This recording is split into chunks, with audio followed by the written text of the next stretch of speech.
Biyao's Wuxia Chronicles. Before, Gu Taizhou and many disciples only considered the Kasha lotus tree an extremely giant tree.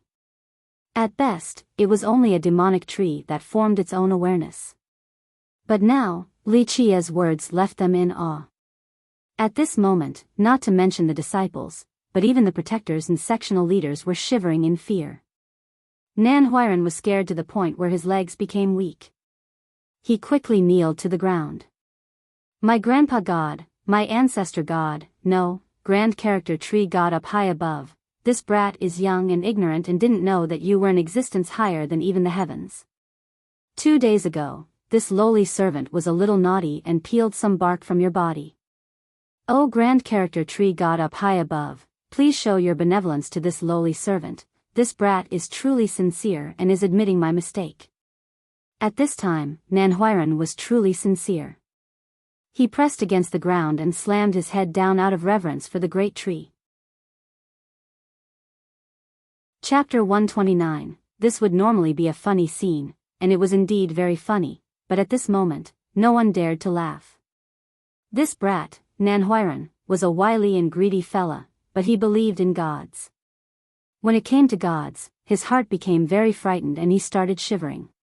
At this time, he was sincerely apologizing to the giant tree. The moment Nan Huairan finished kowtowing, an item suddenly fluttered down from the sky and landed right in front of Nan Huairan. The item had a golden glow. It sucked in and emitted strands of golden silky lights, like a lotus. This lotus was made from gold. Even though it seemed ethereal, the inside contained many lotus seeds that were flashing sparkly brilliances. Good brat, you were truly sincere. Li Qiye couldn't help but nod his head in praise. The Kasha lotus tree has forgiven you and bestowed a 6 lotus seed. This is a truly great item. In the future, it could even be refined into a godly treasure. Hurry up and thank the Kasha lotus tree.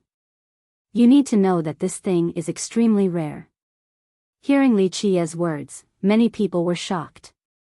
To be able to become a godly treasure, at this time, even someone who was not knowledgeable would still recognize that the golden lotus seeds were not ordinary.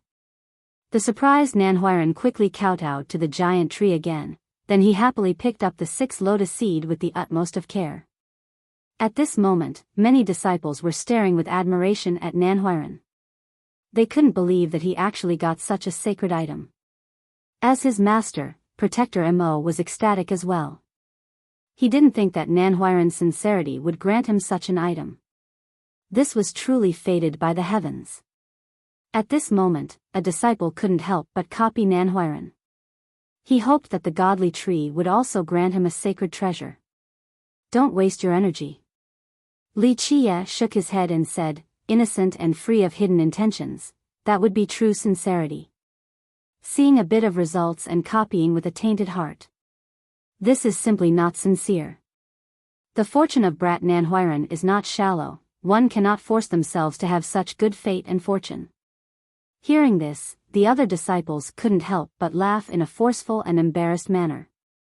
Even though they wouldn't be able to obtain a sacred treasure, everyone, including the protectors and sectional leaders, all respectfully accepted the giant tree ahead of them as a godly tree.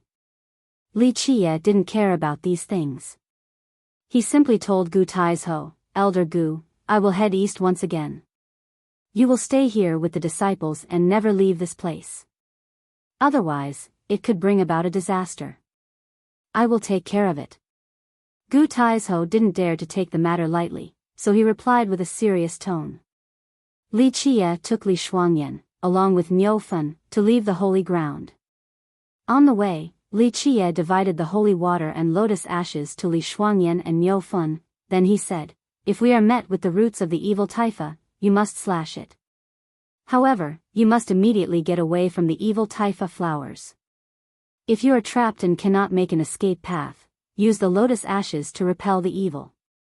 If the evil taifa flowers get on the body or the evil root pierces the flesh, then use the holy water to cleanse it, otherwise, it will suck your blood.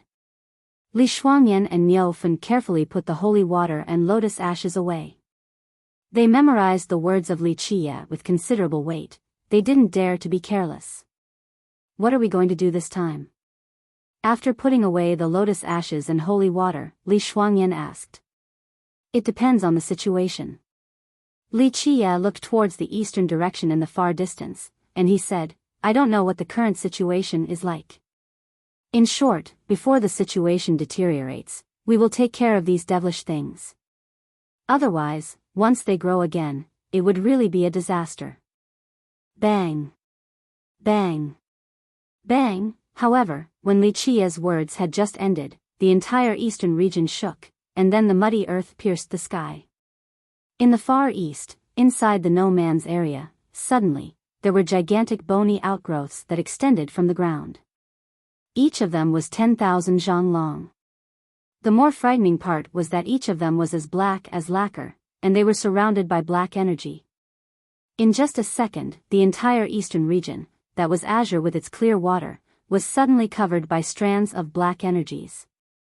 They emerged and hunted across the entire no-man's area without much effort, turning it into a hell zone. Anyone seeing such a scene would have to cringe with an ominous feeling in their hearts. Roar! At this point, a loud roar came about. The heaven extermination devil ape rushed out from its nest and its terrible presence permeated throughout the no-man's area. The heaven extermination devil ape, seeing this 1,000,000-year-old heavenly beast, everyone was shivering in fear. Even a character like Heavenly Prince Qingxian couldn't help but greatly sour his expression. However, when the great ape had just erupted outside, inside a ravine in a far-off distance, another long roar emancipated, and a longevity spirit also flew up. Oh mother, a 1,000,000-year-old longevity spirit, everyone trembled in fear. A 1,000,000-year-old longevity spirit and heavenly beast, their auras were like a large tsunami that swept away all of the eastern region. The cultivators' faces were as white as sheets, and the weaker ones fell to the floor in fear. It's over, it's over. At this moment, a cultivator lost his wits. He was scared to the point where his soul flew about. It was too late to escape. It could even be said that in the face of a 1,000,000-year-old heavenly beast and longevity spirit, even an enlightened being wouldn't be able to escape. However, the heaven extermination devil ape and the longevity spirit in the sky essentially ignored the invading cultivators. They let out a long scream and, with a bit of hesitation, they eventually abandoned their nests and ran away from the eastern region. The longevity spirit rushed north while the great ape went west, and they disappeared in the vast desolace. Now, Li Qiye narrowed his eyes. He observed the giant pillaring bony extrusions without saying anything for a long time. Even Niufen became surprised. He felt a sinister omen and muttered, "What is that thing?" It used to be skeletal remains. Li Qiye revealed a smile and said, "It had died for millions of years, yet it still wants to borrow the bones to revive. What kind of evil existence is that? A 5,000,000-year-old heavenly beast? Or a 5,000,000-year-old longevity spirit?" Niufen became emotional. Each bony pillar was 10,000 zhang high. One could only imagine how monstrous this evil existence was. Li Qiye calmly smiled. It's not a heavenly beast nor longevity spirit, but something much more terrifying. The other two could be killed, but this mysterious thing is difficult to slay. It is incredibly hardy beyond imagination. As long as some of its roots are still there, it will remain alive and plan for its resurrection. Niufen and Li Shuangyan couldn't help but become alarmed. There is such a thing in this world. Truly daunting. Let us go. We will go see. At this point, Li Qiye smiled and said, "Maybe we could dig out its last hope, and maybe we'll even get some good things out of it." As Li Qiye was riding the snail to the eastern region, many cultivators were glancing at each other while seeing this apocalyptic foreboding. Is this really the treasure of the gods coming into being? I feel like it is more of an evil devil coming into being. A sect master saw the bony outgrowths with his pale white face. This place is ominous. Old man Guan, standing next to Heavenly Prince Qingxian, stirringly said. Heavenly Prince Qingxuan's eyes became powerful, as if he could see into the deepest parts of the no-man's area. Finally, he slowly spoke, "It may be ominous, but so what? The extremely ferocious area of the heaven and earth will surely give birth to a godly item. This is the thing that we need. What ominous and dreadful existence in the world would dare to be arrogant under the godly presence of our ancestor? Hearing this, old man Guan felt some truths. Their ancient kingdom was a lineage of 2 immortal emperors. It was enough for them to disdain all of the 8 desolaces. They were here with preparations. Even against a bigger danger, they could still escape unscathed. Heavenly Prince Qingxian did not hesitate and brought everyone to continue heading towards the deepest part of the no man's area. At the moment, the heaven extermination devil ape had escaped, so they didn't need to be slow. They directly pushed deeper inside the area with a much greater speed. Since Heavenly Prince Qingxian had rushed in, Dao Child Xingtian didn't want to lose. Thus, he also gravely said, "We will also enter." The national teacher, enlightened being C2, said in a worried manner, "Young noble, I'm afraid this is very dangerous." "I know this." Dao Child Xingtian continued, "We have entered the treasure land, so we cannot go home with empty hands. Furthermore, if there really is a treasure of the gods, there has to be hidden dangers. Where in this world will there be a godly treasure that is easily obtained? If there is a godly monarch weapon, I will need such a thing to help me accomplish my supreme ambitions." Finished speaking, his eyes revealed a scary, yet determined, glare. Young noble is powerful and wise. Enlightened being C2 agreed. In order to accomplish a great deed and step on the road to become an immortal emperor, one needed such ambition, and such firm Dao willpower. Heavenly Prince Qingxian and Dao Child Xingtian, one by one, went into the depths of the no man's area, leaving many sects and countries that were hesitant behind. Even these juniors, Heavenly Prince Qingxian and Dao Child Xingtian, had went in. The spectators couldn't help but become tempted. The sects and countries here had more than an ordinary amount of power, and they even had royal nobles from the last generation leading them as well. "We will also go in." With the Azure Mysterious Ancient Kingdom and Heavenly Gods sect opening the way, what are we scared of? A sect master gravely said, "Even if we can't seize the godly monarch weapon, if we were to be able to get 1 or 2 godly treasures, it would still be worth the trip." Finally, many great sects all came to this conclusion after the 2 young men entered into the depths of the no man's area. There were some small sects and cultivators who gave up on the idea. The sudden protrusions of the bony outgrowths surrounded by black energy were too creepy, causing others to feel uncomfortable. Thus, a few of the heritages decided to give up. Chapter 130. The well-informed turtle monarch of the flying dragon lake looked to their young master and said, "Young master, in this old man's opinion, this isn't a good place to go. It is definitely ominous. We have harvested so much more in this trip than the last, why the need to risk such a great danger? Plus, the Azure Mysterious Ancient Kingdom and the Heavenly Gods sect had both went in. Our flying dragon lake won't get too many good things, why the need to compete against them?" Under the guidance of the old turtle, Flying Dragon Lake's young master gave up on going in. He brought his fellow demons back to the common area. However, the young master was still very curious about the legendary treasure of the gods. Thus, after arriving in the common area, he told his demon monarchs to erect a heavenly mirror in order to observe the no man's area situation from afar. Outside of a few sects that didn't enter the no man's area, the ones that were the most decisive were sects like the Violet Cloud sect. The Tao elder of the Violet Cloud sect noticed the strange signs and had a bad feeling. In addition, he had harvested a lot during this trip and didn't want to risk it, so he brought his disciples to leave the evil-infested ridge entirely. Sects that didn't enter the no man's area was only part of the minority. Most of them still chose to follow Heavenly Prince Qingxian into the deepest parts of the eastern region. Without frightening existences like the great ape, all of these sects summoned their treasures and flew into the sky. Their speed had become a lot faster. The first to reach the objective was the group of Heavenly Prince Qingxian and Dao Child Xingtian. However, seeing the spectacle in front of them rendered them dumbfounded. Before their eyes, there were only bones as far as the eyes could see, countless bones laid on top of each other and formed a mountain. All types of skeletal remains were here: humans, demons, heavenly beasts, and longevity spirits. There were even more bones with unknown names. Scattered all over the ground, some were as big as a fist, some were monstrous like a mountain, and there were even some that were several miles long. All of the creatures here suffered a violent and unnatural death while they were alive. There were quite a few life treasures and special weapons strewn about, but they had lost their spirits and became mere scrap metals. The existences here, while alive, must have been extremely powerful.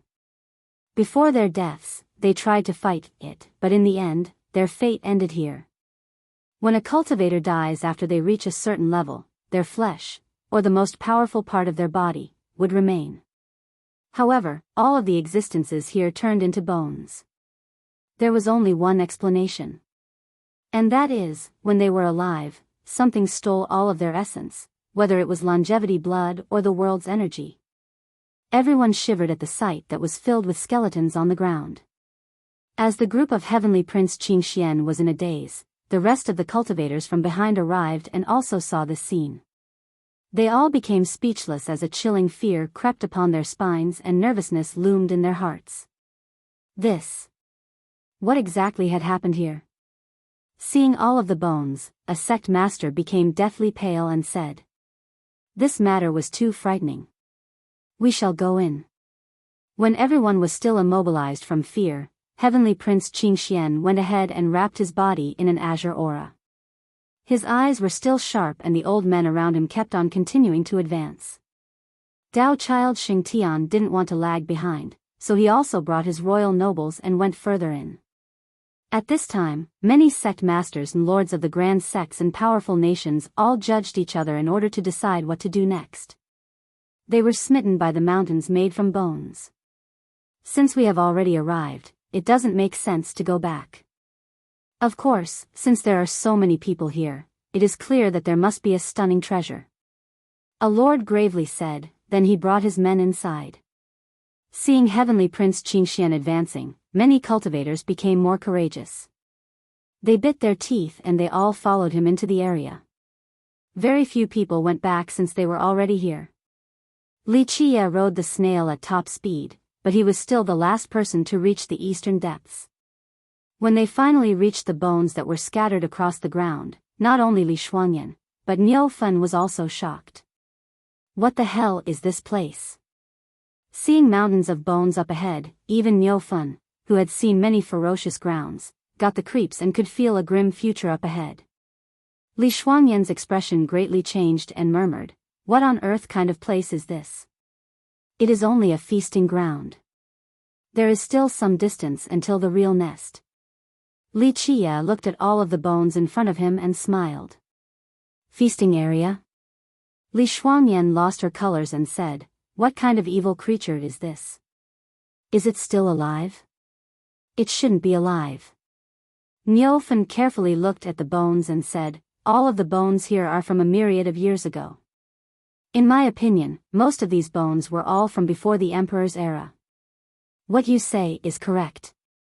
Li Qie smilingly added, "To be exact, they were slain during the ancient Ming era. However, no one can say that they had successfully killed such a ghostly thing for certain. Even if one exterminates it 1,000,000 times, as long as a single root remains, it will have a chance of reviving. Originally, it shouldn't have the chance to rise again, but unfortunately, Li Qie's face became cold as he paused.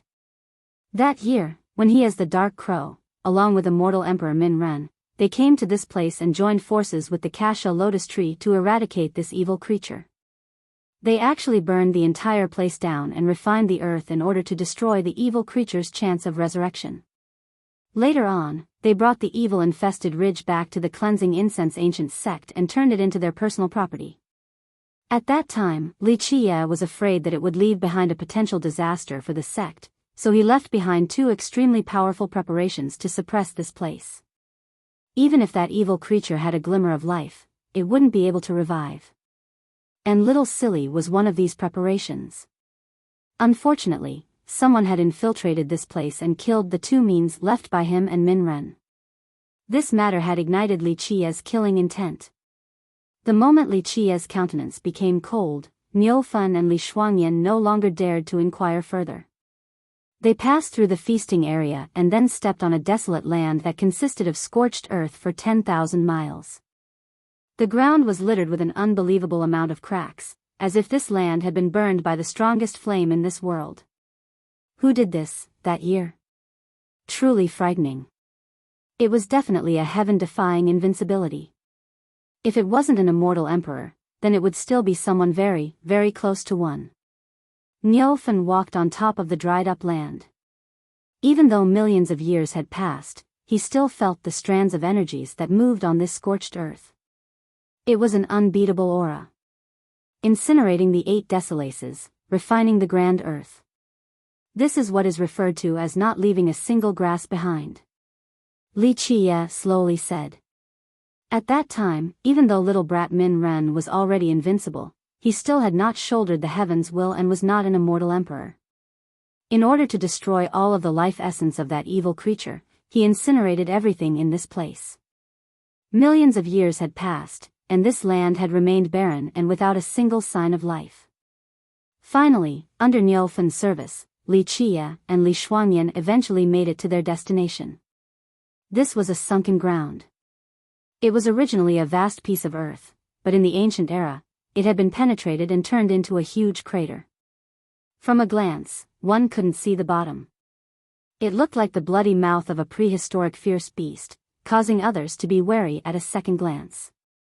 When Li Qiye arrived, he found that everyone was standing in front of the crater and staring at the bottomless pit.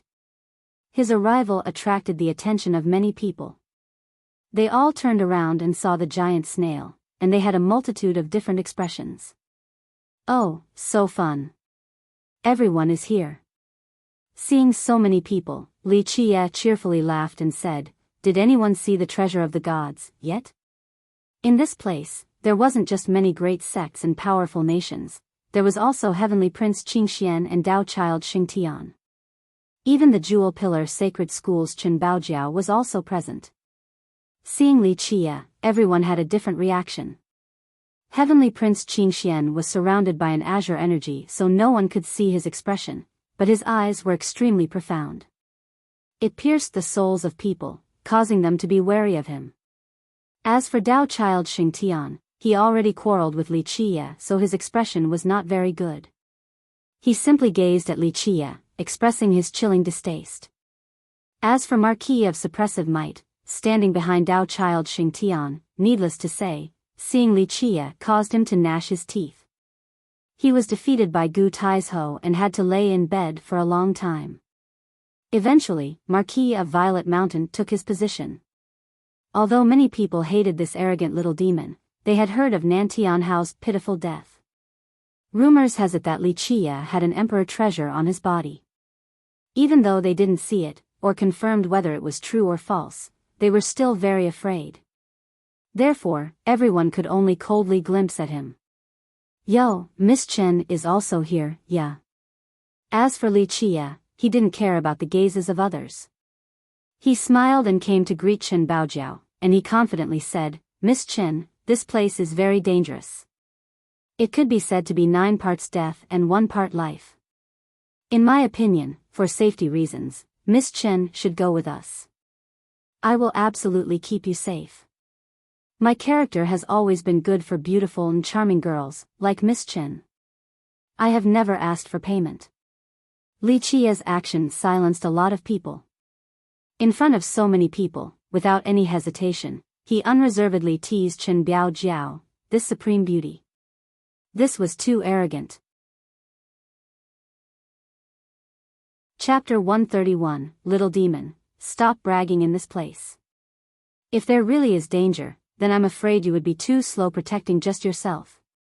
Chen Baojiao angrily glared at Li Qiye. Even though she said this, her impression of Li Qiye was not bad. Chen Baojiao was a supreme beauty with features capable of toppling cities and countries. The moment her white eyes become exposed, they were fascinatingly soul-stealing. "Miss Chen, this is playing with fire. You shouldn't throw your beautiful gazes carelessly. Even though I am a gentleman, I cannot guarantee to maintain my calm with you sitting in my lap."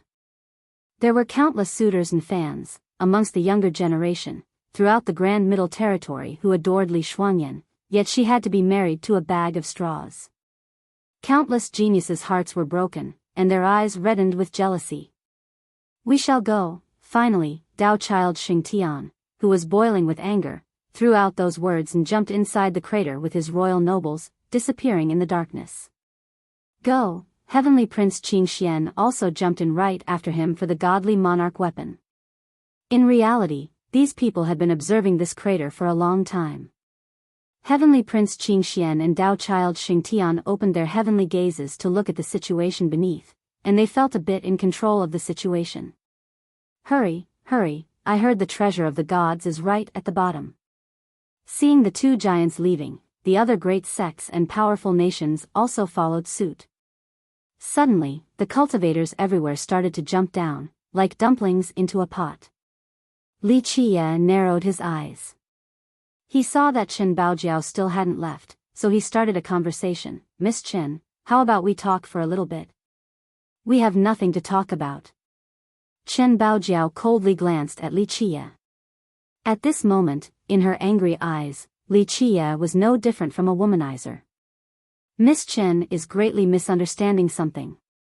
Li Qie leisurely said, "Even though I must have Miss Chen, it is not for your beauty. I am short of a maid by my side, so I will leave a spot for Miss Chen." "You," Chen Baojiao suddenly turned red and glared at Li Qie. She was very angry. At the end of the day, she came from the Jewel Pillar Sacred School, but to become his maid. This was too insulting. "Little man, if you keep talking, I will rip your mouth off." Finally, Chen Baojiao bitterly said. Li Qie didn't seem to mind. He was still nonchalant and continued to speak, "Staying by my side is your honor. Not only for you, but also for your Chen clan." Finished speaking, he formed a mudra with his hands in front of his chest. Even though Chen Baojiao was furious, her eyes spewed out fiery animosity, and she wanted to tear Li Qie's mouth apart, but after seeing Li Qie's mudra, she became shocked and stared at Li Qie in astonishment. "You, what are you?" The charming and alluring eyes of Chen Baojiao became frightened as she was looking at Li Qie. "What do you think, Miss Chen?" Li Qie leisurely said as he sustained his mudra in front of his chest. This time, Chen Baojiao clearly saw the mudra without any doubts. She became emotional. This was the secret mudra of her Chen clan. An outsider wouldn't know of this. "We'll talk a little bit." Li Qie gave a wide smile to Chen Baojiao. Chen Baojiao took a quick glance at the old man controlling her carriage, then she nodded her head, "Fine." The mudra left her stunned since it was a secret exclusive to her clan. Li Qie looked at the bottomless crater once, then he smiled. He was not in a rush. He turned around and left. Li Qie brought Chen Baojiao to a safe place without anyone else. He then glanced at the old man following behind her and said, "I will speak privately with Miss Chen, all right?" The old man looked at Chen Baojiao, and she slightly nodded her head.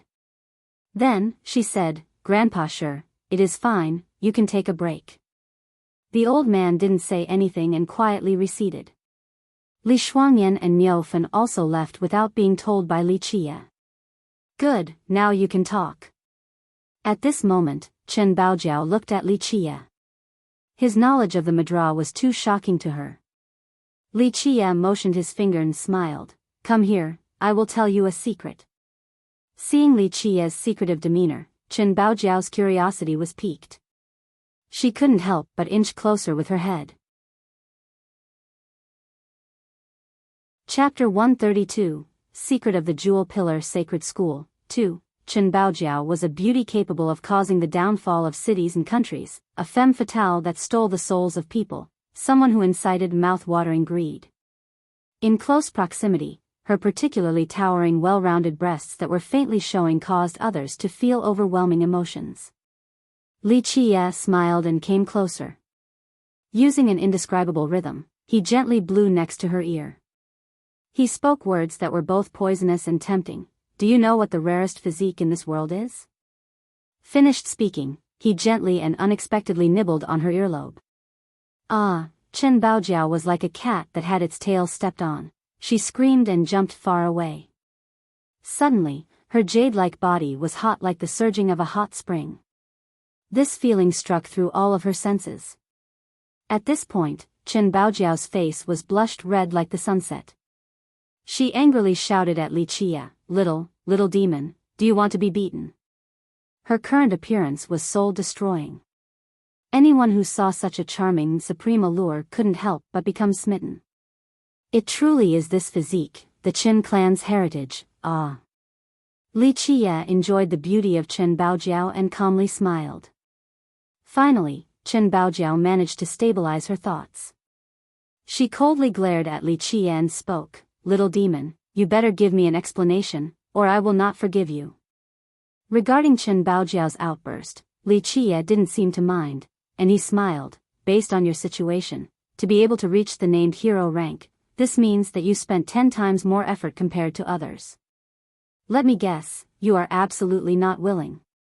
Regarding talents, you are not too bad, but your cultivation, time after time, was insufficient. You are very confused about this matter. Because you hoped others wouldn't consider you a flower vase with big breasts and no brains, you crazily cultivated. A young girl, to be able to spend so much effort on cultivating, it truly is not easy. Even though you have reached the named hero rank, you are not willing to settle for this because you paid far more than just this. Chen Baojiao's face changed and her heart was alarmed. This was incredible because Li Qia seemed as if he could see through her. Where did you hear this from? Chen Baojiao exclaimed, did you send someone to spy on me? Li Qia shook his head and smiled, spy on you? Where are you going with your thoughts? I am not one of your suitors and definitely not one of your admirers, why would I need to spy on you? The reason why I know is simple, I guessed. Li Qia looked at the startled and uncertain Chen Baojiao, then he continued, let me guess again. When you were practicing your fate merit, there was another problem. Your chest became swollen and sore, and your lower body was tightly shut as if there was a jade spring surging, and this disturbed your mind. Moreover, your blood energy became stagnated, and your true fate's absorption of the world's essence was blocked. You little rascal, hearing Li Qia's words, Chen Baojiao jumped far away and looked at Li Qia in horror. She subconsciously protected her chest, as if it was being stared down by Li Qia. Seeing Chen Baojiao looking like a frightened kitten, Li Qia couldn't help but laugh and shook his head. Why are you so nervous? I am not peeking at you. Plus, do you think anyone else would actually know these matters? Chen Baojiao was afraid and indecisive. The words that Li Qia had previously said could be found out by spying on the Qin clan, but his words just now couldn't come from anyone else. Cultivation was a very personal thing. And a matter like hers was even more private. She couldn't tell others, not even the people closest to her. How do you know this? Chen Baojiao anxiously looked at Li Qia as she asked the question. Under his gaze, she felt as if she was naked with no secrets at all. Li Qia shook his head and spoke, this isn't important. What is important is that you have the tyrannical valley immortal spring physique. Because you were born with this physique, it led you to the current situation. This is why your blood energy is stagnated, and your true fate is blocked. Even though your talents aren't bad, but no matter how much effort you put in, you will never find a suitable physique merit law. You will never be able to step into the virtuous paragon realm, or even the heavenly king realm. The tyrannical valley immortal spring physique? Chen Baojiao memorized this name, but she had never heard of this physique before. Li Qia smiled and said, it is not strange that you haven't heard of this physique. Your Qin clan's ancestral grandmother didn't tell her descendants because this physique essentially was impossible to appear again. Its possibility of appearance is even lower than an immortal physique. Who are you? Chen Baojiao, in her shocked state, stared at Li Qia and asked. Me? The cleansing incense ancient sect's prime disciple, Li Qia. Li Qia grinned and sat down on a rock nearby. Then, he patted the spot next to him and said, come sit down, talk with me about your Qin clan. Chen Baojiao stared at Li Qia, who was even younger than her. This seemingly harmless young man astonished her. He was unfathomably frightening. Eventually, she slowly went over and sat down next to Li Qie with some caution, then she coldly said, "What do you want to say?" Seeing Chen Baojiao acting as if she was afraid of a thief, Li Qie couldn't help but chuckle. Then, he leisurely said, "There is no need to be so alarmed, we will just talk about family things." He looked at Chen Baojiao and continued, "How is your Chen clan right now in the Jewel Pillar Sacred School? Is it still ruling over the Jade Valley country?" "Ruling the Jade Valley country?" Chen Baojiao bitterly responded, "The Jewel Pillar Sacred School is in control of the Jade Valley country. My Chen clan is only a regional monarch of One Direction inside the Jade Valley country. Our jurisdiction is no more than 100,000 miles. In the past, her Chen clan's ancestor was the progenitor of the Jewel Pillar Sacred School, and the Jade Valley country belonged to her clan. Unfortunately, their Chen clan had declined for a very long time. Even as the first branch of the Jewel Pillar Sacred School, at the moment, they could only be a regional monarch of One Direction. Even though Chen Baojian was a princess, it was only bestowed to her later since she had values that could be exploited. Dao child Xingtian wanted to marry her, and the Jewel Pillar Sacred School wanted to be in-laws with the Heavenly God sect. To the school, the ancestor of the Heavenly God sect was a powerful backing. This was why she, who was only a regional princess, became an official princess. It was only so that she would be worthy of Dao child Xingtian. To the school and to the country, she was only a tool for political marriage. She vehemently opposed this marriage and was not willing to be married to Dao child Xingtian. However, growing up in the Jewel Pillar Sacred School and living in the Jade Valley country, in such a powerful heritage, her face was not her own. Even when her parents wanted to shelter her, they were still not able to be the masters of this matter. One can only say that your ancestors were too honest. Li Qie slightly shook his head and said, "It is a shame for your ancestral grandmother's efforts. In the end, even her dowry is gone. However, the good news is that at least her first branch is still lasting till this day." "What is the meaning behind your words?" Hearing this, Chen Baojiao asked as she stared at Li Qie with a bit of perplexity. Li Qie revealed a wide smile and said, "Do you feel that your Chen clan is named after your ancestor, or your ancestral grandmother?" "Of course it was from my ancestor, his surname is Chen." Chen Baojiao angrily exclaimed, "This is clearly written on the family's historical annal. This is where you are wrong." Li Qie shook his head and said, "To be exact, your ancestor followed the surname of your ancestral grandmother. At that time, your ancestor's surname was not Chen. Even though he was born at the very bottom, he was not a bad man. His only flaw was that he was too honest of a person. That year, your ancestral grandmother was from the royal family of the Jade Valley country. She was originally a princess and then became the empress of the Jade Valley country. Later on, your ancestral grandmother married your ancestor, and he was really in love with her, so he took her surname, Chen. They formed the first branch of your Chen clan, and the vast territory of the entire Jade Valley country became the dowry. Regarding her family name, she always thought that it was from her ancestor. However, regarding the legends of the Jade Valley country, she truly had heard some rumors before that actually referred to the matter that the country belonged to her ancestral grandmother. However, heritages and the origin of the Jade Valley country were destroyed under the contemporary ruling party of the Jewel Pillar Sacred School. There were very few people that knew that the country originally belonged to the Chen clan. They all assumed that after the progenitor established the Jewel Pillar Sacred School, he then created the Jade Valley country. Later on, your ancestor established the Jewel Pillar Sacred School. Li Qie continued, "This person, Ya. Everything about him was excellent, outside of being too honest. He said that whoever was the wisest will be the ruler for the Jewel Pillar Sacred School. Unfortunately, in the end, your Chen clan lost the school along with the country."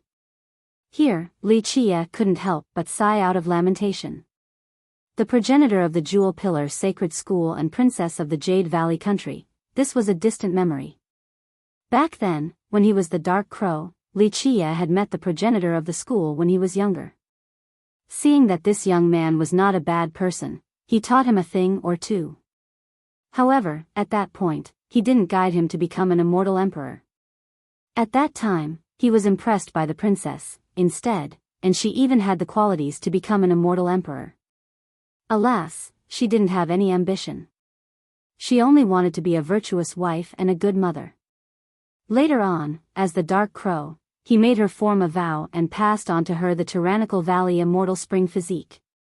Even though she was a good candidate, her heart was not into becoming an immortal emperor. In the end, Li Chia had to give up on grooming her. Chapter 133, Evil Root Underground, 1. Later on, he even tried to pull some strings for them. It was fitting because they saw eye to eye. As the witness, he contributed and pushed this couple forward. At that point, he wanted to groom an immortal emperor, but since the princess' heart was not into it, he could only give up. From then on, he paid little attention to the Jade Valley country. Even so, having been taught by Li Chia, the progenitor of the Jewel Pillar Sacred School didn't shame Li Chia. He became one of the strongest virtuous paragons in that generation, and he could be considered invincible. Eventually, he established the Jewel Pillar Sacred School. During that era, the world all knew that the progenitor was a grand completion saint physique, and he was considered the strongest within that era. The truth was that they didn't know that the Empress of the Jade Valley country, behind the curtain of being a virtuous wife and good mother, was even stronger than her husband. She had the tyrannical valley immortal spring physique at grand completion. If she took action, she would absolutely be able to suppress the strongest contemporary virtuous paragon. Li Chia didn't force the loving couple, nor did he bring them along to the cruel war for the heaven's will. He only gave them his best wishes. Later on, he traversed the 9 heavens and 10 earths and found a suitable candidate to become the next immortal emperor. How do you know all of this? Chen Baojiao stared in astonishment at Li Chia. This was impossible. As a child of the direct branch of the Qin clan, she didn't know all of these secrets. However, this 15-year-old boy knew everything about the Qin clan. This was unthinkable. This is nothing, there are no secrets in this world to me. Li Chia prosaically uttered, but there was absolute confidence in his words. Chen Baojian sat there for a long time without saying anything. After a while, she couldn't help but ask, is my problem solvable? It's possible. Li Chia nodded his head and said, as long as you cultivate the tyrannical valley immortal spring physique. This will not only solve your problem, but in the future, you will have the opportunity to sweep through the 8 desolaces, and have a chance to climb to the peak. You have this physique merit law. Chen Baojiao hurriedly exclaimed. Li Chia leisurely said, in this entire world, since the beginning of time, only I will have the tyrannical valley immortal spring physique. There is no one else besides me.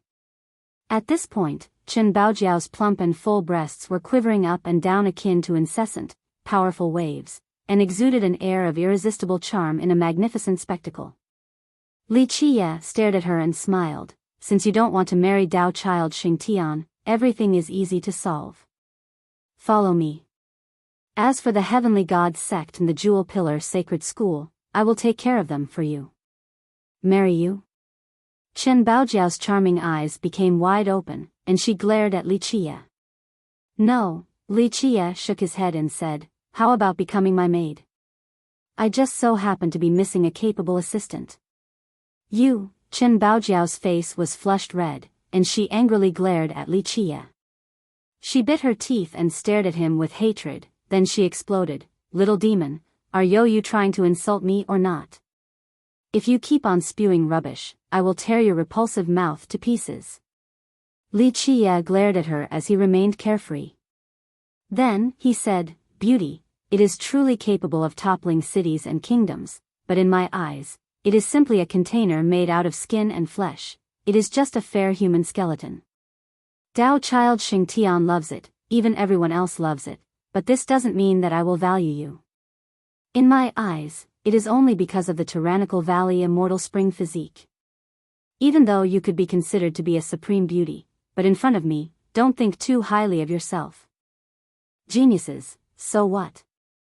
peerless beauties, and then? If they are of no use to me, then they can't reach the apex. In my eyes, they are no different from ordinary people. If they block my path, be they geniuses or beauties, I will still kill without mercy. Li Qiye slowly articulated those words with a mundane tone. However, within these words hid a domineering presence that was enough to proudly lord over the 9 heavens and 10 earths with a murderous and bloody sensation. Chen Baojiao could smell the stench of blood after the last sentence. She had heard of Li Qiye's recent actions. He buried more than 10,000 experts and slayed Nan Tianhao in cold blood. He was definitely not a kind-hearted person. Li Qiye slowly continued, how do you compare to Xuanyan? She has a saint fate, a king physique and a king wheel. She is the princess of Old Ox country and the descendant of the 9 Saint Demon Gate. Do you think she is any lesser compared to you? Yet she is still my maid, so what do you think? Standing next to my side, you will be able to climb to the peak. In the future, you will understand how wise this choice was. In a flash, Chen Baojiao was shocked.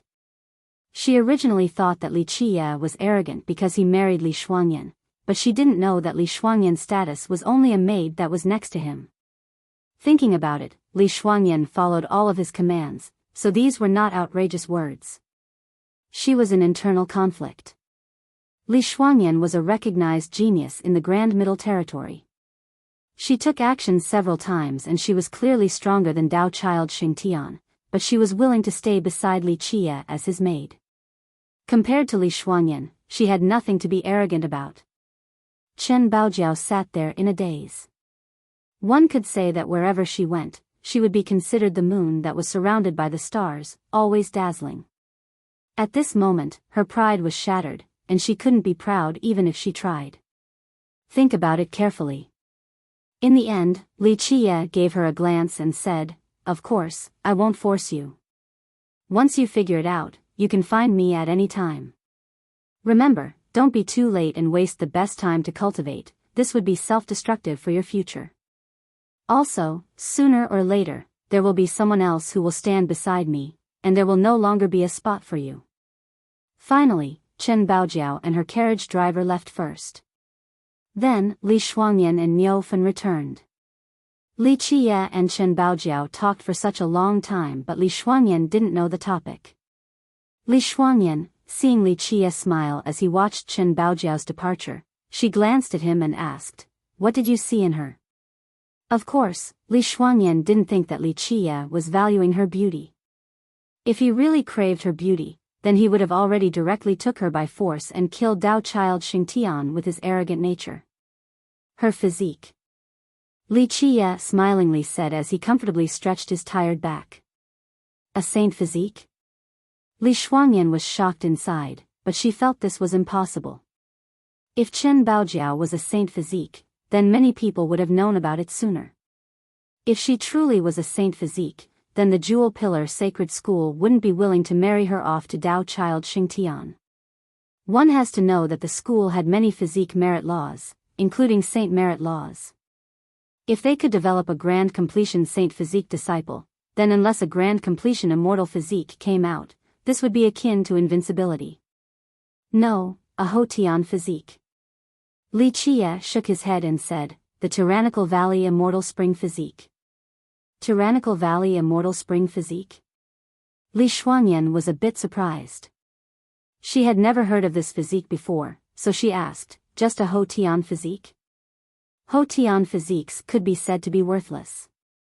Many great sects and powerful countries all had disciples with Hotian physiques. Xiantian physiques were much more superior, which rendered Hotian physiques to be completely useless. Don't look down on this physique. Li Qiye said, if she could reach grand completion with this physique, then even with your grand completion immortal physique, it would still be a challenge to you. From the past till now, this physique had only appeared 3 times, and she is the 3rd. An earthquake shook in Li Xuanyan's mind. A grand completion immortal physique, this was such a frightening existence. There was a legend that there were immortal physiques at grand completion.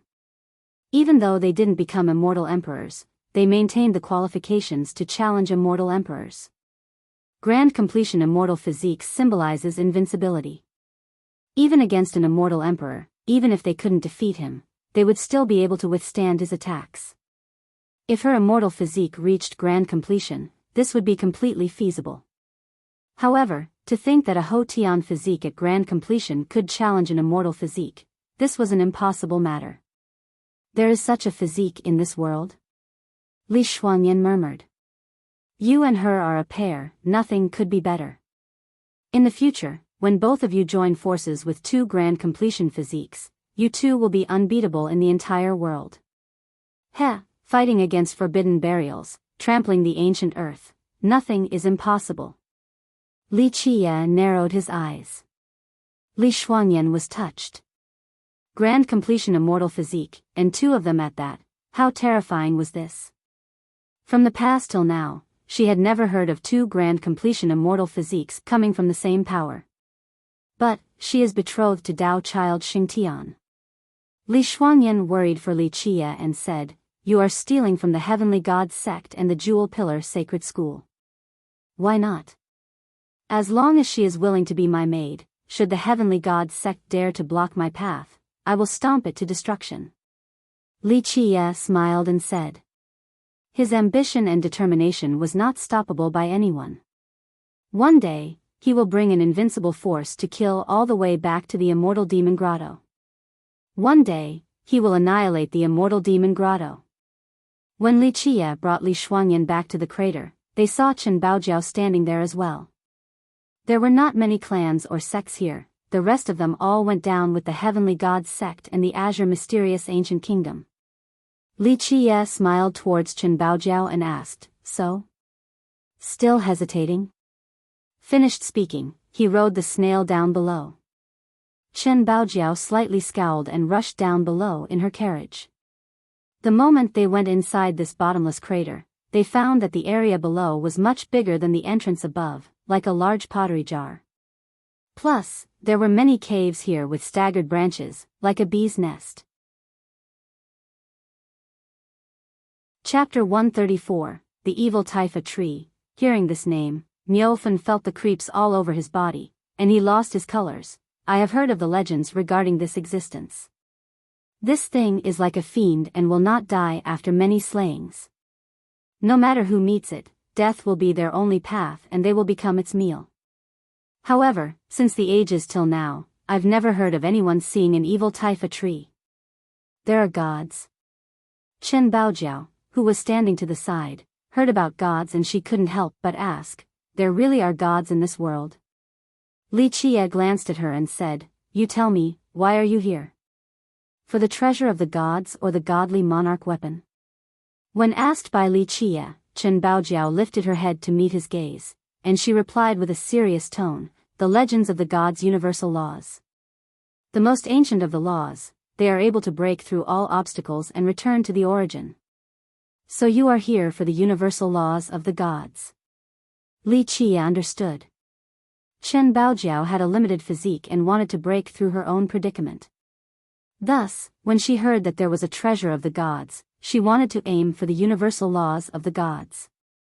Li Qiye smiled, then he shook his head as he said, I'm afraid you will be disappointed. There are no universal laws of the gods here. I am not clear if there are gods in this world, but at the very least, there are no laws of the gods in this place. This is your first time here. How would you know whether or not this place has treasures or universal laws of the gods? You are simply speculating at best. Chen Baojiao coldly snorted. She was naturally not willing to just give up. Finished speaking, she and the old man went towards the other direction. You're not stopping her? Seeing Li Qiye's relaxed state, Li Shuangyan glanced at him and said, In my opinion, she was willing to go with you. With such an arrogant attitude, it is not a bad thing to let her suffer a little bit. Li Qiye slowly spoke, he was in no hurry at all. Niufen said, That old man, her driver next to her is also not simple. I believe he is an enlightened being. Even if she is going to suffer, it will not be too dangerous. Come, we will go find our objective. Li Qiye analyzed his current position a little bit. He finally went into a different direction and went inside another cave. The moment Li Qiye went inside, other cultivators underground were extremely excited as well. They only wished that they could search the entire crater and find all of the treasures. There were more than 100 different sects and countries here, along with more than 10,000 cultivators. When Heavenly Prince Qingxian, along with Tao Child Xingtian and their people, went into the cavern, some sects followed them while others chose their own paths. However, whether it was the cultivators who were following them or the ones that chose their own paths, they all had amazing results. The caves were complex, but under this vast underground world, there were many hidden treasures. There were not only rare and strange plants and grass, but also treasure metals and godly ores. Even the exceedingly rare true fate godly ore was present. In spring water, a grand sect master saw the spirit spring and excited exclaimed, "Hurry, hurry, bring all of the spring water to me." In spring water, ah!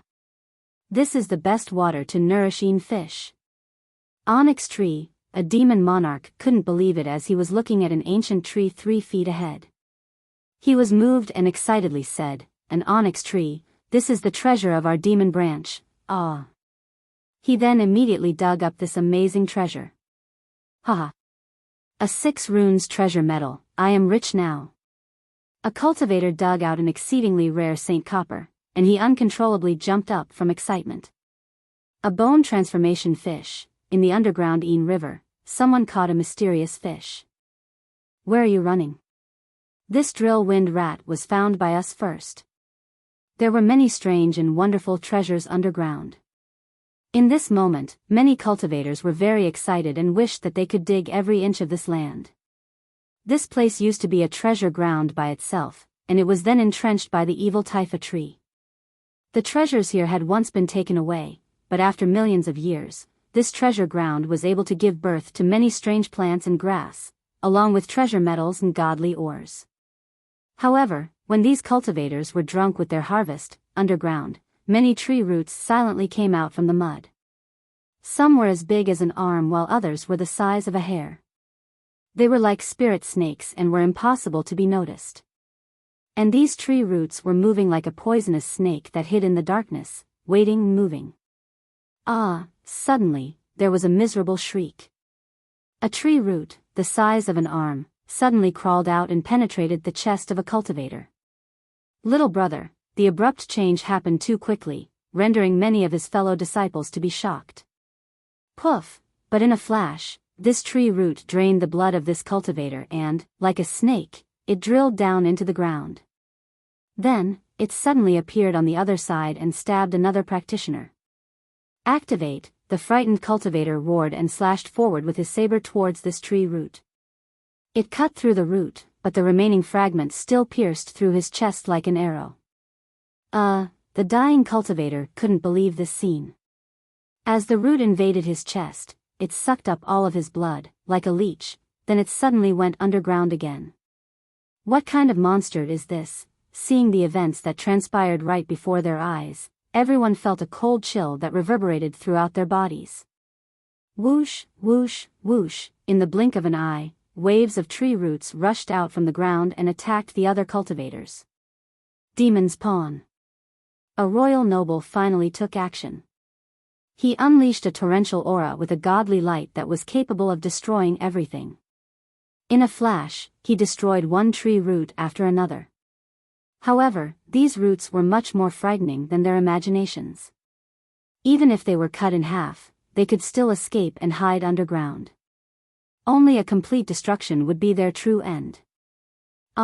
Momentarily, there were many pitiful bellowings inside the complex maze. Many cultivators met the disaster of being penetrated and being drained of their blood. Bang! Many experts started to take action, especially the royal nobles. They were extremely domineering and each of their moves destroyed an attacking root. The strongest was still Heavenly Prince Qingxian. Surrounded by his surging azure aura, he swept through any places that he treaded on. All of the roots, no matter how huge they may be, would have to retreat in the presence of this azure light. Qingshuan's Emperor Treasure, seeing such a strong aura, many cultivators that were following behind him were shocked. With Heavenly Prince Qingxian opening the way, it became more secure. Activate, Tao Child Xingtian also didn't fall behind. He rampaged and destroyed waves and waves of the tree roots' onslaught. Kill. There were many sounds in the cavern below. There were the sounds of killing, screaming, and also the cheering of people obtaining treasures. They were all woven into one melody. The deeper the path, the stronger the attack of the roots became. Many more cultivators suffered, but the big sects still continued to go deeper. To them, the treasures here were too tempting.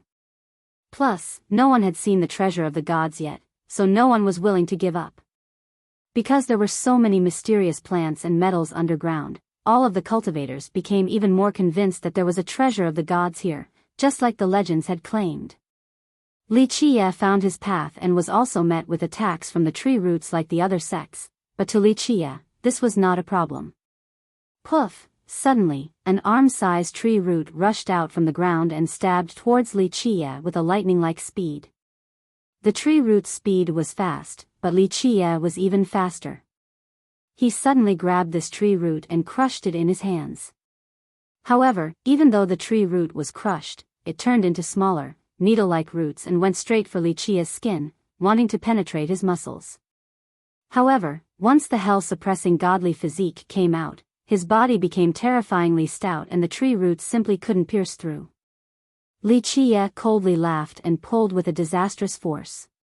Bang, bang, bang, in one fell swoop, the long tree root was torn down alive. These roots were very long.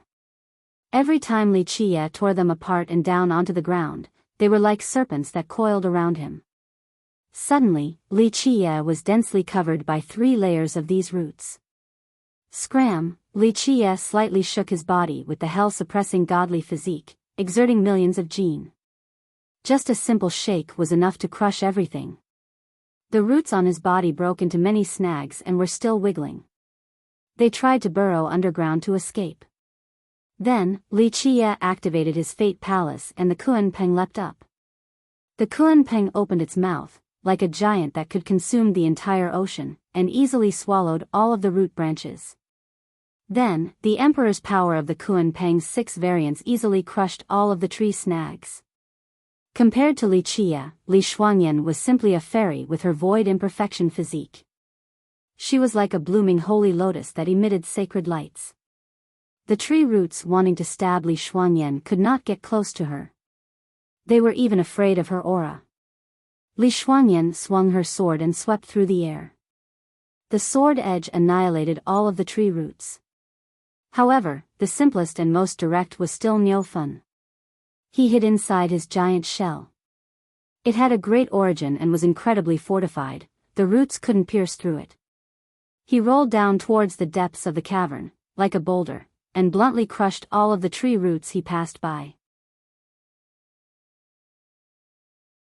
Chapter 135, XSTH. The deeper Li Qie went, the more often the tree roots attacked. They became increasingly thick and had stronger power. Towards the deeper area, the tree roots seemed to be made of steel and bronze. To the dismay of others, even life treasures wouldn't be able to easily cut through them. What is this? Li Shuangyan was surprised. At this moment, the metal tree roots began to attack her. 10,000-year-old ancient roots of the evil Taifa tree. We are coming closer to its nest, so it is pressing its attack. Li Qie continued, use the lotus ashes, don't mess around with them. As long as we can find its main root, the other roots won't be able to do anything. With that, Li Qie sprinkled the lotus ashes and Niufan and Li Shuangyan did the same. Sure enough, the ancient roots immediately retreated and didn't dare to approach. They were very wary against these lotus ashes.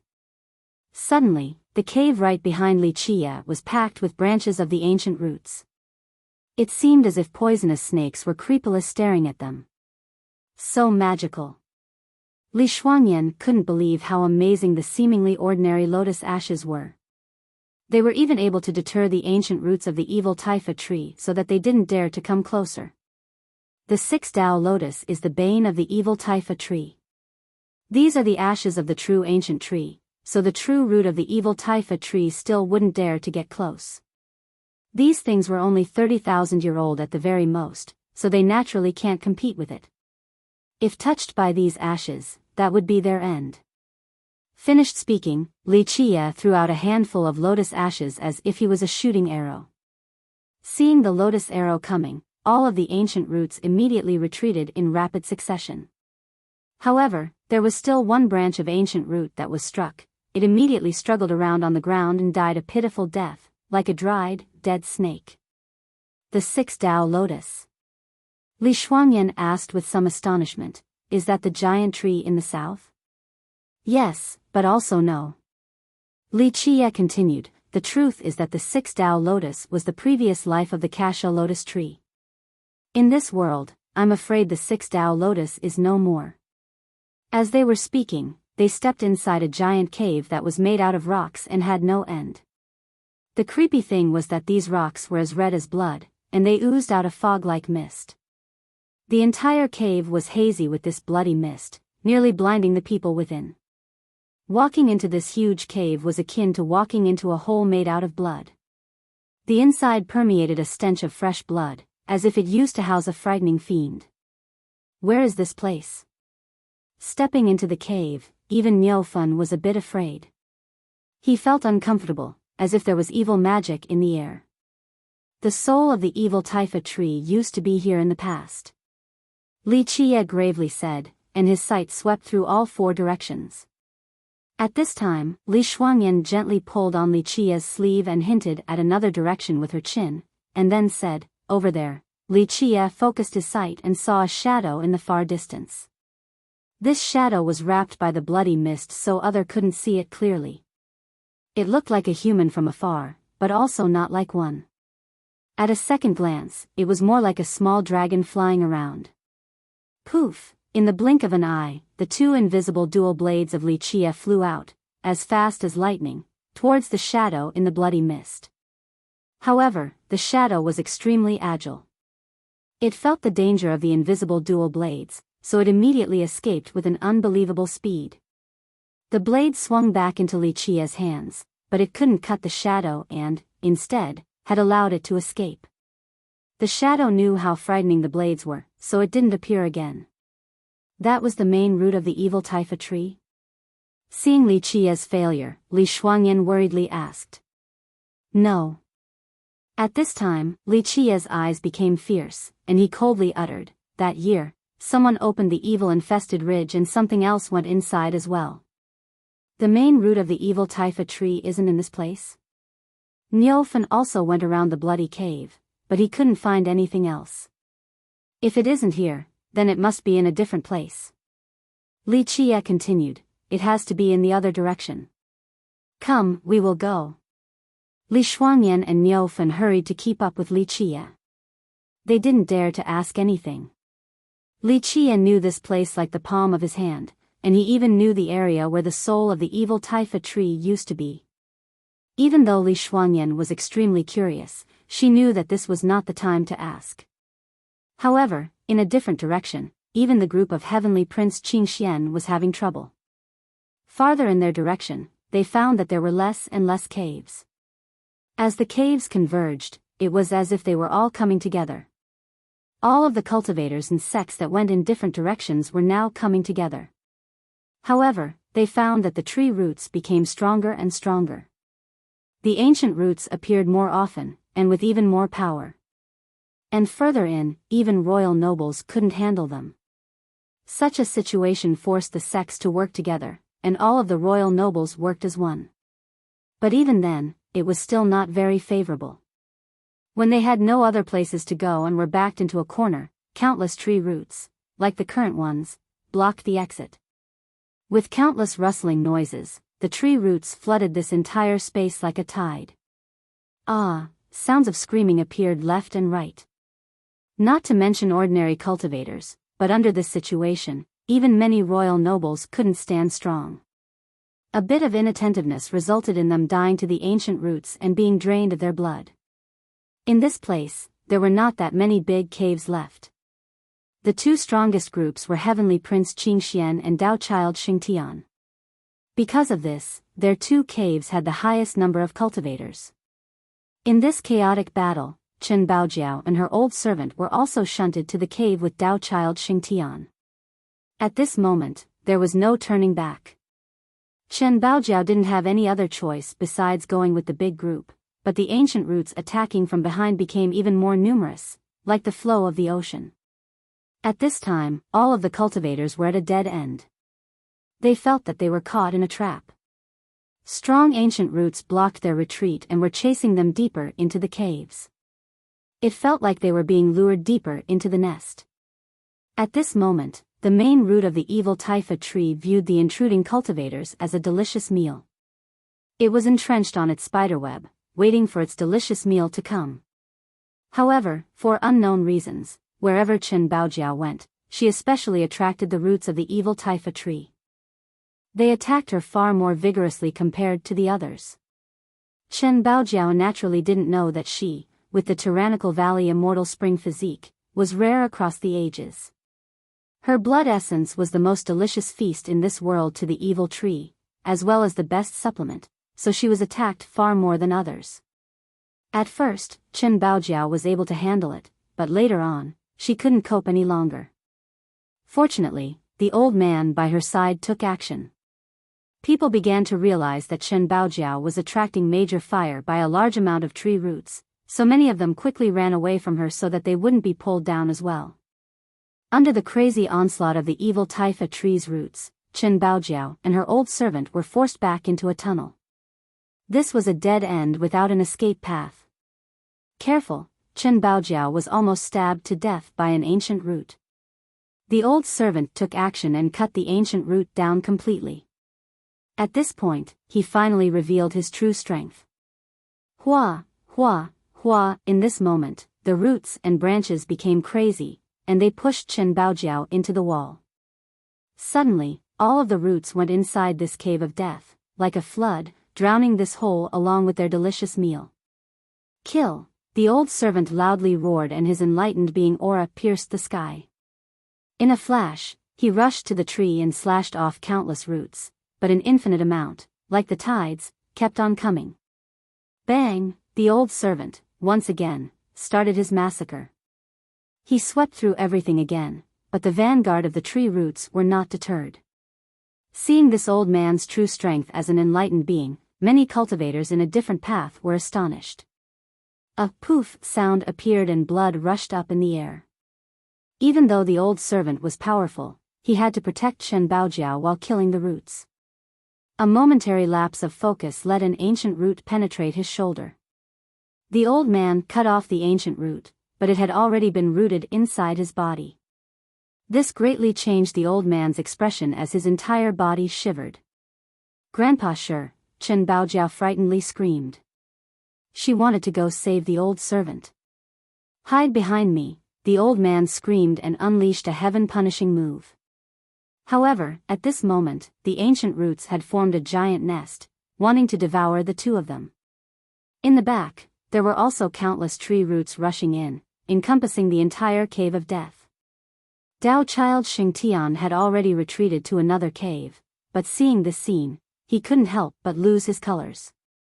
He wanted to rush up but enlightened being C2 held down his shoulder. "Young master, don't be impulsive," enlightened being C2 said. "Exesh."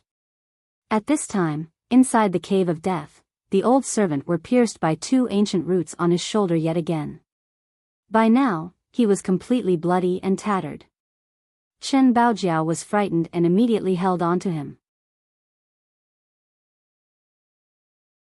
Chapter 136, Seeing Tao Child Xingtian's group in another path through the myriad of gaps between the webs made out of the ancient roots, Chen Baojiao couldn't help but shout, "Long Xiangtian, kill!" While the old servant was protecting Chen Baojiao, he unleashed his enlightened being power once again.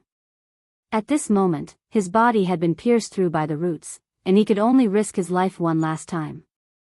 Tao Child Xingtian, in the other path, heard the cries of Chen Baojiao. He greatly changed his expression, then hesitantly took a step forward. "Young master, please reconsider." Even the Qin clan's enlightened being sure isn't able to handle it. We going in is merely seeking death. We should take advantage of when these evil plants are not attending to other things and rush to the deepest area to find the treasures.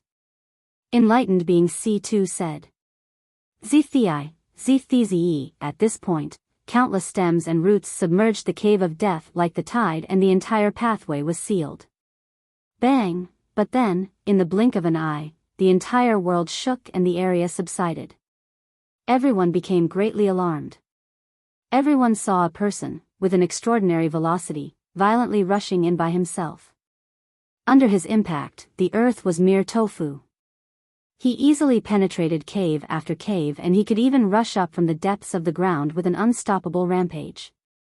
In an instant, 10 caves were plowed through, not even the earth could stop him. Bang! He directly swept to another direction with an unstoppable momentum and drilled through the cave of death. Go! Li Qia fought his way in and carried Chen Baojiao, along with her old servant, out from the crack in the blink of an eye. Brum! Brum! At this moment, all of the ancient roots became crazy and chased after Li Qia, who escaped with Chen Baojiao, like millions of poisonous serpents. Seeing Chen Baojiao taken away by Li Qia, Dao Child Xingtian's expression sank, but he didn't say anything. Young master, while the evil plants are chasing after them, if we don't go now, then when would we leave? Enlightened being C2 deepened his voice. Go. Dao Child Xingtian quietly uttered with a chilling expression and brought his group towards the depths. They would not give up until seeing the treasure of the gods. Bang! Li Qia, like a tyrannical dragon, crashed through the ground via many holes. And right behind him, countless roots were pursuing. Since their delicious meal being taken away, these ancient roots were truly enraged. In a flash, not only the ones from the back, but ones from all directions came striking at Li Qia. In just a moment, rustling sounds that could cause your scalp to tingle penetrated from all directions. Flooding with numerous ancient roots, they were all aiming for Li Qia. Now! Finally, Li Qia brought Chen Baojiao and her old servant to a trap that they had prepared beforehand. Li Shuangyan and Niu Fen hid here earlier and saw the tidal flood of the ancient roots. They immediately appeared and roared, unleashing the ashes everywhere. Suddenly, countless lotus ashes were thrown out, hitting all of the furious ancient roots. This change occurred too fast, and the ancient roots couldn't flee in time. Bang! Bang! In the blink of an eye, all of the ancient roots, like poisonous serpents, were crushed and whimpering on the ground, shaking the earth. Hole after hole inside the crater were collapsing, causing the cultivators who were penetrating even deeper to be frightened. It was as if this area was submerging. A short while later, all of the roots were dead on the ground, like strips of dried serpents. The evil Taifa tree's roots, once met by the lotus ashes, its nemesis, would be dead for sure. When all of the tree roots were dead at this place, only silence ensued. The event that Li Qia was anticipating did not happen. It still isn't coming out. It really is smart. Li Qia murmured as he looked at all of the dead tree roots. Earlier, he brought Li Shuangyan and Niu Fen to another hole in a different direction. Since they still couldn't find the main route, Li Qia guessed that the main route was always on the move to escape the hunt. Thus, Li Qia set a trap to kill a large amount of evil plants in order to provoke the main route and lure it out. However, even after killing so many, the main route still did not appear. Not bad, it can even endure this. Li Qia was disappointed that he couldn't wait for the main route to appear. This underground area was huge. Wanting to hunt the main route that could traverse freely was not an easy matter. Chen Baojiao, at this moment, was in a daze. She had no idea that, in the end, the one to save her was Li Qia. Even Dao Child Xingtian, who was her fiancé, didn't help her. It was Li Qia who came to the rescue.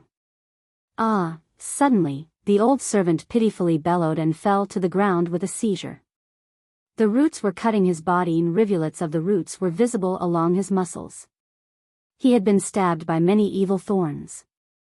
Even though he cut the evil root, these remains inside his body continued to grow and he couldn't suppress them. Grandpa Shi, the frightened Chen Baojiao, wanted to lift the fallen old servant.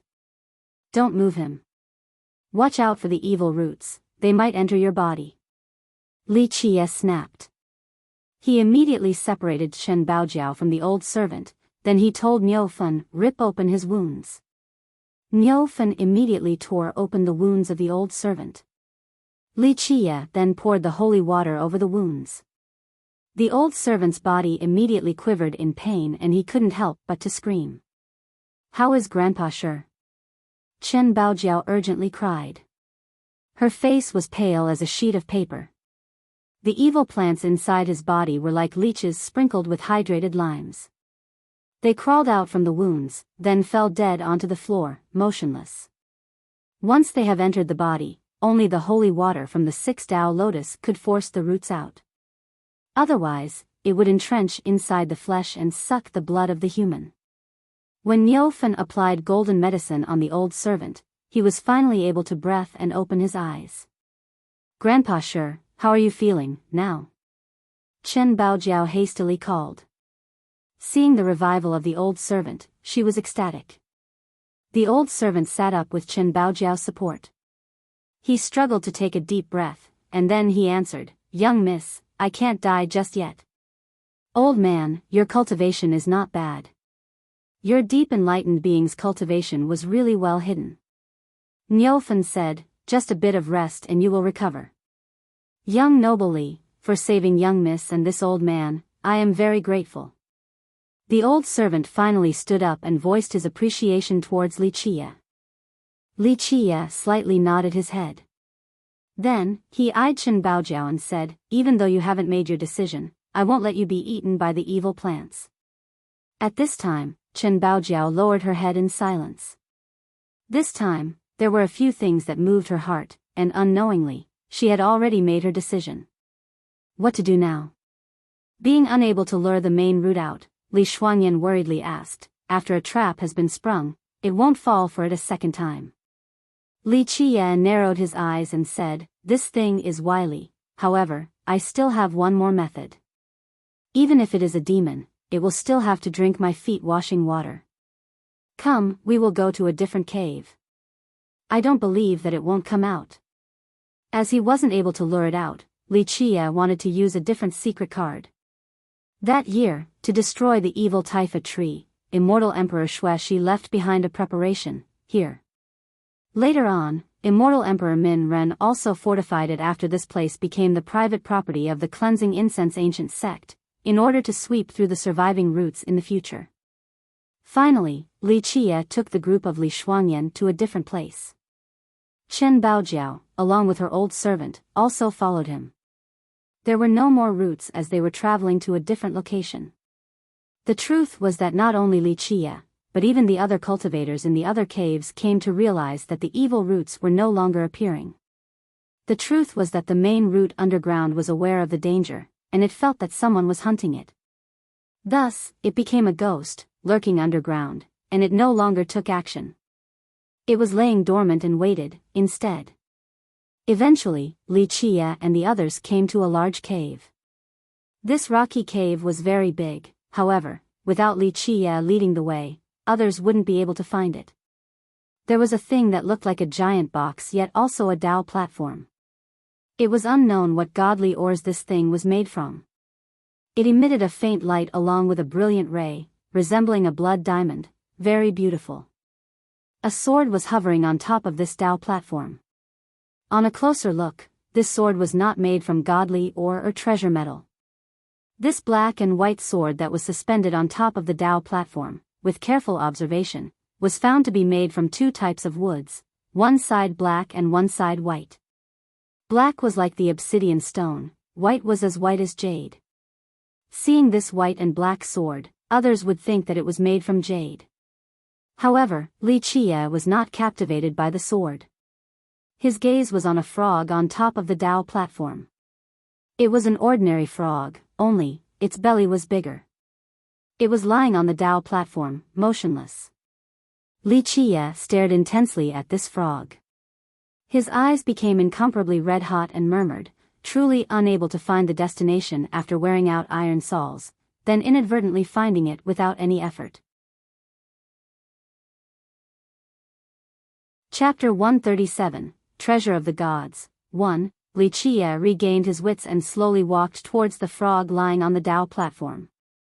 He didn't expect that this frog, which had escaped earlier, was now lying here motionless. What is that? Shen Baojiao looked at the Dao platform ahead and was stunned for a moment. Then, she murmured, "Shu." Li Shuangyan softly whispered and gestured for Chen Baojiao to keep quiet. She was also staring at this frog on the Dao platform. She knew that Li Qie yearned for this frog day and night, and he unsuccessfully chased after it for hundreds of thousand miles. Li Qie went onto the Dao platform, but this frog was still not moving. There was a seed the size of a thumb on the back of its neck. It was long and barbed in its blackness and not easy to discover. "Little thing, look at you, what treasure did you find?" At this moment, Li Qie understood why this frog did not run. The problem was the seed on its head. Even Li Qie had to change his expression. He squatted down and stared at the seed. Then, he slowly spoke, "Unfathomable. So many years have passed, but it still managed to survive till now." Anyone who knew the origin of this seed would be shocked. The seed of the evil Taifa tree was a rarity throughout the ages. That year, the seed of the evil Taifa tree had matured for tens of million years. It was then that its nemesis, the sixth Dao lotus, took action along with Li Qie and immortal Emperor Xuexi to ambush it at this place. That battle was incredibly deadly. One had to know that the evil Taifa tree had grown after a countless number of moons, growing here since the desolate era. It was the supreme evil lord of this separate world. However, after being ambushed by its nemesis, the sixth Dao lotus, along with the dark crow, Li Qie, and immortal Emperor Xuexi, even a powerful being such as itself couldn't escape death. When its main body was destroyed, the evil Taifa tree wanted to send its seed away. However, it was burned by the supreme immortal flame of immortal Emperor Xuexi and penetrated by the sixth Dao reincarnation technique from the sixth Dao lotus. It could be said that the seed that escaped into the ground had no hope of survival. Unexpectedly, after million years passed by, the seed that basically had a death sentence could heal its wound, only, it didn't have a good opportunity to germinate. This frog was the nemesis of spirit medicines and immortal plants. After it was full, it rushed into the cave and found this seed. The frog, at first, wanted to consume it, but the seed wasn't just for show. It rode on the frog's head instead. Both had heaven-frightening origins, and they were assaulting each other. Eventually, the frog's neck was clamped by the seed and neither could do anything to the other. The frog was intelligent, it found this place and wanted to borrow the Dao platform to kill the seed. Unfortunately for it, Li Qie also came to this place. "Little thing, you are no good." Li Qie crouched down next to it and cheerfully said, "Such a seed. You won't be able to escape it. How about we make a deal, you follow me, and I will help you remove it. Otherwise, after a long period of time, it will take root on your head. At that time, your fate will be miserable." The frog looked at Li Qie. After a long time, it let out a cry. Without a doubt, it was agreeing with Li Qie's proposal. This is how it should be. Li Qie smiled. He took out the lotus ashes and lightly sprayed it on the seed. The seed couldn't handle it and immediately shrank, rolling up as if it wanted to protect itself. When the seed fell down from the neck of the frog, it tried to run away. However, with the lotus ashes sprinkled on its body, it was running away with the speed of a tortoise. "You want to run away? Don't even think about it." Li Qie caught the seed in a treasure box filled with lotus ashes and buried it inside. Even though the seed was formidable, the lotus ashes were its weakness. Being buried in the ashes, it was up to the mercy of Li Qie, so it could only contract its thorns and it went to sleep. Li Qie obtained the seed of the evil Taifa tree. Then, he motioned his palm towards the frog and laughed, "Little thing, it is time for you to come back home. In this world, only I can tap into your true potential." At this point, the frog was quiet. Then, it jumped into the palm of Li Chia. As it was lying on his palm, it slowly turned into stone. In the end, it transformed into a tiny cauldron with the shape of a frog. Seeing the frog turning into a tiny cauldron, not only Li Shuangyan, but even Niu Fun was astonished. This is not any mythological beast, but a heavenly cauldron. Li Shuangyan exclaimed in amazement. They chased this frog the entire time, so the group of Li Shuangyan thought that this ordinary frog was a mythological beast or immortal spirit. However, they didn't expect it to be a heavenly cauldron. Li Chia carefully put away the heavenly cauldron and smilingly said, "I did not say it was an immortal spirit or mythological beast. That's right, it is a heavenly cauldron. A supreme peerless heavenly cauldron." Of course, he didn't say this phrase.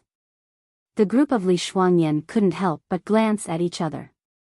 Heavenly cauldrons were indeed rare and hard to obtain, but this was not the style of Li Chia. No matter how precious a heavenly cauldron was, how could it compare to a precious million-year-old longevity spirit? Could it compare to precious immortal gold? It definitely couldn't compare. However, Li Chia did not look for the treasure metals and godly ores hidden beneath the evil-infested ridge.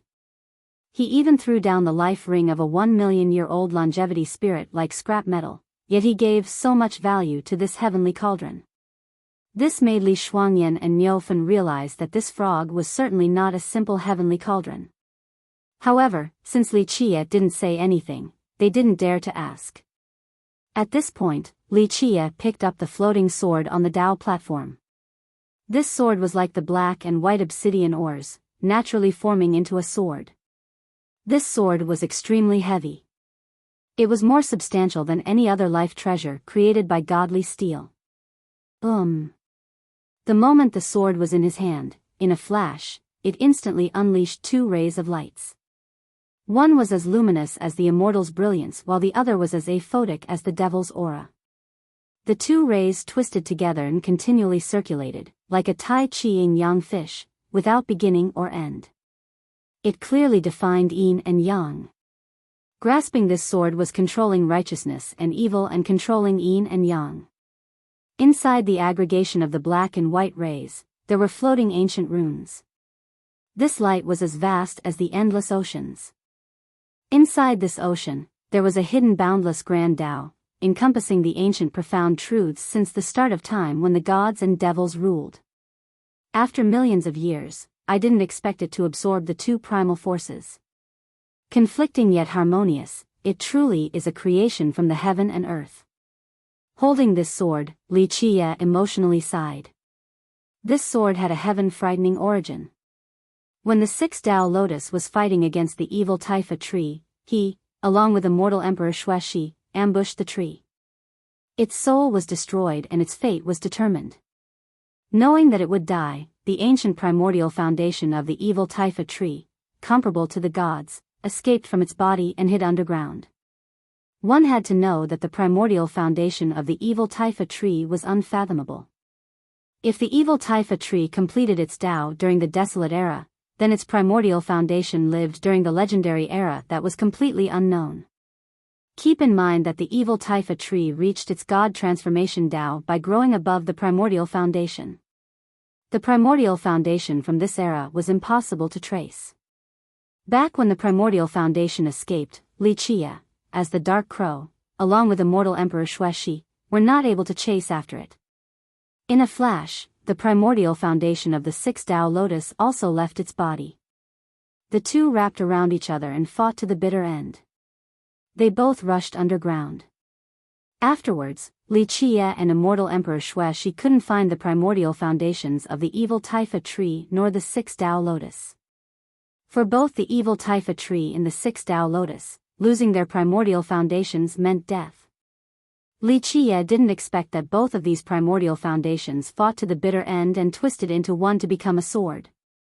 The primordial foundations had too many things inside of them. This was truly the inheritance of the godly tree and the evil tree. Good sword, Niu Fun was aware. After seeing this sword, he emotionally said, if there was a godly monarch weapon, at the very best, it would be just like this. This is the godly monarch weapon? At this point, Chen Baojiao was also shocked. Seeing the Tao platform absorbing the blood diamond rays, she said, so to speak, this is the treasure of the gods? Chen Baojiao was here for the godly laws. The godly monarch weapon was not tempting to her, but their laws moved her desires. Treasure of the gods? Li Chia bursted out in laughter and shook his head. There are no gods in this place, so it does not have a treasure of the gods. Heh, if there was really a treasure of the gods, did you think it will be your turn to get it? Then what is inside? Chen Baojiao stared at the Tao platform that was as big as a huge boulder. This Tao platform seemed to be used to hold valuable things, especially when it was emitting blood diamond lights. Anyone would guess that there would be extraordinary things inside. I'm afraid you don't want to know.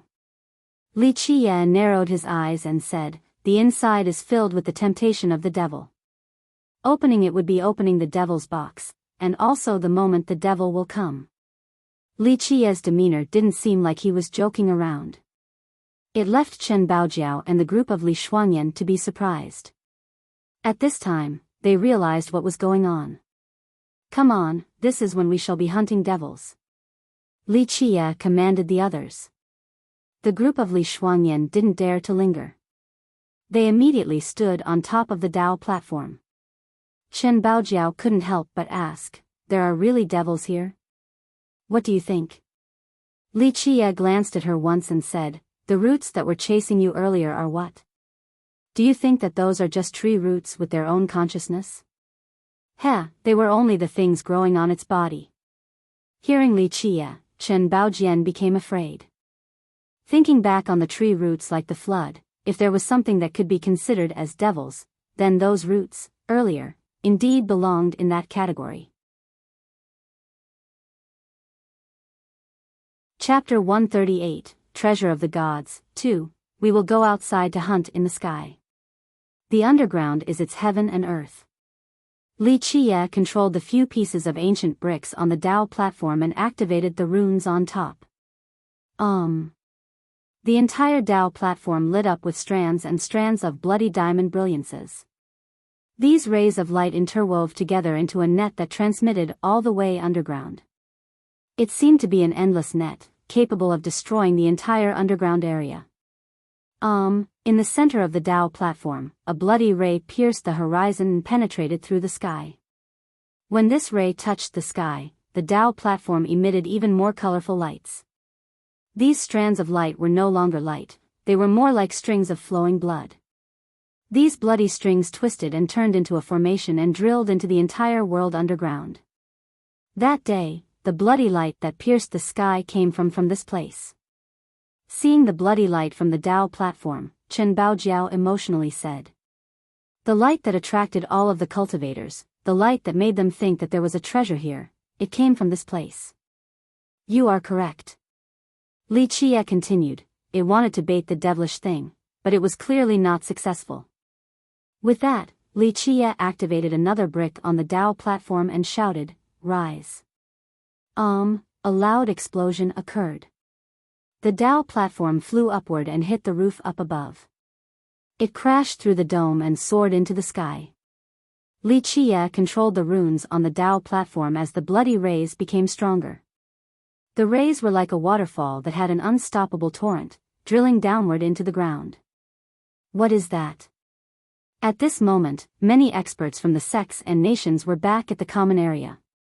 Many demon monarchs of the Flying Dragon Lake, through the heavenly mirror, all saw the Tao platform flying in the sky. They saw the bloody light that was like a waterfall cascading downward and were extremely astonished. Is that the treasure of the gods? A demon monarch murmured as he saw this scene. On top of the Tao platform, Li Chia looked everywhere. However, he couldn't find the main route as if it knew this was a trap. Good, I will see how long you can withstand this temptation. Don't make me release the maximum effect. Li Chia activated the runes on the Tao platform and suddenly, the strings of blood flew into the ground below, turning into rivers of blood and infiltrated all of the areas underground. You have been here before? Seeing Li Chia controlling the Tao platform so comfortably, Chen Baojiao asked with a hint of surprise. otherwise, how would you know how to use this Dao platform? The group of Li Shuangyan, seeing this scene, couldn't blame her. It was as if there was nothing Li Qie didn't know in this world. Little girl, don't forget, the evil-infested ridge was the private property of the cleansing incense ancient sect. I am the prime disciple, so naturally, I know how to manipulate the items of the sect. This is nothing too surprising. Li Qie leisurely said as he glanced at her. Li Qie's words suddenly turned Chen Baojiao's face red. She snapped at him and angrily said, "Little demon, am I not older than you?" Her current demeanor was extremely charming.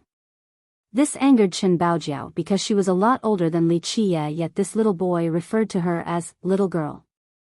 How could she not become angry? However, at this time, many cultivators from the great sects and powerful nations rushed out from the crater. After the evil roots stopped their offensive, even though all of the experts of the sects and nations rushed in, they couldn't find the treasures in the legends. This was when they saw the clear, bloody rays arriving everywhere like river of blood.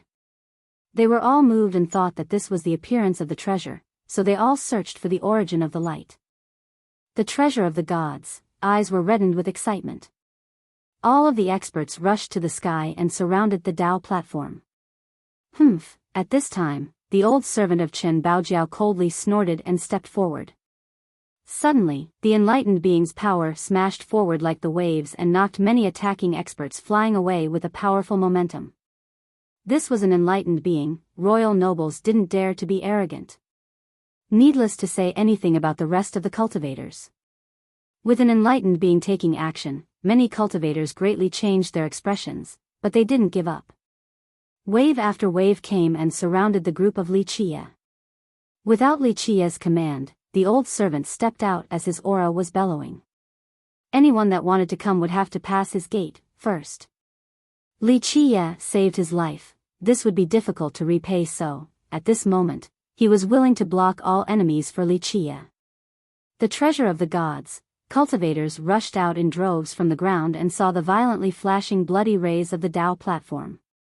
They became alarmed. Any of the sects and nations, seeing the diamond-like blood, was filled with greed as they salivated.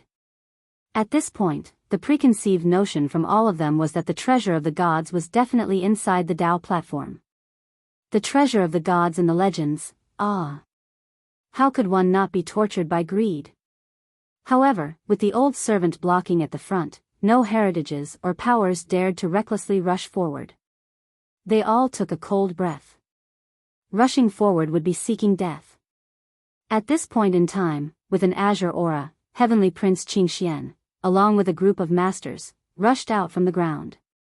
Then, a bloody aura carried Dao Child Xingtian, along with the Heavenly God sex members, also dashed out.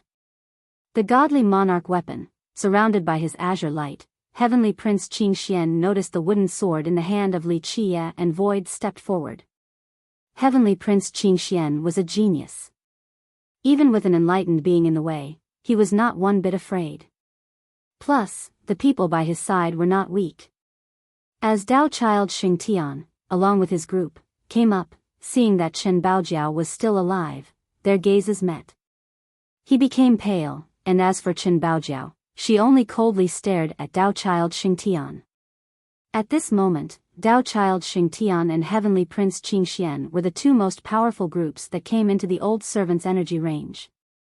Seeing so many people gather yet the main root of the evil Taifa tree still remained hidden, Li Qie squinted his eyes with laughter and told the old servant, "Grandpa, sure, these are guests. There is no need to be so alarmed."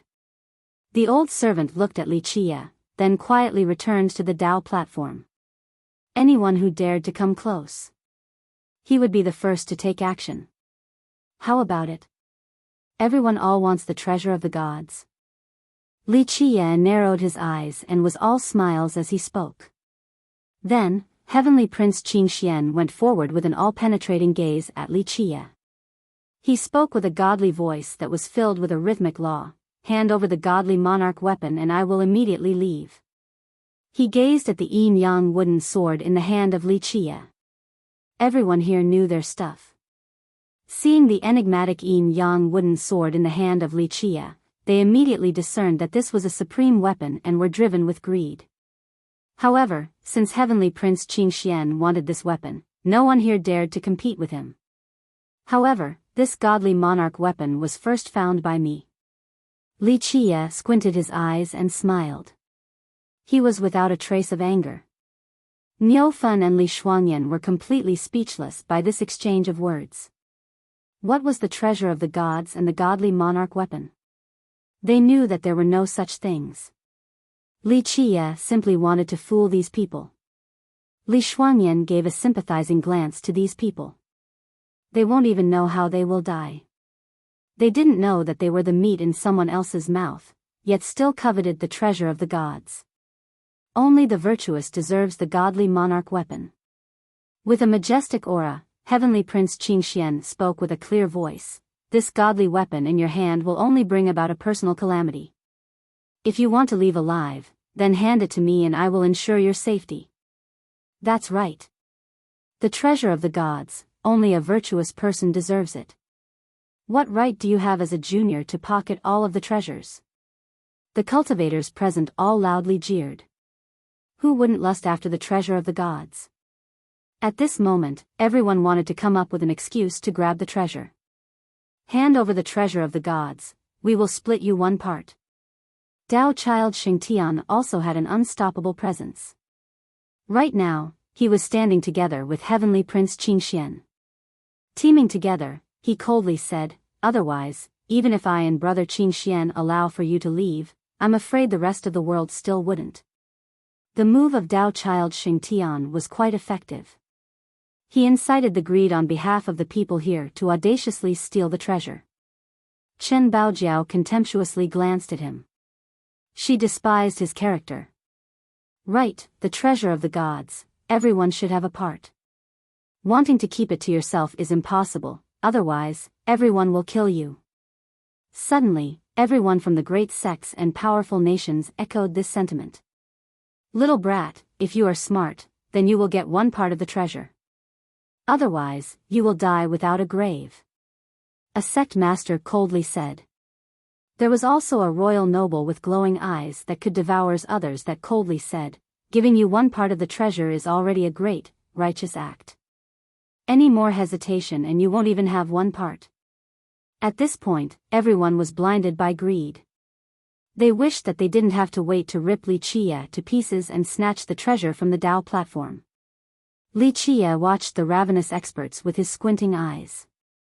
Then, he calmly said, so, me finding the treasure of the gods has turned out to be a detriment. Chapter 139. The treasures of the gods are left by them for their human race descendants. You are a mere mortal, how could you pocket it alone? Dao Child Xingtian's words were like the blooming lotus flowers. You keeping this treasure would not only be your demise, but also the demise of the cleansing incense ancient sect. The smart ones are the heroes. You take one part of the treasure and leave behind the rest. I along, with brother Qin Xian, will guarantee your safety as you leave. Bah, at this time, Chen Baojiao said with disdain, the so-called heaven's proud sons are nothing but cowardly pretentious rats. Wanting to take others' treasures yet still speaking this nonsense and spouting shameless words. It can't get any more wretched than this. Chen Baojiao's statement made Dao Child Xingtian's expression turn red and then green, but he coldly scowled and remained arrogant. My patience is limited. Hurry up and hand the godly monarch weapon over, otherwise, suffer the consequences. At this time, Heavenly Prince Qin Xian unleashed his aggressive aura and became impatient. Li Qie bursted out in laughter. Even facing everyone in the world, he was still nonchalant and calm. He said, and if I don't hand over the treasure? Death, Heavenly Prince Qin Xian replied with one word. It was filled with killing intent like cold steel and frightening chills.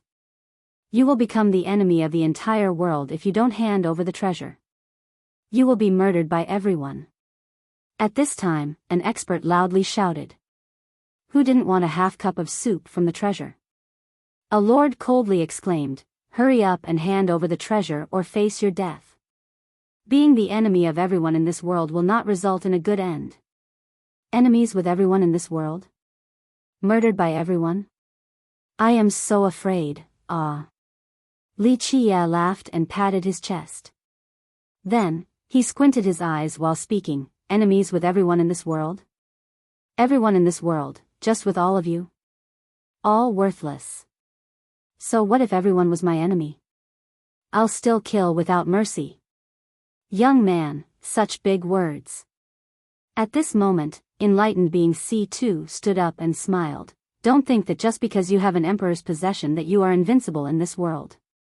The Azure Mysterious Ancient Kingdom and Heavenly Prince Qing Xian wanting to destroy you. This is an easy matter. Regarding emperor's possessions and emperor treasures, how can your cleansing incense ancient sect compare to the Azure Mysterious Ancient Kingdom? Enlightened being C2 was a cunning old fox. His words first brought the Azure Mysterious Ancient Kingdom into the mix, and it was also threatening Li Qie. I am so scared. Li Qie cheerfully smiled. What about the Azure Mysterious Ancient Kingdom?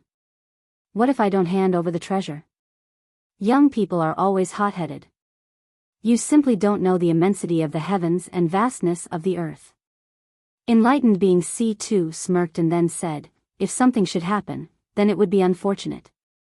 Finished speaking, he took one step forward and revealed his torrential aura. Without a doubt, C2 was clearly threatening Li Qie. If he didn't hand the treasure over, only death awaited him. How many enlightened beings did your heavenly jewel kingdom bring? The old servant behind Li Qie coldly snorted and also took a step forward, revealing his blood energy. His aura billowed out in front of Li Qie and protected him. So it is the Qin clan's grandpa sure. You have not come into being for such a long time, why the need to stir this muddy water this time? Even if you can stop me, can you also stop Grandpa Guan from the Azure Mysterious Ancient Kingdom? Enlightened being C2 let off a fabricated smile. At this point, C2 glanced at the old man wearing a hat next to Heavenly Prince Qing Xian. His intention was very clear. If they were to join forces, the old man needed to show some sincerity. This old man came out with a completely different momentum, towering like a giant mountain, standing motionless like iron chains blocking the rivers. He was like the hidden rocks hindering the waves. Even though he suppressed his own aura and cultivation, but when he came out, it still felt very oppressive and suffocating. As this old man stood up, even the old servant's eyes shrunk. He felt a great threat, knowing that he had met an enemy much stronger than him. A suppressed ancient saint. Niu Fen looked at this old man and smiled, hee hee. Ancient saint, at that moment, countless people shivered in their hearts. During the difficult Tao era, only the absolutely brilliant ones could become an ancient saint. This was an unfathomable man. Young noble Li, life is the most valuable thing. Take a step back and be humbled by the high sky and wide ocean. Li Qie smiled and replied, suppressing your cultivation to come inside, you should watch out for the emperor's punishment. When the emperor's punishment comes down, unless you are an immortal emperor, otherwise, becoming nothingness is the only result. The evil-infested ridge had been refined by immortal Emperor Min Ren. Outsiders that went in had to be below the ancient saint realm, otherwise, they wouldn't be able to enter. He did this to protect the treasures inside the ridge. It was so that the descendants of the cleansing incense ancient sect wouldn't needlessly plunder the place, killing the chicken to take the eggs. Enemies with the rest of the world? I love this type of matter the most. The Azure Mysterious Ancient Kingdom, in my eyes, is only scrap metal. Since all of you want to rob the treasure, then scram over here. I will fight all of you by myself. This unrestrained arrogance caused everyone to burst out in laughter. Dao Child Xingtian took a step forward and laughed, blind little demon boasting shamelessly. Just with you alone? I can slay you with just one hand. Huh, just with a pretty boy like you? Why don't you take another look at yourself? When your fiancée was facing trouble, you didn't even try to rescue her. A cowardly, hypocritical bastard like you still has the face to consider yourself a genius of the Grand Middle Territory? In my opinion, it is more accurate to call you a fool. Li Qie loudly gloated and spoke with disdain as he glanced at Dao Child Xingtian. Li Qiye's words immediately left Dao Child Xingtian livid. He coldly shouted, "Little animal, I will hack you." He roared and swung one hand down vertically. Scram! Li Shuangyan immediately slashed before Li Qiye could move. One slash alone was able to force Dao Child Xingtian to retreat. With her city-toppling beauty, she coldly glared at him and said, "Cowardly rats still dare claiming to be geniuses." Being looked down by Li Shuangyan enraged Dao Child Xingtian till he started to shiver with an ugly and pale expression. "Enough nonsense. Hand over the godly monarch weapon and I will spare your life." At this time, Heavenly Prince Qingxian lost his patience and stepped forward with a soaring aura. He was like a young heavenly king. Li Qiye glimpsed at him and said, "Spare me from death? Do you really think that you are your ancestor, Immortal Emperor Sandao, or Immortal Emperor Qingxian? Even if Immortal Emperor Sandao or Immortal Emperor Qingxian saw me, they still wouldn't dare to bluster. Accept your death." Heavenly Prince Qingxian roared and his azure aura immediately turned into a huge hand, carrying an invincible momentum, and swung at Li Qiye. "Move!" After a shout, the holy lotuses bloomed. Li Shuangyan maneuvered and blocked the strike from Heavenly Prince Qingxian. In the blink of an eye, her void imperfection physique appeared with peerless sacred immortal lights, impervious to all magic, impenetrable by all things. A great amount of blossoming lotus petals propped up like the eternal blue sky. It was as if she was a banished fairy from the 9 heavens. The so-called number 1 genius of the Grand Middle Territory, how about fighting me? Li Shuangyan stood up with complete domination. She was as cold as the mist, like a snow-covered mountain with peerless grace. Good, good. Shuangyan, people will say that I am picking on the world, bullying with numbers. This would not be a good rumor. Li Qiye calmly said as he pulled Li Shuangyan back. At this moment, Li Qiye looked at everyone and nonchalantly said, "Wanting to snatch my treasure. I have no choice left but to kill all of you. 1 versus 1, that would be my bullying you. All of you, come forward." Heavenly Prince Qingxian, Dao Child Xingtian, in my eyes, you all aren't shit. I can kill all of you with just one hand. Ignorant fool, rush up and tear him apart. Li Qiye's arrogance angered everyone and one of them furiously exclaimed. "That's right, tear this little demon into 18 pieces. Then we will divide the treasure." At this point, all of the cultivators who were forming a blockade at the back rushed forward with surging killing intent. "Since you are seeking your own death, I will help you." With a chilling gaze, Heavenly Prince Qingxian stepped forward with a flowing azure aura that was as vast as the ocean. Not only Heavenly Prince Qingxian, but Grandpa Guan, enlightened being C2, Dao Child Xingtian also all rushed forward. They all wanted to seize the treasure to avoid being taken advantage of by others.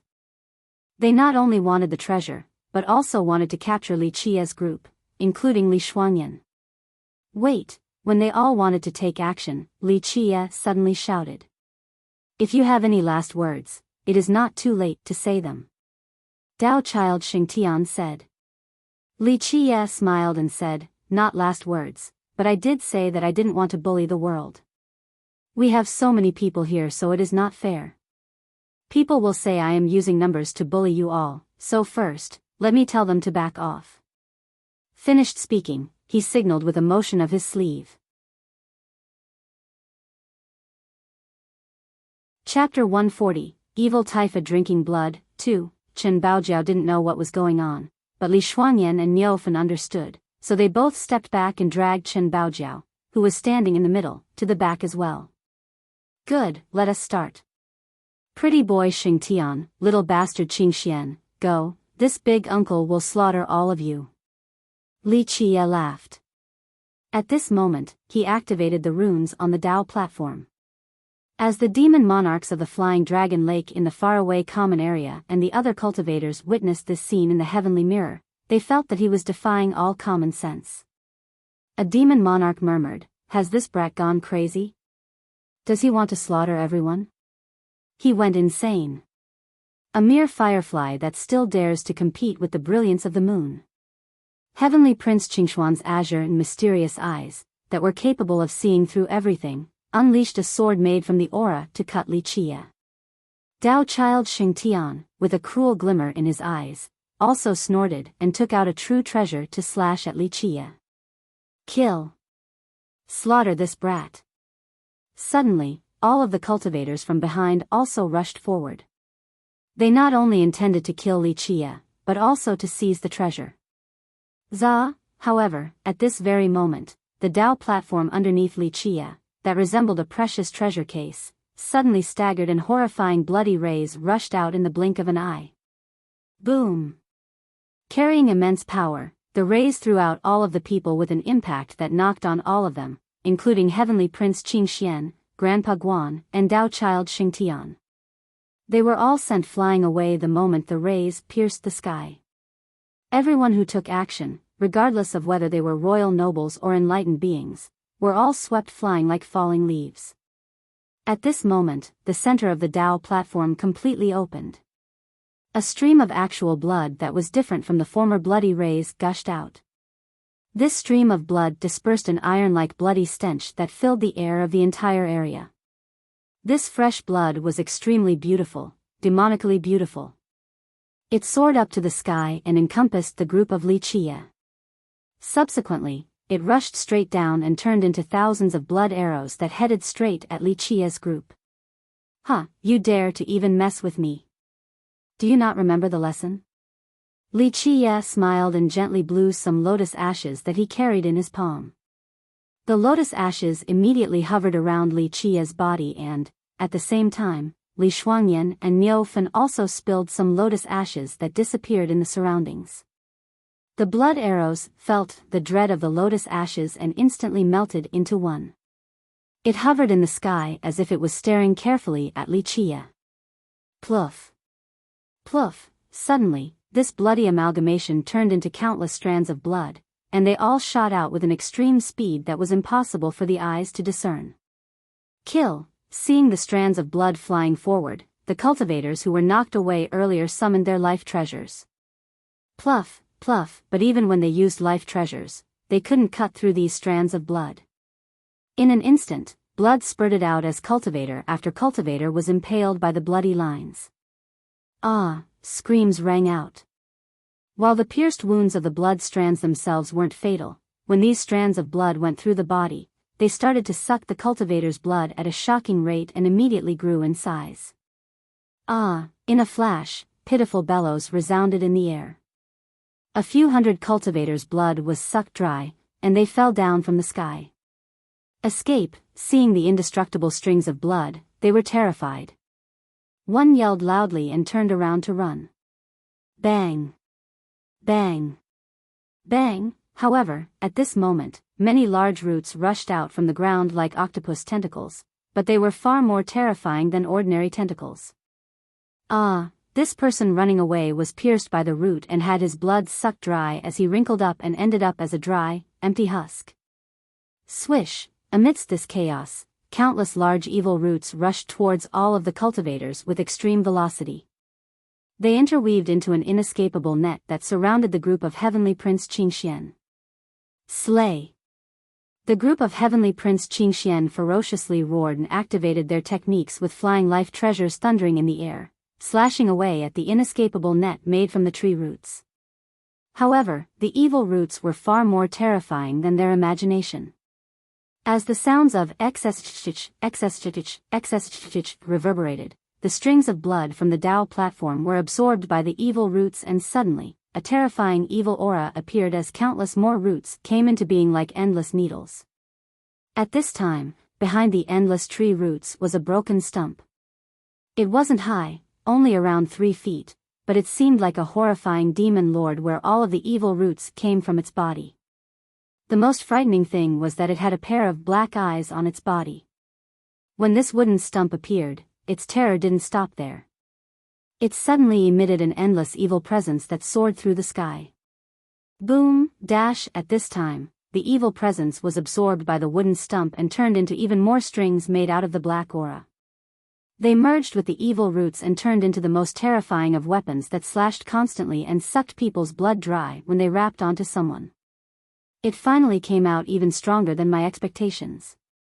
On top of that, it became a whole stump and not just a main root. Li Qie looked at the wooden stump around 3 feet long and murmured. The wooden stump of the evil taifa tree? Li Xuanyan was creeped out after seeing the wooden stump with the 2 black eyes. At this time, she understood why Li Qie called it a ghastly being. Meanwhile, a section of the evil roots was trapping and killing all of the cultivators while the other roots were frantically devouring the strings of blood from the Dao platform. What are these things? Why are these evil things crazily sucking blood? The Dao platform was still shooting out numerous strings of blood that not only pierced the cultivators' bodies, but they also launched into the evil roots and got absorbed by them. Seeing this scene, Chen Baojiao was creeped out. It was as if the blood was evil. You guessed it, this is indeed evil blood. Li Qie cheerfully smiled. The peerless, valuable blood of the evil taifa tree is shockingly scarce. This evil blood is the biggest temptation to the living tree roots and evil plants. This is not a treasure of the gods, this is a trap. Chen Baojiao exclaimed with an astonished expression. She was not dumb and immediately understood the reasoning behind it. Li Qie glanced over at her and said, "You aren't too stupid. Who said there was a treasure of the gods here? This is a Dao platform that is used to bait the surviving evil roots." At this point, when the horrifying screech resonated, one cultivator after another died horrifically under the assault of the evil taifa root. It knew that Li Qie was a powerful enemy, so it didn't target him and only killed the other cultivators. Having absorbed the precious evil blood along with the evil aura, the stump of the evil taifa tree was further strengthened. At this point, not to mention the other cultivators, but even royal nobles would be easily slaughtered. "Mother, what kind of devil is this?" The Flying Dragon Lake's demon monarchs, along with other cultivators at the common area, saw this scene and were shivering with chills.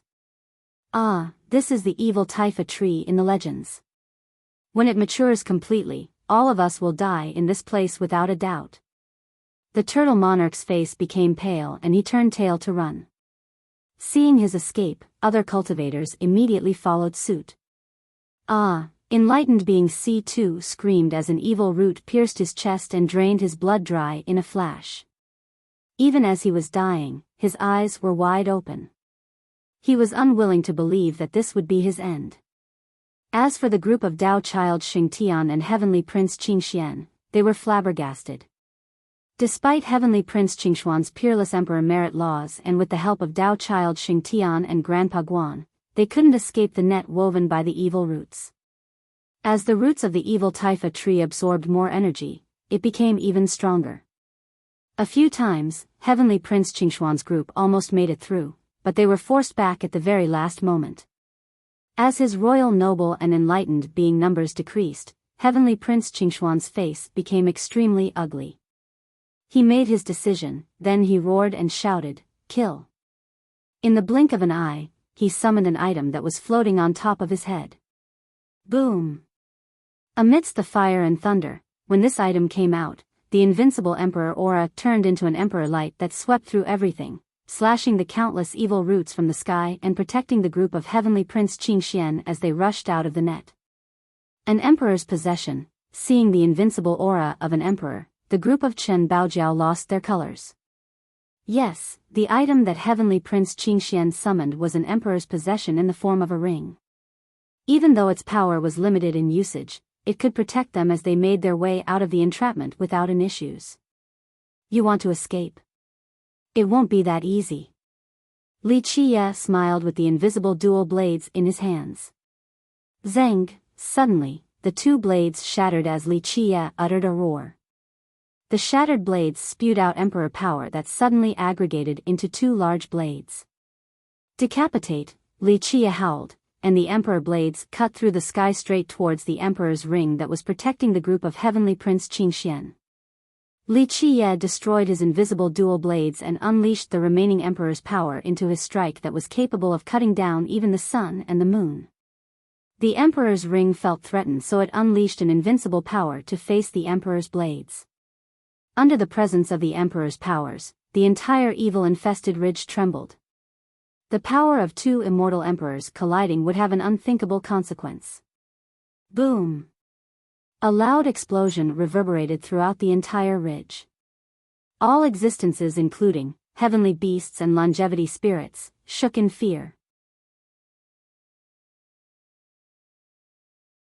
Chapter 141. The heaven and earth became pale and the sun and moon lost their brilliance. Under this one move, countless existences were lying helplessly on the ground. A loud crack resonated, and the Emperor's ring shattered, leaving behind only enough Emperor's power for Tao Child Xingtian and Heavenly Prince Qingxian. Losing the protection of the Emperor's power, the other cultivators were suddenly attacked by the evil roots. Heavenly Prince Qingxian had no time to attend to them. It took so much effort and killing to reach this point. He didn't want to die in vain. He roared and held the broken ring in his palm and escaped the trap along with Tao Child Xingtian. At this moment, he didn't dare to hesitate. He dragged Tao Child Xingtian along and crossed the sky all the way to the entrance. In the instant when he rushed out of the stone door, he didn't even look back and completely escaped from the evil-infested ridge. With the Emperor's ring not having that much power left, he didn't want to use his life-protecting secret methods to save other people. Thus, he fled immediately. Having lost the Emperor's protection, expert after expert screamed and fell to the ground. Next was an enlightened being that followed Heavenly Prince Qingxian.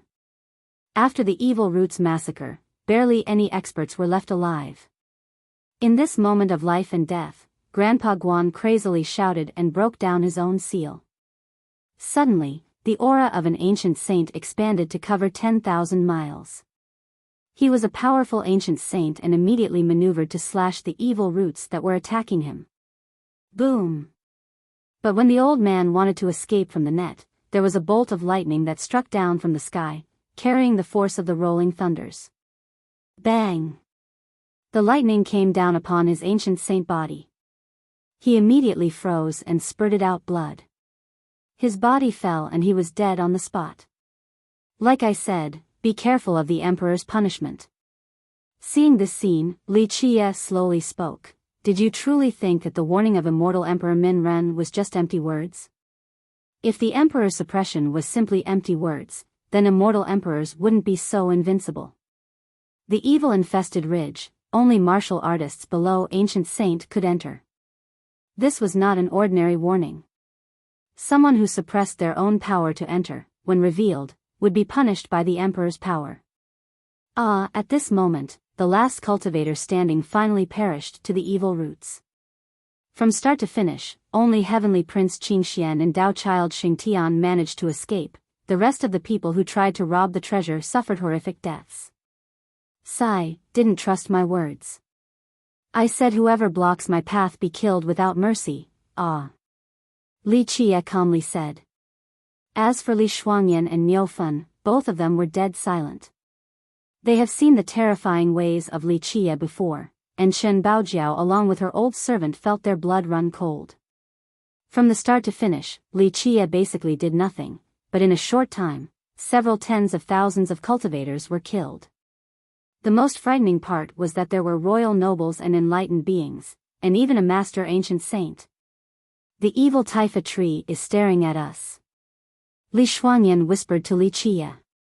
At this time, the evil Taifa tree was bigger than ever before, being, at the very least, double its previous size. As the trunk grew bigger, there were many more small roots and ancient roots with greater sizes materializing. When it opened its dark eyes to look at Li Qie's group, countless tree roots started to fly towards them. Meanwhile, it was like a pillar of bones, sucking the evil energy nearby. It was making it even more powerful. The evil Taifa tree carried an appearance that reeks of death. It was covered by countless large roots, akin to a devil from the depths of hell. Anyone who saw its appearance would be shivering with uncontrollable shock. When it looked at Li Qie like a poisonous serpent stalking its prey in the darkness, it caused the other's hair to stand on end. If you pledge allegiance to me now, you will have a path toward survival. Otherwise, you will become ashes and dust. Everyone was afraid of the evil taifa tree's gaze, only Li Qie remained calm. He slowly spoke to the tree with a smile. At this time, not mentioning Chen Baojiao, even Niu Fen's group was afraid. One has to know that this existence in front of them could even kill ancient saints, let alone them. XSH, the evil taifa tree used the most direct method to answer Li Qie. A plethora of roots rapidly speared forward, like arrows, with power frightening enough to be able to tear through the void, doubling its speed from before. It sucked a lot of blood. The more blood it consumes, the more powerful it becomes. Seeing the action of the evil taifa tree, Niu Fen said with a surprised expression. Zening, but in the blink of an eye, an imprisonment iron chain appeared and all of the tree roots of the evil taifa tree were chained by a universal law. This law turned into numerous chains around the tree, not allowing it to move. It was impossible to break these godly chains. All of the tree roots attacking Li Qie were frozen as well. This left the evil taifa tree aghast. At this moment, it felt a terrifying pressure as well as the most instinctive of fear emanating from its soul. Clank clank, wave after wave of sound came out from the chains, shooting out endless lights. One magical rune flew out into the sky, turning into mysterious incantations that slowly morphed into a huge black hole. At this moment, this black hole could devour anything in its surroundings. Being locked by the universal laws in the form of chains, as well as being surrounded by the black hole made from interwoven runes, these two things pulled the main root of the evil taifa tree inside. Once inside the black hole, it would instantly be crushed. What is that thing? Seeing the roots of the tree being suppressed, Chen Baojiao emotionally asked. The refined evil blood was not evil blood, but universal laws. Niu Fen saw the signs in this matter, and he movingly spoke. This entire Dao platform was meant to catch it. Li Qie, seeing the chains pulling the tree into the black hole, smilingly said, "Did you really think this place had some ancestral blood to power your body? Unfortunately, you are not smart enough." Bang, bang, at this moment, all of the roots of the tree crazily struggled in order to escape from the universal laws, but it was all in vain. This was the preparation left behind by immortal Emperor Xuexi, and was strengthened by immortal Emperor Min Ren later on. Once trapped inside, there was only death for the evil taifa tree. When they killed the tree that year, Li Qie, as the Dark Crow, knew very well that even with a few roots left, the tree would be able to revive. Thus, Xuexi prepared the evil blood in order to slay it in the future. They fused the blood together with universal laws. From then on, inside the Dao platform was the most tempting thing for the evil taifa tree. It craved the ancestral evil blood the most. So even after millions of years, it couldn't fight its desire for the ancestral blood. It went closer and devoured the evil blood to strengthen itself, not knowing that it would be swallowed in the process. The truth was, in the last 100,000 years, many small roots were able to revive, but they weren't able to suppress the desire for the evil blood. Eventually, this main root was formed with some consciousness and was able to fight its instinctual desire. However, when Li Qie unleashed all of the evil blood, this evil taifa tree was no longer able to suppress its temptation. It was no different from a fish taking the bait. Poof dash, the tree roots were being pushed into the black hole where they will be devoured and crushed inside. The evil taifa tree struggled to escape the universal laws. Bang! It crazily dived into the ground, wanting to root itself within the earth to stop the force of the black hole, but it was to no avail.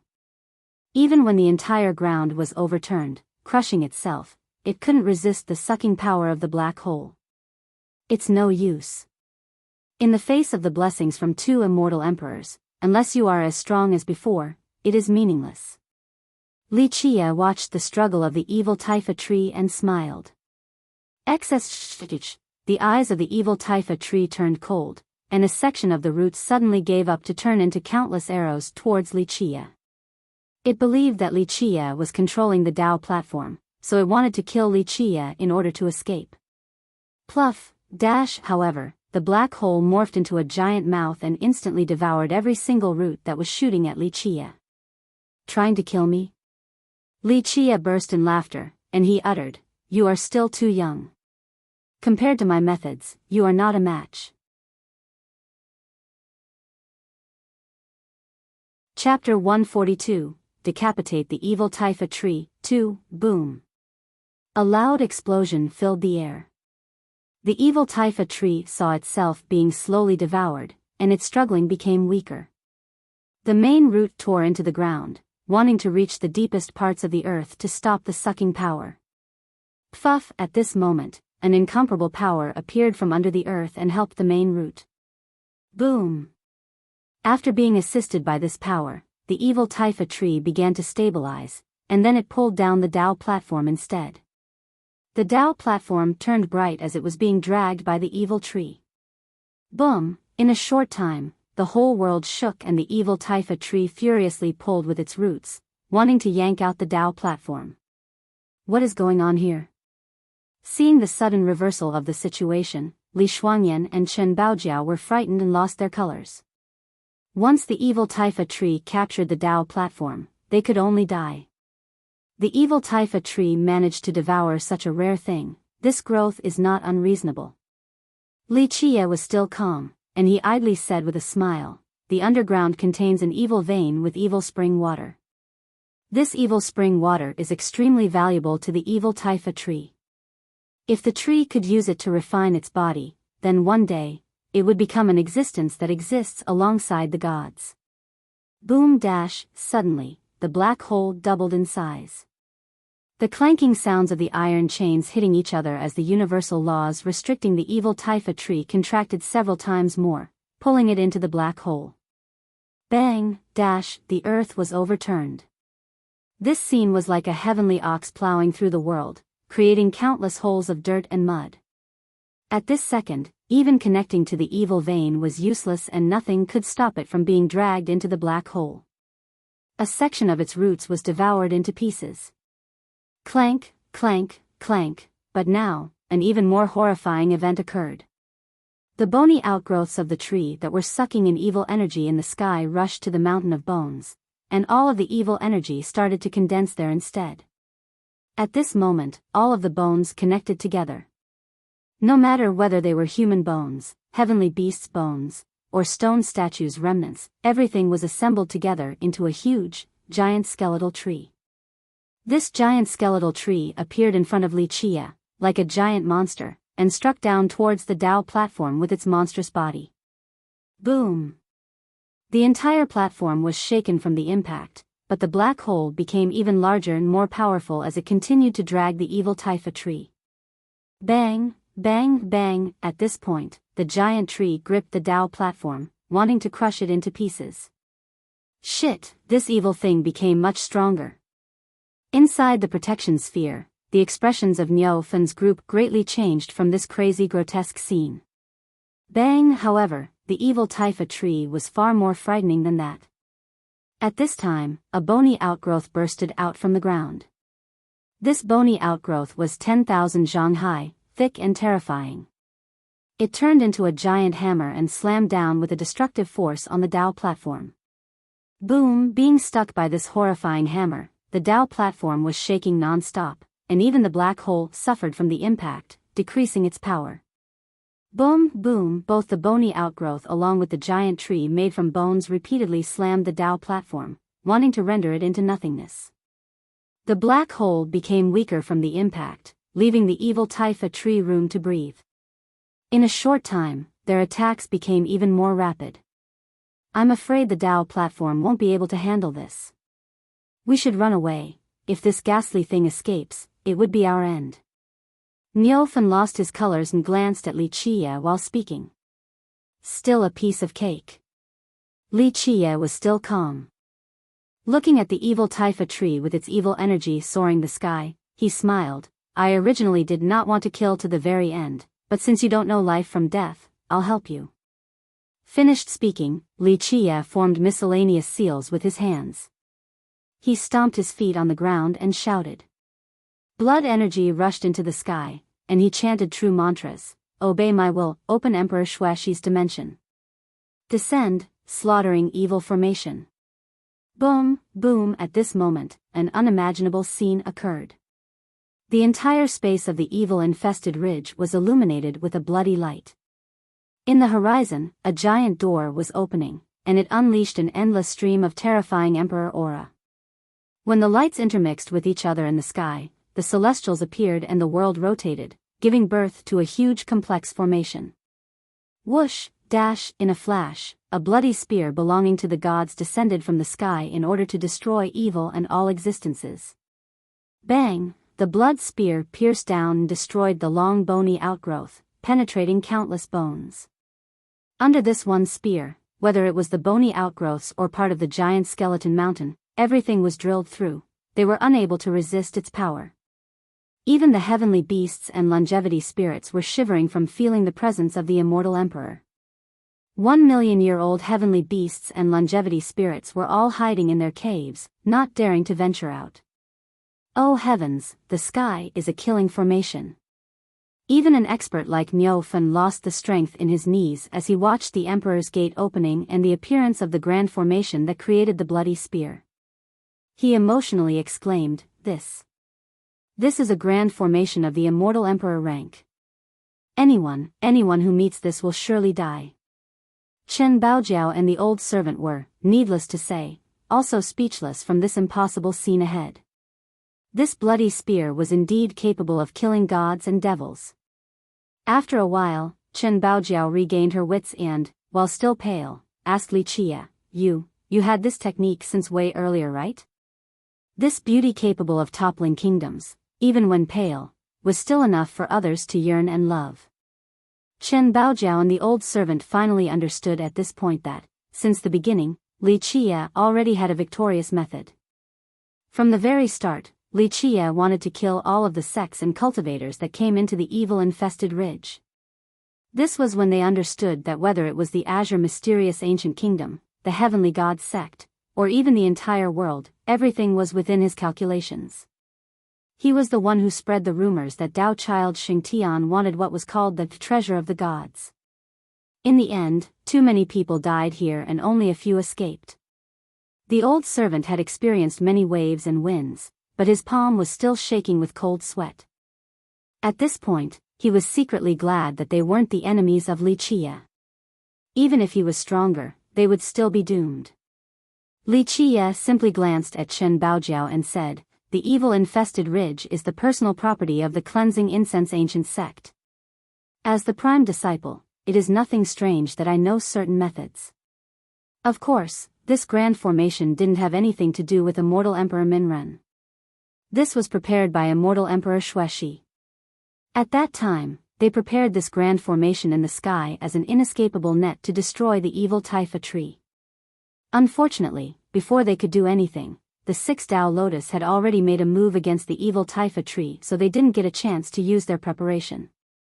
The killing of the tree was led by the Dark Crow, Li Qia, but because the formation was not used, Li Qia left it behind, hoping to make good use of it one day. Today, Li Qia clashed his hands together with mysterious seals while chanting profound words to open this emperor gate and summoned the descending bloody spear to destroy the evil existence. Zai Thei, dash, at this time, the evil Taifa tree miserably shrieked. The bloody spear had pierced through its body and its roots were slain even more. Poof, the main root of the evil Taifa tree was split opened. Inside was an ancient root, around the size of a finger, flying forward. It wanted to escape as far away as possible. What is that? Seeing the ancient root wanting to escape, Li Shuangyan asked with astonishment. Primordial root. Li Qia looked at the extreme speed of the primordial root and said, The tree is not an adult evil Taifa tree, so it only had such a tiny primordial root. Are you not killing it? Niu Fen was also worried. If the primordial root could grow up to become an adult evil Taifa tree, then once it escaped, the consequences could only be imagined. This would be a great disaster. It does not understand this world and does not understand this heaven and earth. Li Qia smiled and said. As they were talking, the finger-sized primordial root wanted to escape far, far away. As the root was flying out of the eastern region, the cassia lotus tree in the far south made a buzzing sound. Suddenly, a green branch rushed forward like a sword of the gods. It suddenly slashed the horizon, a slash that was capable of ending the karmic cycle and destroying all 6 Tao. It was only a young branch, but at this moment, even the gods would tremble. This branch that was slashing out was just like a sacred sword. Xsh, the young branch rendered the primordial root into innumerable pieces under its godly power.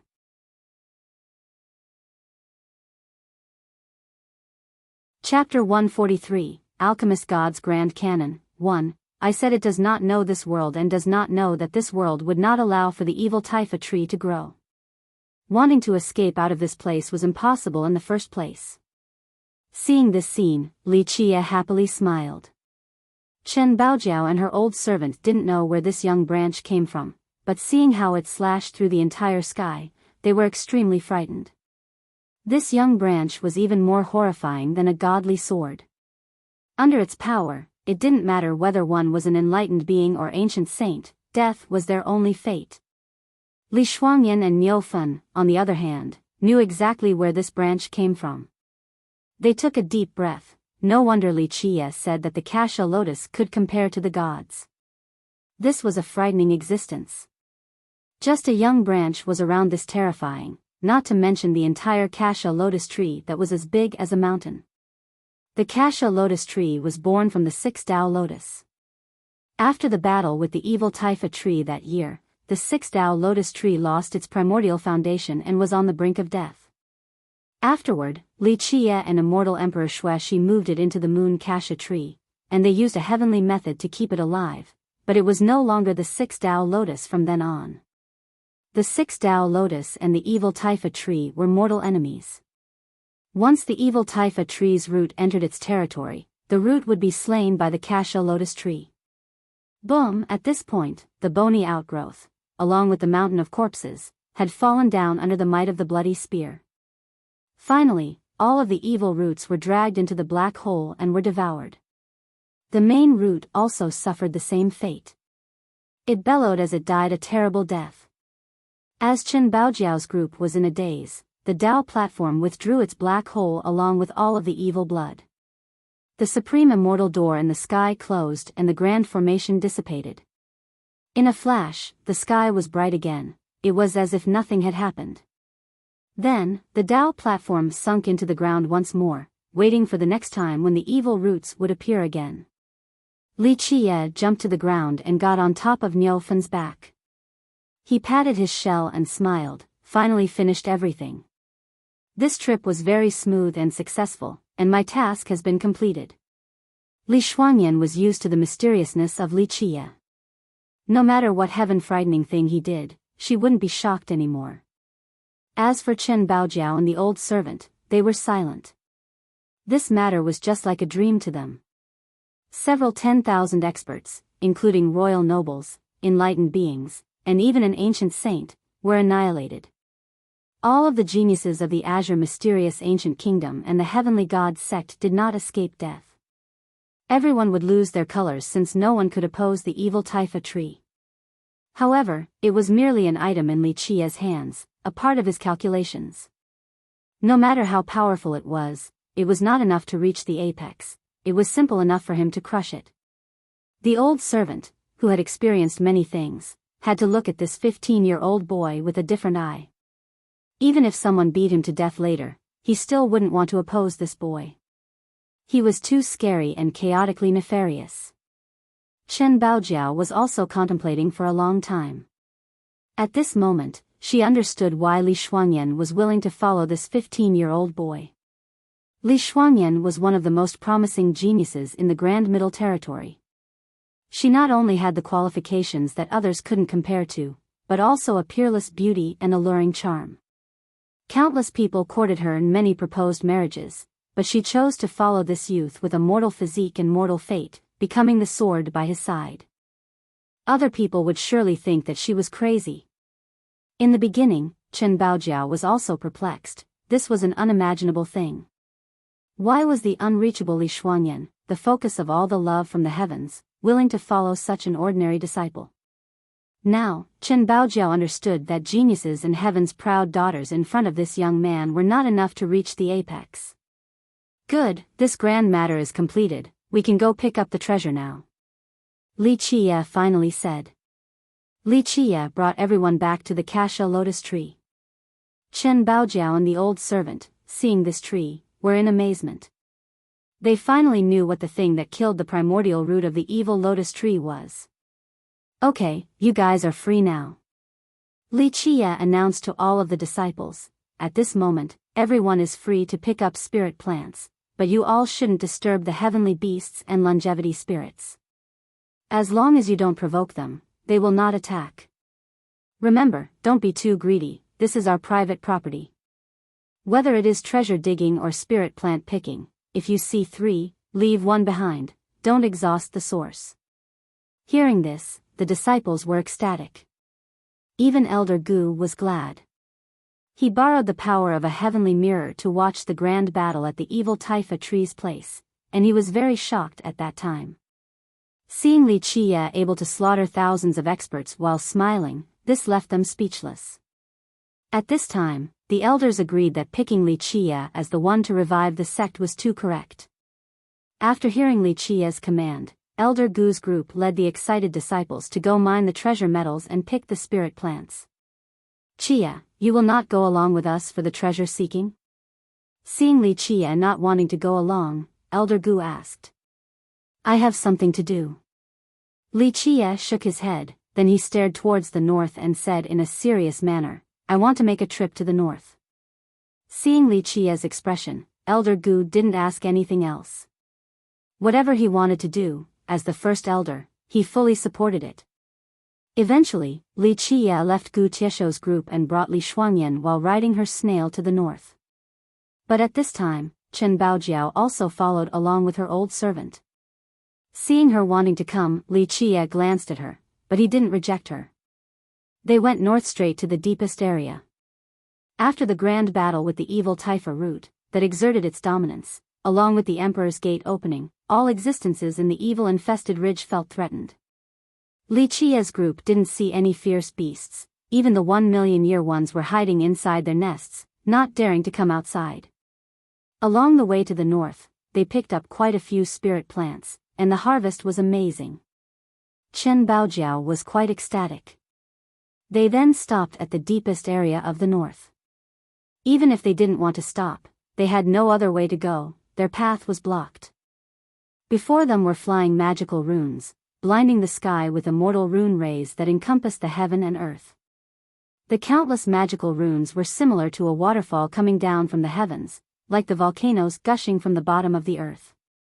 The magical runes covering the sky were hovering without order as if this was just as a storm. There was no pattern or order. Even so, they exuded a frightening presence. Any existence in this place would be shivering in fear, or even bowing down in worship. Oh my mother, these are Emperor's runes. This place has the suppression of an immortal emperor. Within the group, Niufen knew what was going on. Seeing the magical runes, he lost his colors and muttered, this is an area personally suppressed by an immortal emperor. He sealed the heaven and earth. What is this thing that is being suppressed here? At this point, Li Qie's gaze became cold as he stared at the scene ahead. He had guessed it earlier, but after personally witnessing the suppression, he still coldly scowled. As Li Qie observed the place, the hearts of Niufen's group sunk down. They felt the wrath of Li Qie. Even someone as powerful as Niufen was shivering in fear under this rage. They felt a chill in their hearts, it was as if everything would be slaughtered within millions of miles. At this time, Li Qie took out his ancient zither while staring at the magical runes that blocked the sky, and he started to pull the strings. Zheng, zheng, zheng, the musical sounds of the zither resonated, creating an emperor aura that encompassed the heaven and earth. When Li Qie plucked the strings, the aura swept through the world and drowned the entire evil-infested ridge. Such an aura caused everyone inside the ridge to be palely frightened with anxiety. Gu Taizhou looked towards the north. He knew that it was Li Qia's doing since he brought along the patriarch's ancient zither. Gu Taizhou lost his colors because he knew that it would absolutely be a powerful enemy to force Li Qia to utilize the Emperor Aura and Immortal Will. Zheng, finally, the aura that encompassed the heaven and earth solidified into an immortal sword made out of blood that was capable of slaying immortals and annihilating gods. One sword across the world puts the stars to shame, and the yin-yang Dao became silent. Kill. At this second, Li Qia roared and his fingers, like the storm, played the most violent of tunes. Zheng Zheng, this one sword slashed all things in this world, carrying an invincible Emperor aura with the utmost brutality. My aura is invincible and will cut down all enemies. This one sword instantly exuded a bright brilliance, illuminating the entire evil-infested ridge. The frightening Emperor aura swept through the four directions and reigned over the heaven and earth. At this moment, all of the magical runes inside the light ahead were woven into an Emperor tome, floating in the sky and turning into the word amnesty. This word amnesty pardoned all sins, even the gods had to retreat. Boom! An explosion shook the entire ridge. Under this one blow, not mentioning the group of Gu Taizhou, but all existences inside the evil-infested ridge fell to the ground. The immortal will of an immortal emperor within the magical runes, along with the grand suppressing formation, collided with the emperor's zither, destroying the horizon. The yin and yang turned into chaos. If this strike was not directly struck on the formation, then the entire evil-infested ridge would have been shattered.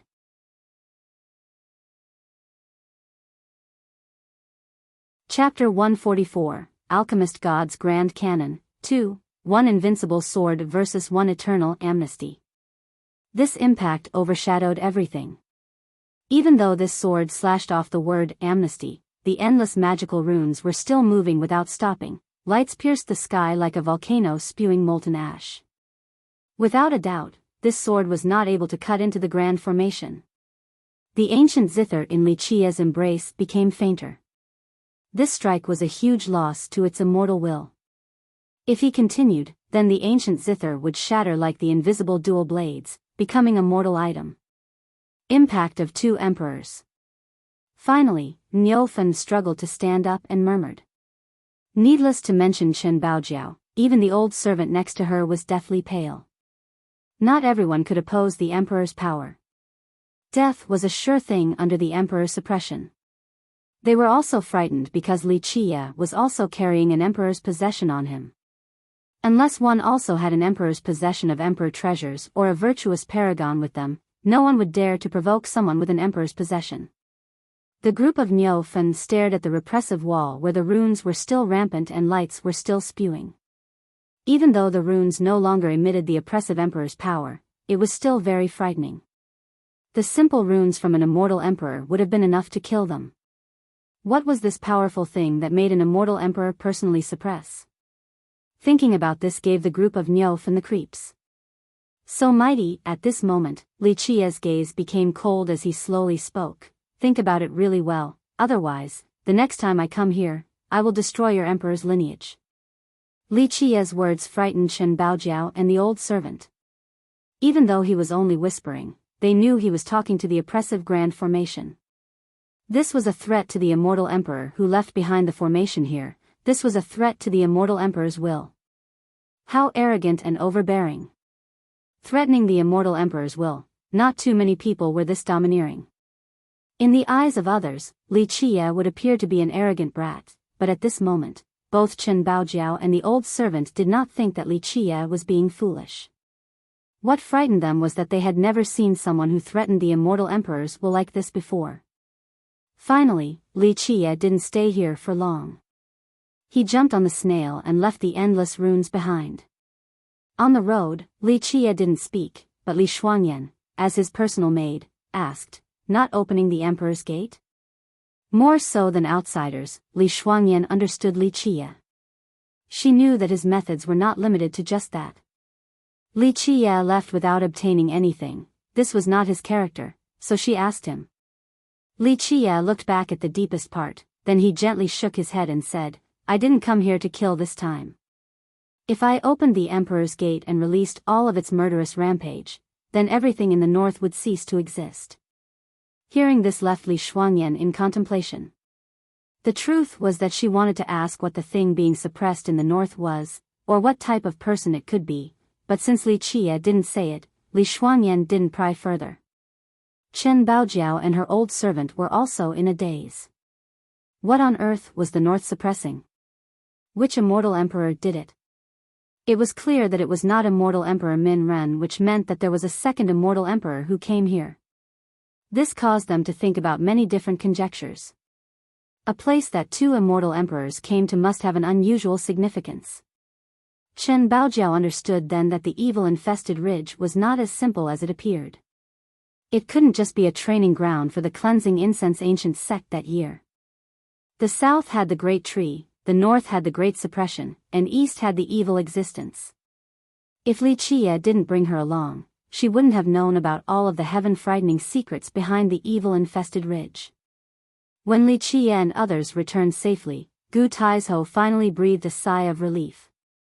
Li Qie having to use the emperor's possession made Gu Taizhou quite afraid. He thought that Li Qie had met a powerful enemy. In the end, the disciples of the cleansing incense ancient sect picked many spirit medicines and a lot of life metals. There was even one disciple who managed to dig out a true fate godly ore. The sect had a great harvest this trip. Seeing as how the sealing time of the evil-infested ridge was near, Li Qie commanded and had all of the disciples leave the evil-infested ridge. Everyone became relieved after stepping outside, especially Chen Baojiao and the old servant. They were glad to finally see the true sunlight again. Thinking about this trip, the old servant was quite shaken. All of the sects and countries were almost completely annihilated.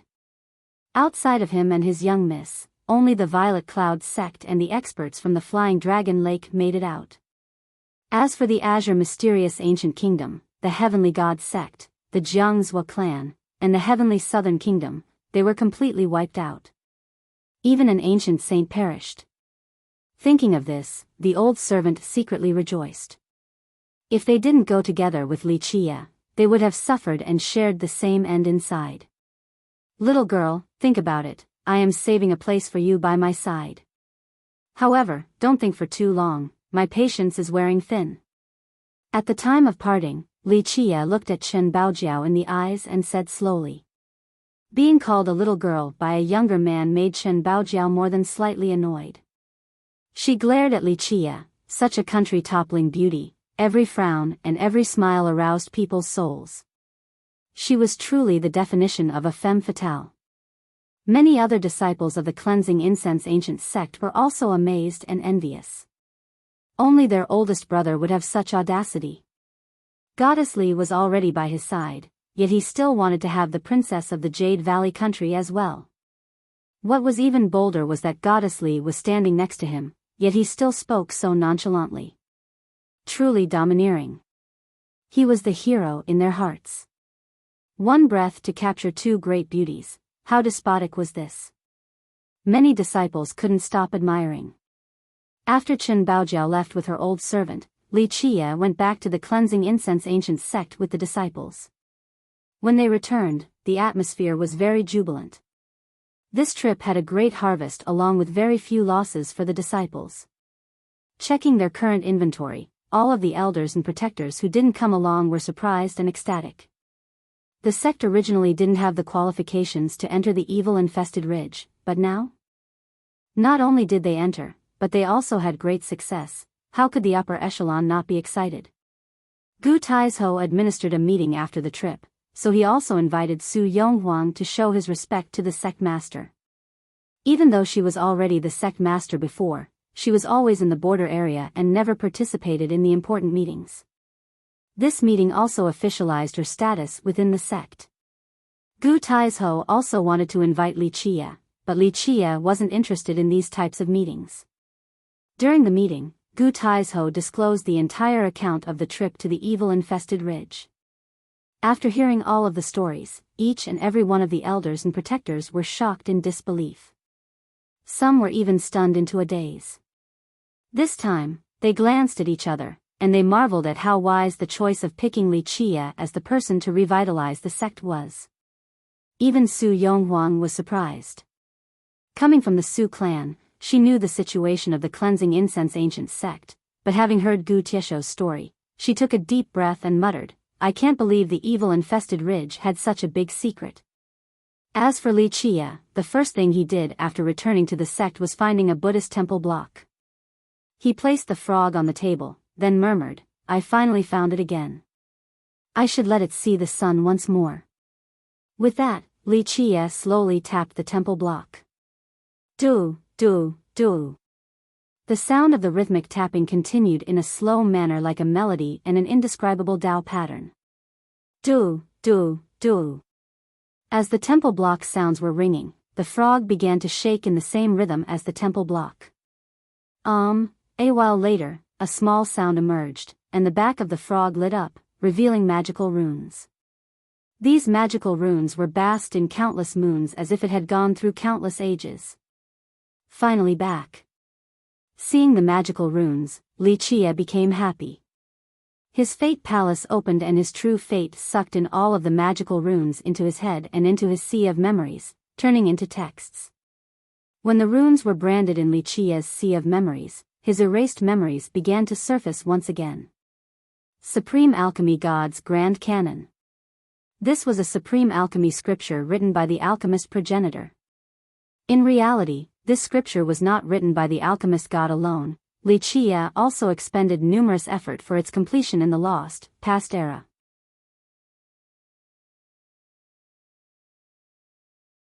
Chapter 145, Silence in All Directions. 1. During the Desolate Era, as the Dark Crow, Li Chia was the guide for the alchemist god. They experienced mortal dangers, traversed the 9 heavens and 10 earths, walked throughout the 9 worlds, invaded the forbidden burial grounds, and penetrated the ancient earth.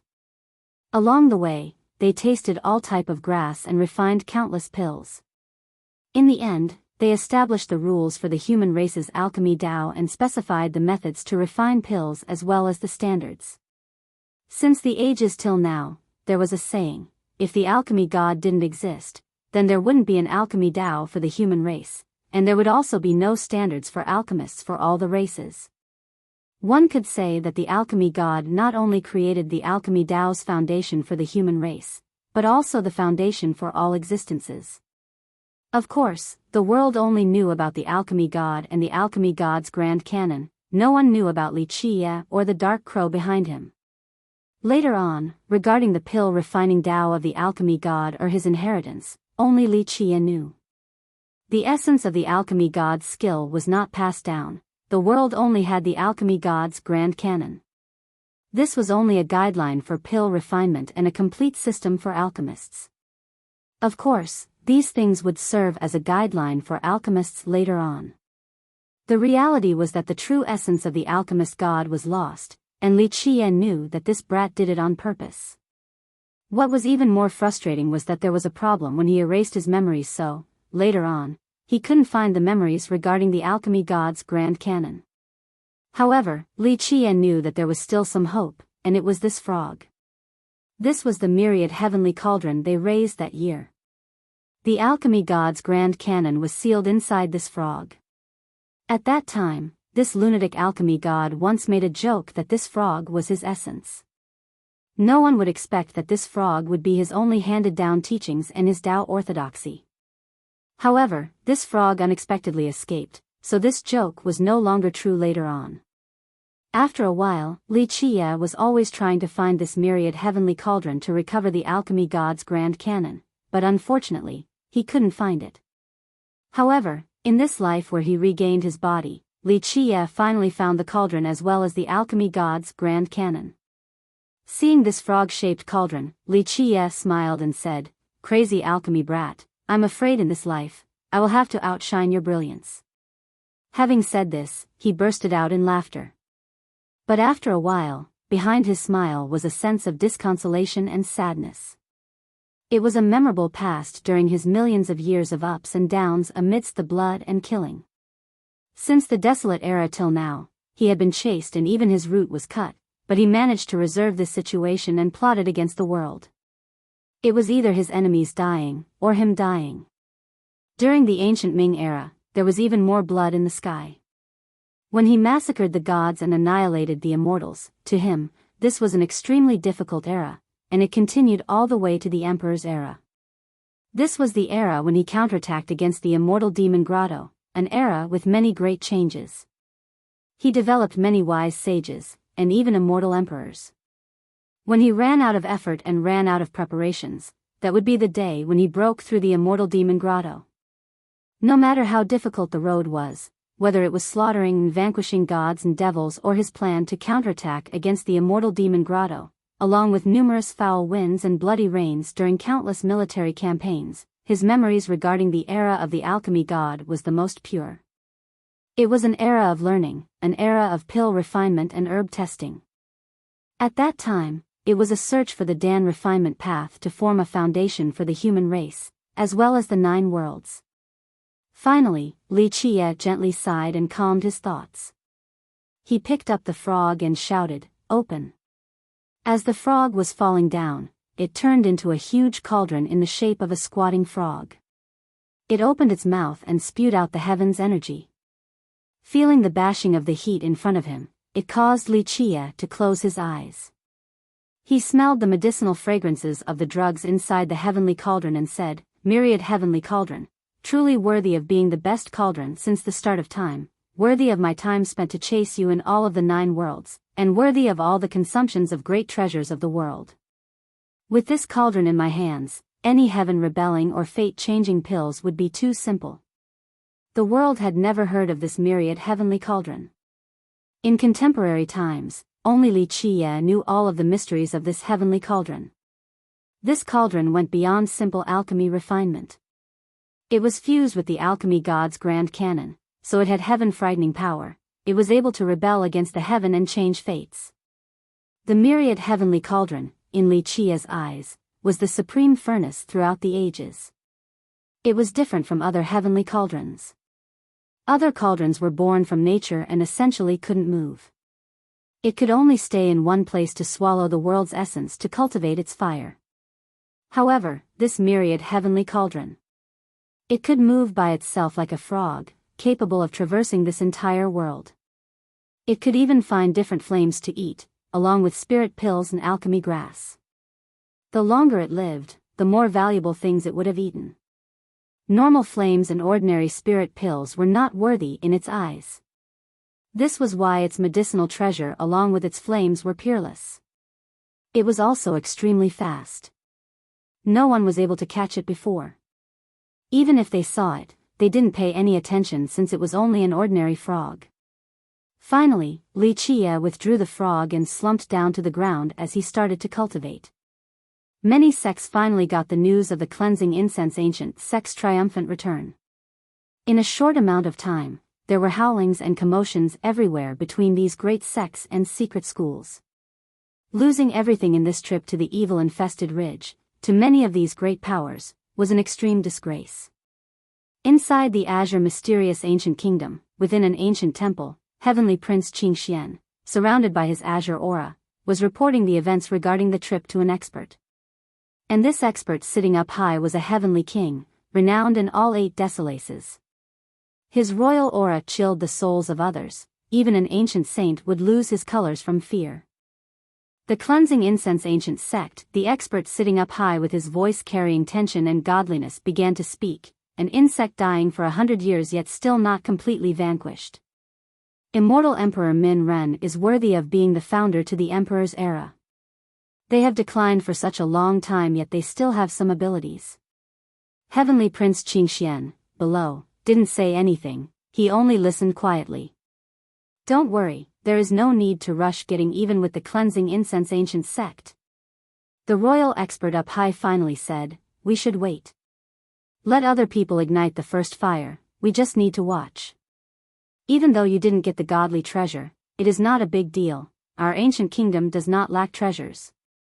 Remain calm and go cultivate. In this era, if you carry the heavens our ancient kingdom will have our 3rd immortal emperor. Heavenly Prince Qingxian sounded in agreement, and he eventually left.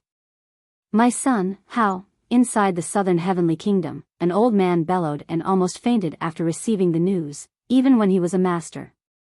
In the end, this old man was ready to blow up, and he bitterly said, "If we don't obtain our vengeance, then our Nantian clan will cease to be humans." This old man went into the royal city of the southern heavenly kingdom to find the royal experts and beseech them to maneuver the troops to take revenge for his son, Nantian Hao, and to destroy the cleansing incense ancient sect. To his request, the high above royal expert replied, "The cleansing incense ancient sect is within the border of the heavenly jewel sect, and they do not like us moving troops into their borders. Plus, the ancestor of the heavenly god sect is still alive. We cannot easily offend the heavenly god sect. I will send messengers to contact the heavenly god sect. As for the killer of little Hao, I will not let it go. Wait until my royal son comes out from his cultivation. I will then tell him to go and take revenge for little Hao." Even though the old man was not satisfied with the royal expert's ruling, he could only accept it. Meanwhile, inside the heavenly jewel kingdom, the mortal king heard the report from Tao child Xingtian as he was sitting high in his dragon throne.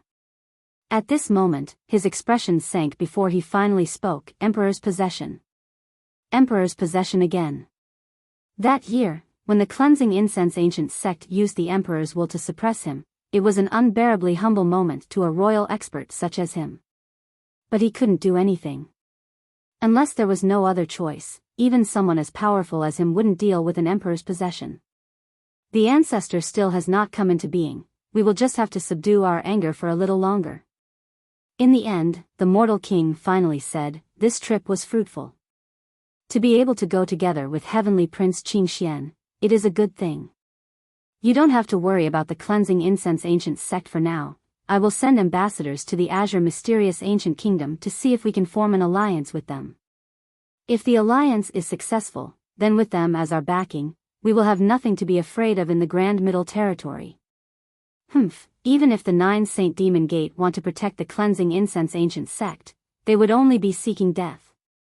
As his words came out, the killing intent in his eyes soared. "My son," in the Jiangzhou clan, a person miserably shrieked. After hearing the news, the Jiangzhou clan was shrouded by sadness. The Jiangzhou clan not only lost Marquis of the Eastern River, but also the ferocious Jiangzhou Tiei along with 1,000 elites. To the clan, this loss was too heavy, especially when their younger generation was destroyed. They would have a hard time recovering. The cleansing incense ancient sect. "One day, our Jiangzhou clan will slaughter you." Finally, the clan master of the Jiangzhou clan bitterly exclaimed. To the Jiangzhou clan, this was not only animosity, but also a generational feud. Back in those days, their virtuous monarch Jiangzhou suffered a crushing defeat to the hands of immortal Emperor Min Ren and was not entitled to host the Heaven's Will.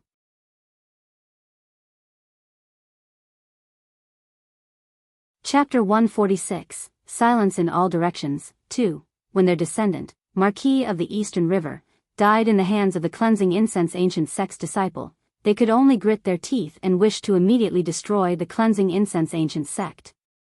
Inside the cleansing incense ancient sect, Li Chia was sitting in his room and had opened his fate palace. His 2 fate palaces were floating on top of his head, one large and one small. The large one was his master fate palace and the small one was his vice fate palace. The small fate palace was his second fate palace. It was opened when he reached the grand completion stage of the provisional palace realm. At this time, inside his master palace, his true fate closed its eyes and was absorbing the world's essence while his Kuan Peng was refining this energy non-stop to create a new Tao foundation. At this moment, his life will began to move and his blood energy was like the rivers running into the ocean. Round after round of blood became longevity blood and was stored in his life wheel. Meanwhile, his revolving crescent sun merit law was sustaining his yin-yang sea of blood with an endless circulation and cycle. The yin-yang blood flowed towards the life wheel, giving it energy to increase its rotation. This in turn made the whole process of refinement even faster. As the yin-yang blood flew into the wheel, it became brighter and his life ring increased one by one. This scene meant that his lifespan was increasing year by year. Unless it was an external death, his lifespan would be much longer than an ordinary mortal. Li Qie had reached the inner longevity realm at this time. In reality, he already reached this level back in the evil-infested ridge, and he was closer to the second level of the inner longevity realm. The inner longevity realm had 3 levels. From lowest to highest, they are in the following order: first treasure tempering, second essence polymerization, third flowing life wheel. Treasure tempering was changing one's blood energy into a longevity treasure. All cultivators at this level, no matter their origin, required their own longevity treasure, whether they be inherited or using life rings to take form. Without the help of a longevity treasure, the refinement of longevity blood would be a lot slower than others. Thus, cultivators in the small sects without any other alternative would use their cheapest life ring to create a longevity treasure. Then, one day, when they are stronger, they would change it. At the very least, the price to pay for changing the longevity treasure was much cheaper than changing a true fate treasure. Li Qie had a longevity treasure from long ago. It was the Yin-Yang Sea of Blood. The truth was that he already had it way before the treasure tempering level, and he had already refined it many times as well. With all of this, Li Qie easily crossed this level. The essence polymerization level was about absorbing the essence of the heaven and earth to empower the original blood energy, then refine it into longevity blood. To cultivators, blood energy and the world's essence were not the ultimate existences. Longevity blood was the ultimate existence. It not only contained the essence and life of a person, but also the tempered world's essence. There was a phrase amongst cultivators: if one expended their last drop of longevity blood, then their death was near. The revolving crescent sun merit law was very powerful regarding the refinement of longevity blood. With the help of the Yin-Yang Sea of Blood, Li Qie had an easy time creating his longevity blood. After tempering time and time again, his longevity blood was full and hidden inside his life wheel. Flowing life wheel was the process of using the longevity treasure to strengthen the body and the life wheel. Cultivators at this level would be able to increase their life essence as well as their lifespan. This was when cultivators would escape the confinement of mortality. The longevity treasure would lengthen one's lifespan, and the life wheel would give birth to additional life ring layers. One layer of a life ring was equivalent to 1 year. When the life wheel has 1,000 layers, that meant the flowing life wheel stage reached grand completion, as well as the inner longevity realm, and the cultivator would be ready for the next realm, Heaven's Mandate. Grand completion of the inner longevity realm meant that one had a 1,000-year lifespan. In principle, even if one's cultivation remained the same in the future, they would still be able to live for 1,000 years. Of course, if they died an accidental death or were killed, this would be a different matter. The truth was that cultivators at the grand completion of this realm rarely ever lived to 1,000 years of age. One day, an enemy would find them, or they would travel into a dangerous ground. The life ring continued to spin, and this meant that Li Qie's lifespan was increasing. Some time later, Li Qie stopped pouring his Yin-Yang Sea of Blood into the life wheel. He then opened his second new fate palace. Inside this second fate palace, the spring of life was flourishly flowing, the tree of life was shining, and the cauldron of life was burning with rage. However, there was no true fate inside the second fate palace. This was the biggest difference between the master palace and a vice palace. The place where the true fate should be located had a Dao bone instead. This Dao bone belonged to little Silly. Li Qie brought it back with him from the evil-infested ridge. When Li Qie was channeling the spring of life, activating the tree of life, and borrowing the spring of life, he used these life energies to refine this Dao bone one more time. It became shinier, and after countless refinements, it faintly contained universal truths of string-like thinness as if it was cocooning a new life. The cauldron of life inside the Fate Palace, along with the spring of life, tree of life, and pillar of life, could offer their power to strengthen life essence. However, many former sages did not believe that the true mysteries of the spring and cauldron of life were limited to just life essence strengthening.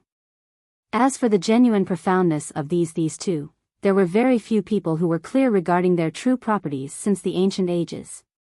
For cultivators with a master palace and vice palaces, the true fate would be inside the master palace along with the true fate treasure. This was to protect the true fate as well as having some offensive usage. As for the treasure inside the vice palace, this was the difference between a true fate treasure and a fate treasure. However, a life treasure was also different. For example, life treasures that were not refined, or life treasures that were not groomed. This meant that the life treasure was inherited from a predecessor, or a cultivator might have refined it but would not feed it in the future. This life treasure would not increase in rank any further. Cultivators could still use it, but it would remain at the same level.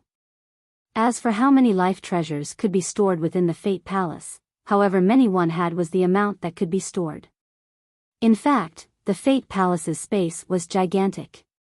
As long as one was powerful enough, even the heaven and earth could be stored inside. However, a groomed life treasure or a cultivating life treasure was different. One Fate Palace could only cultivate one life treasure. At this time, the cauldron of life and the spring of life would only refine and pour energy into this single life treasure. This meant that during this process, one Fate Palace could only grow one life treasure. This cultivating life treasure would increase in realms along with the cultivator, and its power would be very mysterious. It would change along with the refinement method. To cultivators, to use the cauldron of life inside the Fate Palace and one's life energy to refine a life treasure would only require two materials. One was Grand Tao treasure metals, and the other was the Tao bones of heavenly beasts. There was a big difference between Grand Tao treasure metals and heavenly beasts' Tao bones. There was a ranking limit for a Grand Tao treasure metal. Any of them could be refined into an immortal emperor's life treasure as long as the refiner was powerful enough. However, it was different for heavenly beasts' Tao bones. When one obtained the Tao bone, whatever rank the heavenly beast it belonged to was then the rank of the refined life treasure, it would never surpass this rank. Even though this was the case, many cultivators still liked to use Tao bones to create their life treasure. The reason was very simple. The life treasures made from Tao bones would have the power and image of the heavenly beast. For example, if one used the Tao bone of a heavenly wild lion king to create a life treasure, then this treasure would not only have the power of the cultivator's refinement technique, but also the godly power of the heavenly wild lion king. Using a Grand Tao life metal to create a life treasure had no limitation, but its true potential was much weaker than a Tao bone life treasure, which always had powerful strength to begin with. Li Qie used the spring water to pour life energy into the Tao bone of Little Silly. To Li Qie, this was not a simple refinement of a life treasure using a Tao bone. To him, Little Silly had great significance. Little Silly was innately special and could even be considered supremely peerless. However, when it was young, its life essence was very weak and needed to transform over and over again. Because of this, Li Qie, after capturing it from the ancient earth, had entrusted it to immortal Emperor Min Ren to take care of it in the west of the evil-infested ridge. That was a forbidden ground, and it was the most suitable home for Little Silly. As long as there was an ample amount of time, one day, Little Silly would become an existence that even the gods would fear. In reality, several 10,000 years ago, Little Silly was already frighteningly powerful enough. However, during his slumber, Little Silly was unexpectedly killed. To Li Qie, this was a clear provocation to his authority. He would sooner or later find the one who committed the deed to settle the score. After Li Qie poured the spring of life's water and life energy inside the Tao bone for an unknown amount of time, there was finally a distinct presence from the Tao bone. Li Qie was relieved. It seems that there was still hope. In Li Qie's eyes, as long as there was a faint presence, it simply meant that one day, there would inevitably be an invincible general reappearing in this heaven and earth.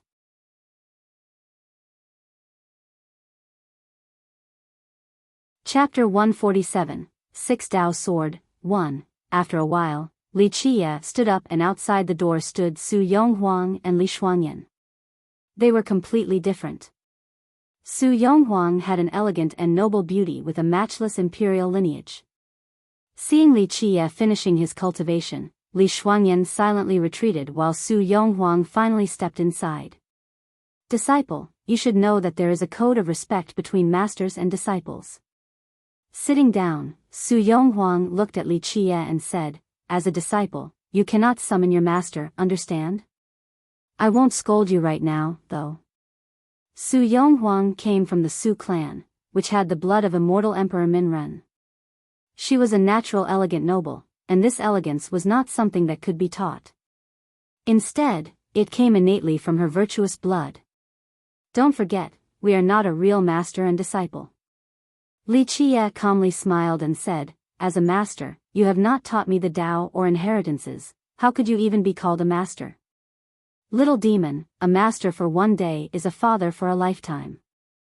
Disciple, after arriving at the door, Su Yonghuang turned back and looked around Li Qie with 3 parts teasing, 1 part charm, and 6 parts calmness, and she smiled, "Even though you taught me the supreme immortal physique law, it cannot change the fact that you are my disciple. Disciple, in the future, you better be pious to me. Whatever method and invincible treasures you obtain, you need to respectfully give them to me, you know?" Finished speaking, she turned around and left. Her smile was as crisp and clear as the bell that resonated from outside the door. It was particularly pleasing for others to listen to. Li Qie smiled and called Li Shuangyan in. He took out the wooden sword from the evil-infested ridge and gave it to Li Shuangyan as he smilingly said, "Since I said that you are my sword maid, if you don't wield a sword, how could you be a sword maid? Find a good scabbard and carry it with you.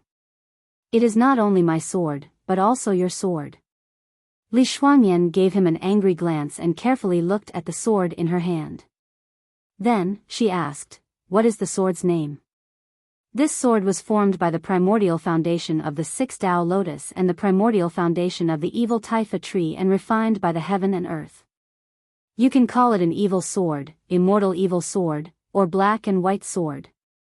Just pick one. Li Qie smiled and said. Black and white sword sounds horrible. Li Shuangyan angrily said, "Then let it be called the 6 Tao sword." She didn't realize that she let go of her cold demeanor in front of Li Qie. She was acting more like a little girl. Give its mysticism a try.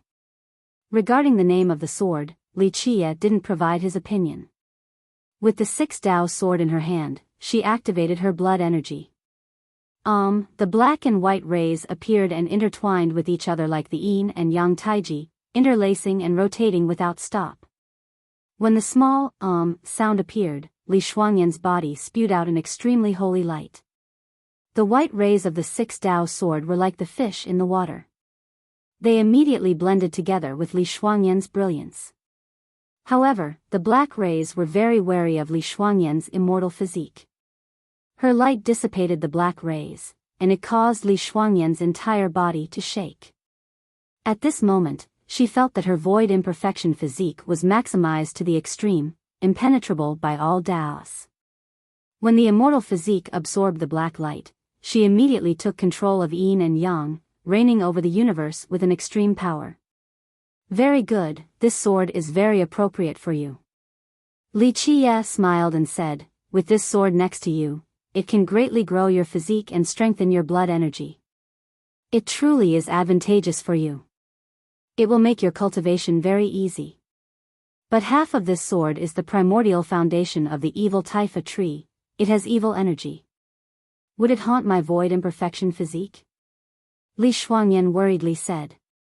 The 6 Tao lotus and her void imperfection physique were harmonious, but the evil Taifa tree was conflicting with her physique. You underestimate the physique law I passed on to you. Li Qie shook his head and smiled. Compared to your physique law, the evil Taifa tree is nothing. Do you remember the words?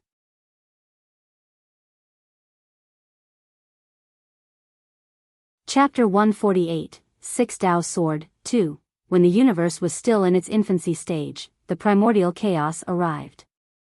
From the primordial chaos, the grand beginning spawned.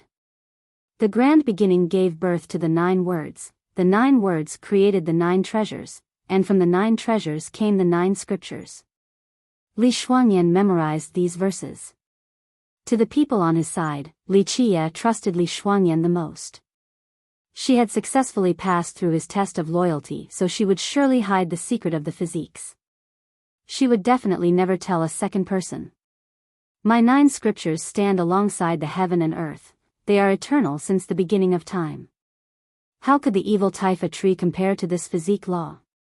It is nothing. Li Qie shook his head and smiled towards Li Shuangyan. You should have confidence in your void imperfection physique. It will absolutely be able to suppress it. On the contrary, the evil property of the evil taifa tree will be refined by your physique, and your cultivation will increase. Hearing Li Qie's words, Li Shuangyan finally breathed a sigh of relief. At the moment, she was cultivating a supreme immortal physique law, and the power she could exert from it was gradually increasing. This sword is not just a simple sword. Li Qie looked at Li Shuangyan and said, it was formed from the primordial foundations of the 6 Tao lotus and the evil taifa tree from the ancient ages. It contained the grand Tao along with the profound truths of the world.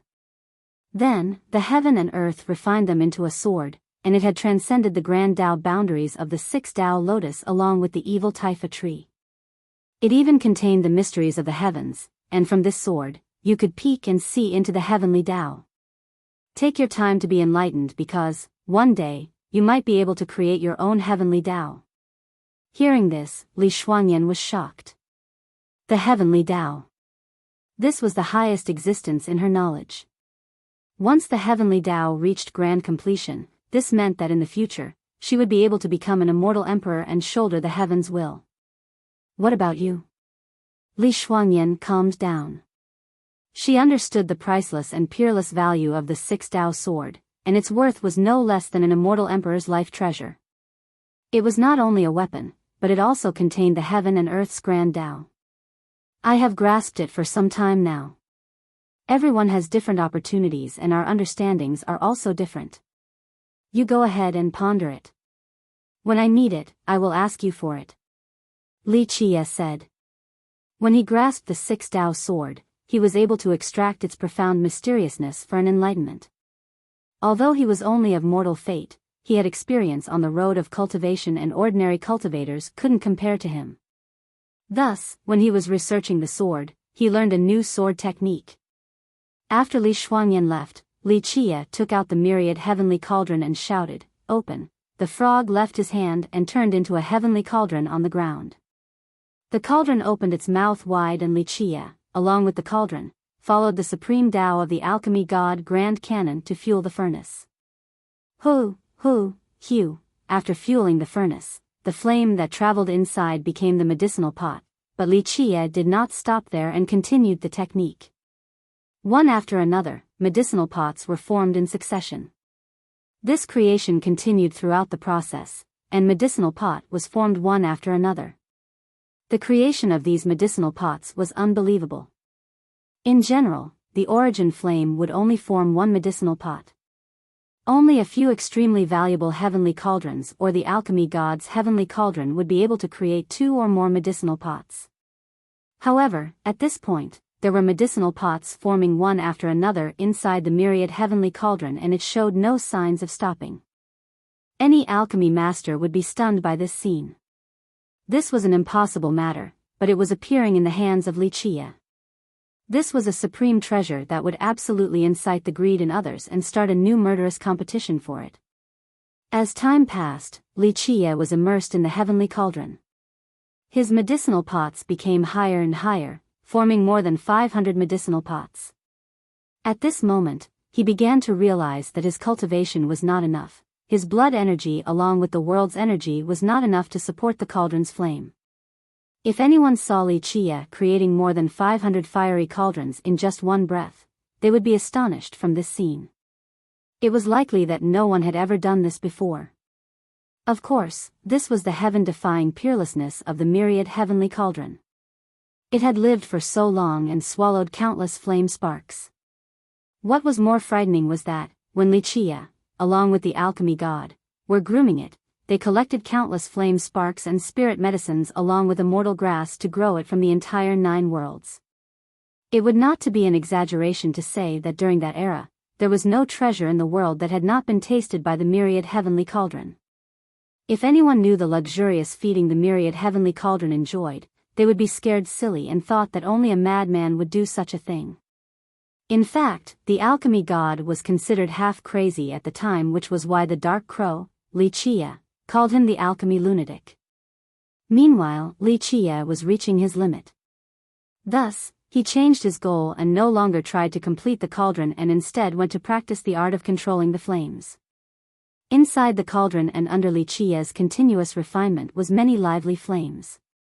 Sometimes they turned into stallions, sometimes into flying eagles and swimming fish, and other times into the flowing water. To alchemy masters, regardless of whether they were boiling physique pastes, longevity medicines, or fate pills, the control of the flame was just as important as their Dan creation techniques. The Fate Palace directly affected the mastery of the heavenly cauldron's flames. The mastery of the flames correlated directly with the alchemy master's capabilities. There was no one in this world that could exceed the realm of the alchemy god and the dark crow, Li Chia, in the past. Because Li Chia helped write half of the alchemy god's grand canon, Li Chia was simply walking on an old, familiar road at this moment. His mastery of the flame-controlling arts had quickly reached a perfection beyond imagination. If people accidentally saw Li Chia's amazing improvement at flame mastery, they would be convinced by his peerless and supreme talents and would consider him to be a natural-born alchemist. Of course, they wouldn't know that Li Chia's seemingly easy achievement was all due to the sacrifices he paid in the past millions of years. With a firm grasp on the mastery of flame control, Li Chia began to refine pills. He began to refine only one cauldron, and he chose longevity medicine. There was a phrase amongst alchemists: boil physique paste, process longevity medicine, and refine fate pills. Within the three arts, physique paste was the easiest to create, longevity medicine second, and fate pills were the hardest. Li Chia began with longevity medicine as a warm-up for his first time with the heavenly cauldron. Fate pills were his true aim. Li Chia was immersed in the Dan refinement for several months and no one in the sect rashly disturbed him. One day, there was a sudden guest of the cleansing incense ancient sect and specifically asked to meet with Li Chia. The carriage drove up to the top of the mountain. In addition to the driver, there were 3 other people. There was a peerless beauty capable of toppling kingdoms and cities, while the other 2 were adorned in completely black outfits and their face was hidden by a black hat. They helped the beauty to come inside. This kingdom-toppling beauty was the Jade Valley country's Chen Baojiao. At this moment, she was held by the 2 black-clothed people. With a pale face, she was unable to walk straight. Nevertheless, this did not affect her supreme beauty. Her pale face made others lovingly sympathize with her even more. "I accept your proposal," once she saw Li Chia, Chen Baojiao weakly said. Even though this was a bit unexpected, especially Chen Baojiao's state, as she sat down, Li Chia observed for a moment and exclaimed, "You destroyed your Dao foundation." At this point, Chen Baojiao forced a charming and incomparable smile that held an untold bitterness. She was like a withered flower with a dejected mournful bleakness. "Will you take in a useless person like me?" Chen Baojiao smiled bitterly, but she was still acting strong and sat up straight. She did not feel self-pity as she said such words. "Take." Li Chia said, "It is only a destroyed Dao foundation. To me, it is not a big deal. However, for you to decide to join me so fast. This was a bit unexpected. I left the Qin clan, left the Jade Valley country, and left the Jewel Pillar Sacred School." Chen Baojiao said with untold sorrow, and she continued, "I returned everything to the clan, to the school. All of the treasures, the mysterious items, and even my Dao foundation along with the merit laws, I returned everything." Hearing Chen Baojiao's words, Li Shuangyan was moved. Chen Baojiao spent a countless amount of effort in order to reach the named hero realm, but she destroyed everything along with her Dao foundation. To cultivators, this was a fate worse than death, a true fatal blow.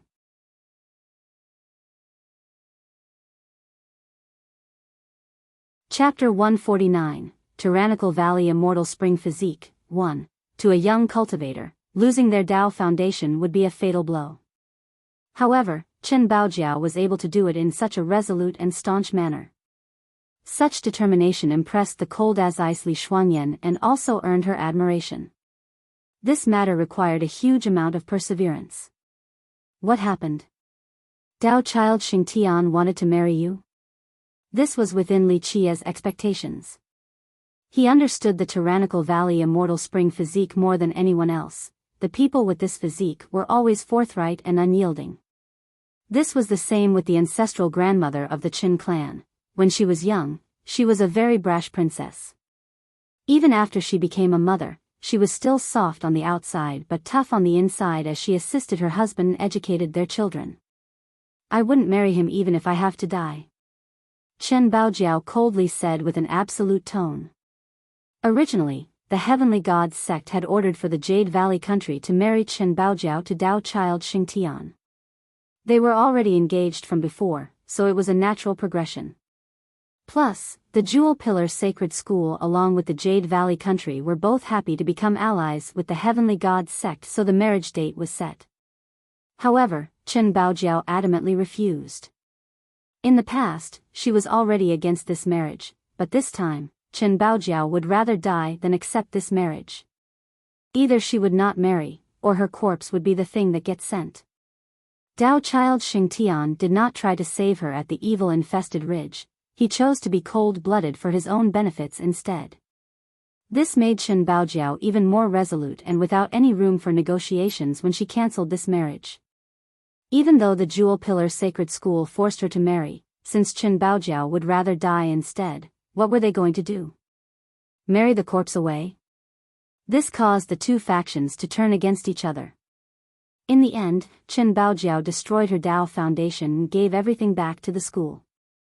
The reality was that this was with the protection of the Qin clan. Otherwise, she would have not been able to leave. Good, I shall accept you. Li Qie nodded his head and said, but, I won't take in people of unknown origins. After speaking, he stared at the two people dressed in black next to Chen Baojiao. At this time, the two that were dressed in black took off their hats. It was one man and one woman who had features resembling Chen Baojiao. These two were her parents, and this was a painful decision for them. She was such a good daughter, yet she ended up with this result. Father, mother, you guys don't have to worry about me, I will be fine. Chen Baojiao stood up to hug her parents who were unwilling to separate from her. At this time, she was still strong. However, she did not notice the tears glimmering in her eyes. Even with thousands of words spoken, separation was still an inevitable end. This scene caused a melancholic atmosphere, yet Chen Baojiao still tried to hold back her tears. This old servant will stay back to take care of young Mississippi. This old servant is not a disciple of the Qin clan. Near the time of departure, the old servant said, that year, this old servant owed Brother Qin my life and agreed to take care of his descendants, and so, I stayed behind. I can no longer listen to and follow your words anymore in the future, master and lady. He then bowed down to the Qin clan's husband and wife. Uncle Shi said too much. When my father was still alive, he told this nephew to treat Uncle Shi like a senior. With Uncle Shi taking care of Baojiao, I can be without worries. The Qin clan's couple quickly lifted him up. Finally, they bowed down to Li Qie and said, our daughter will be relying on young noble Li. I hope that you will take good care of her. To the Qin couple, bringing their daughter here to be a maid for someone was a hard decision. It was difficult for Chen Baojiao to convince her parents. After sending away the couple, Li Qie stared at Chen Baojiao and said, from now on, you will live with Shuangyan. As for what to do, Shuangyan will teach you. As for Grandpa Shi, how about this, you can be the guest advisor of the Cleansing Incense Ancient Sect. As long as you swear loyalty to the sect, I will not mistreat you. Thank you for your guidance, I will keep it in my mind. The old servant said as he bowed his head. He didn't dare to underestimate this young man. He had seen Li Qie's methods, smiling while killing 10,000 experts. Even the ancient saint and the azure mysterious ancient kingdom were all trapped in his calculations. He was extremely optimistic about the abilities of this 16-year-old boy. Chen Baojiao left with Li Shuangyan, and Li Qie told Gu Taizhou to arrange a place for her and the old servant. The Qin clan's Shigandang. Gu Taizhou was shocked when he heard this news. He quickly and respectfully gestured before the old man in front. Brother Gu is too kind. That year, Shi Gondang had died. At this moment, this old man is simply just a nameless grandpa. Grandpa Shi quickly returned the gesture. The Qin clan's Shi Gondang being a guest advisor for the cleansing incense ancient sect made Gu Taizhou fired up. At that year, Shi Gondang was a renowned fierce monster within the Grand Middle Territory. He came from a lowly background, yet during the difficult Tao era, he was able to become an enlightened being. One could only imagine how much perseverance and amazing talents he had. However, because of this, he also made countless enemies. Rumors has it that enemies were pursuing him 1,000 years ago. He was cornered with his last breath, but he was saved by the master of the Qin clan. From then on, he never left the Qin clan, and outsiders never heard the name Shi Gondang again. From now on, you are a person of the cleansing incense ancient sect. Li Qia leisurely said, as long as you contribute, there will be a great life-changing fortune for you in the future. Even though Shi Gondang was a fierce monster, but in front of Li Qia, he didn't dare to be disrespectful. Even though others called him a fierce monster, Li Qia alone killed more than him at the evil-infested ridge. There was even an ancient saint included. If he was a ferocious monster, then Li Qia would be the king of ferocious monsters. Thus, after hearing Li Qia's words, Shi Gondang displayed a respectful attitude. When Chen Baojiao joined Li Qia's side, she also brought along new information and told him, I'm afraid that the Heavenly God sect is climbing up to the azure mysterious ancient kingdom. Rumors has it that Dao child Xingtian, Long Xiangtian, already went on a diplomatic mission to the ancient kingdom. The reason why the Heavenly God sect was rushing the marriage with the Jewel Pillar Sacred School was because they wanted to showcase their most impressive power to the azure mysterious ancient kingdom to get maximum leverage. Here, Chen Baojiao worriedly added, if the Heavenly God sect was able to have a relationship with the ancient kingdom, then I'm afraid this is very bad for you and the cleansing incense ancient sect. With the ancient kingdom as their backing, the Heavenly God sect's power became even more formidable. It's only one azure mysterious ancient kingdom, not enough to reach the apex. Regarding this news, Li Qia was not one bit surprised, and he calmly spoke, if they are smart, then they can keep on being overlords. However, if they are not and block my path, then even an ancient kingdom will be annihilated. It's only one azure mysterious ancient kingdom. These words came out so easily and was without any hesitation, it immediately silenced Chen Baojiao. Opening one's mouth and saying that they would destroy an ancient kingdom. This was not an ordinary arrogance. However, she was gradually used to Li Qia's arrogance, and such despotic words uttered from Li Qia was no longer boasting in her eyes. After coming to the cleansing incense ancient sect for a few days and getting accustomed to her living situation, Li Qia called for her and said, I have many rules, and Shuangyan has already told you about them. Today, you will start over once again and make many vows. From now on, you will be my follower. It is not too late to turn back now lest your whole life will be chained by the vow. At that point, any disobedience would result in a punishment by fate. I have no regrets. Chen Baojiao continued, I will use my true fate for the vow. I will absolutely be without regrets. Li Qia nodded his head approvingly as Chen Baojiao performed a true fate vow. He then continued, you will start with physique refinement, the supreme immortal physique law. A Hotian physique can also have an immortal physique law? After hearing Li Qia, Chen Baojiao was shocked. Anything out of my hand would be an immortal physique law. Li Qia said, you don't need to sell yourself short. Your tyrannical valley immortal spring physique at grand completion will not be weaker than any grand completion immortal physique. Your ancestral grandmother, with her tyrannical valley immortal spring physique, even looked down upon the entire world. Chen Baojiao was astonished not because of her physique, but because of Li Qia's last words. A grand completion immortal physique. She came from the Jewel Pillar Sacred School, so she knew the meaning of these words. At the school, there were ancestors with grand completion saint physiques. In their eras, grand completion saint physiques were nearly invincible. They won every fight and were unstoppable, so they were able to establish the school. As for grand completion immortal physiques, it was unthinkable. From ages till now, people who had grand completion immortal physiques could be counted on one's fingers. Some said that not more than 5 people, since the immemorial, had reached grand completion immortal physiques. Others said that it would not exceed 10 people. If her Tyrannical Valley Immortal Spring physique could reach grand completion and was comparable to a grand completion immortal physique, how frightening would that be? How do you know my ancestral grandmother was a grand completion Tyrannical Valley Immortal Spring physique? Chen Baojiao couldn't help but ask. This was not written down by the Qin clan as opposed to everyone knowing that the Qin clan had grand completion saint physiques. This was a well-known thing. One day, if you have children, would your children know that you were a natural-born Tyrannical Valley Immortal Spring physique? Would they know that you made a true fate vow? Li Qiye said with a carefree manner. These words shocked the young heart of Li Shuangyan. Her charming eyes became wide open as she stared at Li Qiye. She made a true fate vow, but did this mean that the Qin clan's ancestral mother also made a similar vow? Could it be that my ancestral grandmother was taught by a great master? You are the great master's descendant. Chen Baojiao movingly said. Thinking about how Li Qiye knew that she was a Tyrannical Valley Immortal Spring physique while no one else knew about it, and thinking about how Li Qiye knew the secret hand seals of the Qin clan, Chen Baojiao finally understood something at this moment.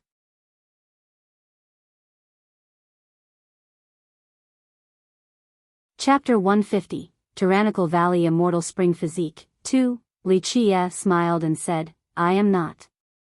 This matter isn't important. After you practice your physique law, practice a merit law next. Cultivate the Jade Spiral Merit Law of the Cleansing Incense Ancient Sect. The Jade Spiral Merit Law? Chen Baojiao was in a daze, and she couldn't help but ask, the Beginner's Merit Law of the Cleansing Incense Ancient Sect? Don't look down upon this merit law. If you could grasp the profoundness of this merit law, it would be enough for you to prosper for a lifetime. Li Qiye continued, your physique is different from ordinary people. You will dual cultivate the Tyrannical Valley Immortal Spring physique as the foundation. The Jade Spiral Merit Law is a correct path of the Grand Tao. In the future, it will be compatible with all of your arts. As long as you have the Tyrannical Valley Immortal Spring physique to rely on, the Jade Spiral Merit Law is the most compatible merit law, understand? Hearing the seriousness of Li Qiye, Chen Baojiao did not question his authority. At this moment when Li Qiye was passing on the physique law to her, she was completely focused. She was afraid of missing even a single word. After learning the physique law from Li Qiye, she emotionally understood why Li Qiye was so confident. Coming from the Jewel Pillar Sacred School, she had seen many physique laws, but after being taught by Li Qiye, she finally understood that this was the real supreme immortal physique law. The physique scripture could be said to be the source of all physique laws. It didn't just have the 12 immortal physique laws, it was the root of all physique laws. Of course, this was only after Li Qiye spent countless moons and millions of years before understanding all of the mysteries of the physique scripture. The 12 immortal physique laws were only a part of the physique scripture, and they were only 6 extremely simple words. For Chen Baojiao, who practiced the Tyrannical Valley Immortal Spring physique, this was another profound aspect of the physique scripture. On top of this, her physique was not part of the 12 immortal physiques. If one divided the physiques into 10 parts, then the 12 immortal physiques were at the limit. For example, the extreme Yang immortal physique was the strongest of Yang. It was a Yang physique in all 10 parts. Chen Baojiao's Tyrannical Valley Immortal Spring physique was extremely rare. In the 10 parts, Yin and Yang each had 1 part, Pure and Taint also had 1 each, Hardness took 4 parts while Softness had 2 parts. One physique containing all 6 profound words was an extremely rare physique. After being taught the physique law by Li Qiye, Chen Baojiao was very emotional. She felt like a fish in the water that had an indescribable sense of ease. Her blood energy rapidly flowed for the first time. Her entire body was floating about like a satisfied immortal, creating thunderous noises as she was being baptized under this supreme immortal physique. At this moment, Chen Baojiao understood that she did not wrongly choose regarding the most important choice of her life. Prior to this, the tyrannical valley immortal spring physique had always plagued her with difficulties. The truth was that Chen Baojiao's talent was not bad in itself. Although it was not as great Li Xuanyan, she was still amongst the best. Due to the trap of her physique, she had to put in countless amounts of effort just to have the same results as others. Nonetheless, Chen Baojiao kept on cultivating, and she was even more diligent than anyone else. With blood and sweat, she finally reached the named hero realm. Now, starting from the beginning once again with an appropriate physique law, Chen Baojiao was still a hard worker and her cultivation speed improved by leaps and bounds. Her hard work and effort amazed others. Li Xuanyan movingly said, "It seems like I have to double my effort. Otherwise, I will feel the pressure." A genius like Li Xuanyan was always hard working, but she felt inferior to Chen Baojiao's resolution. After Chen Baojiao achieved a few things with her physique, Li Qie finally taught her the Jade Spiral Merit Law. She was shocked about the fact that, in the teachings of Li Qie, even an ordinary merit law became extraordinary. She finally understood why Li Qie chose the Jade Spiral Merit Law for her. After the process, Chen Baojiao's young heart couldn't remain calm. She astonishingly stared at Li Qie, this 16-year-old boy, and exclaimed, "Are you really just a normal disciple of the cleansing incense ancient sect?" "Wrong, I am the prime disciple," Li Qie said. Chen Baojiao gave him a stern look and added, "How is a prime disciple any different from an ordinary disciple? If it was an ancient kingdom, then a prime disciple would be worth something. The prime disciple of the cleansing incense ancient sect does not have many advantages compared to ordinary disciples. This little girl doesn't know anything." Li Qie knocked her head and said, "Also, do not belittle your own master. Watch out or I will punish you, you know." This flushed Chen Baojiao's face completely red. She couldn't help but angrily stare at Li Qie. She was clearly older than him, yet he kept calling her little girl. This truly exasperated her. She was such an alluring beauty. With her charming presence that swayed others, it would cause their hearts to beat faster, but Li Qie only smiled and left. After his departure, Chen Baojiao rubbed the area Li Qie knocked on and was in a daze. She could be considered a golden jade with peerless beauty.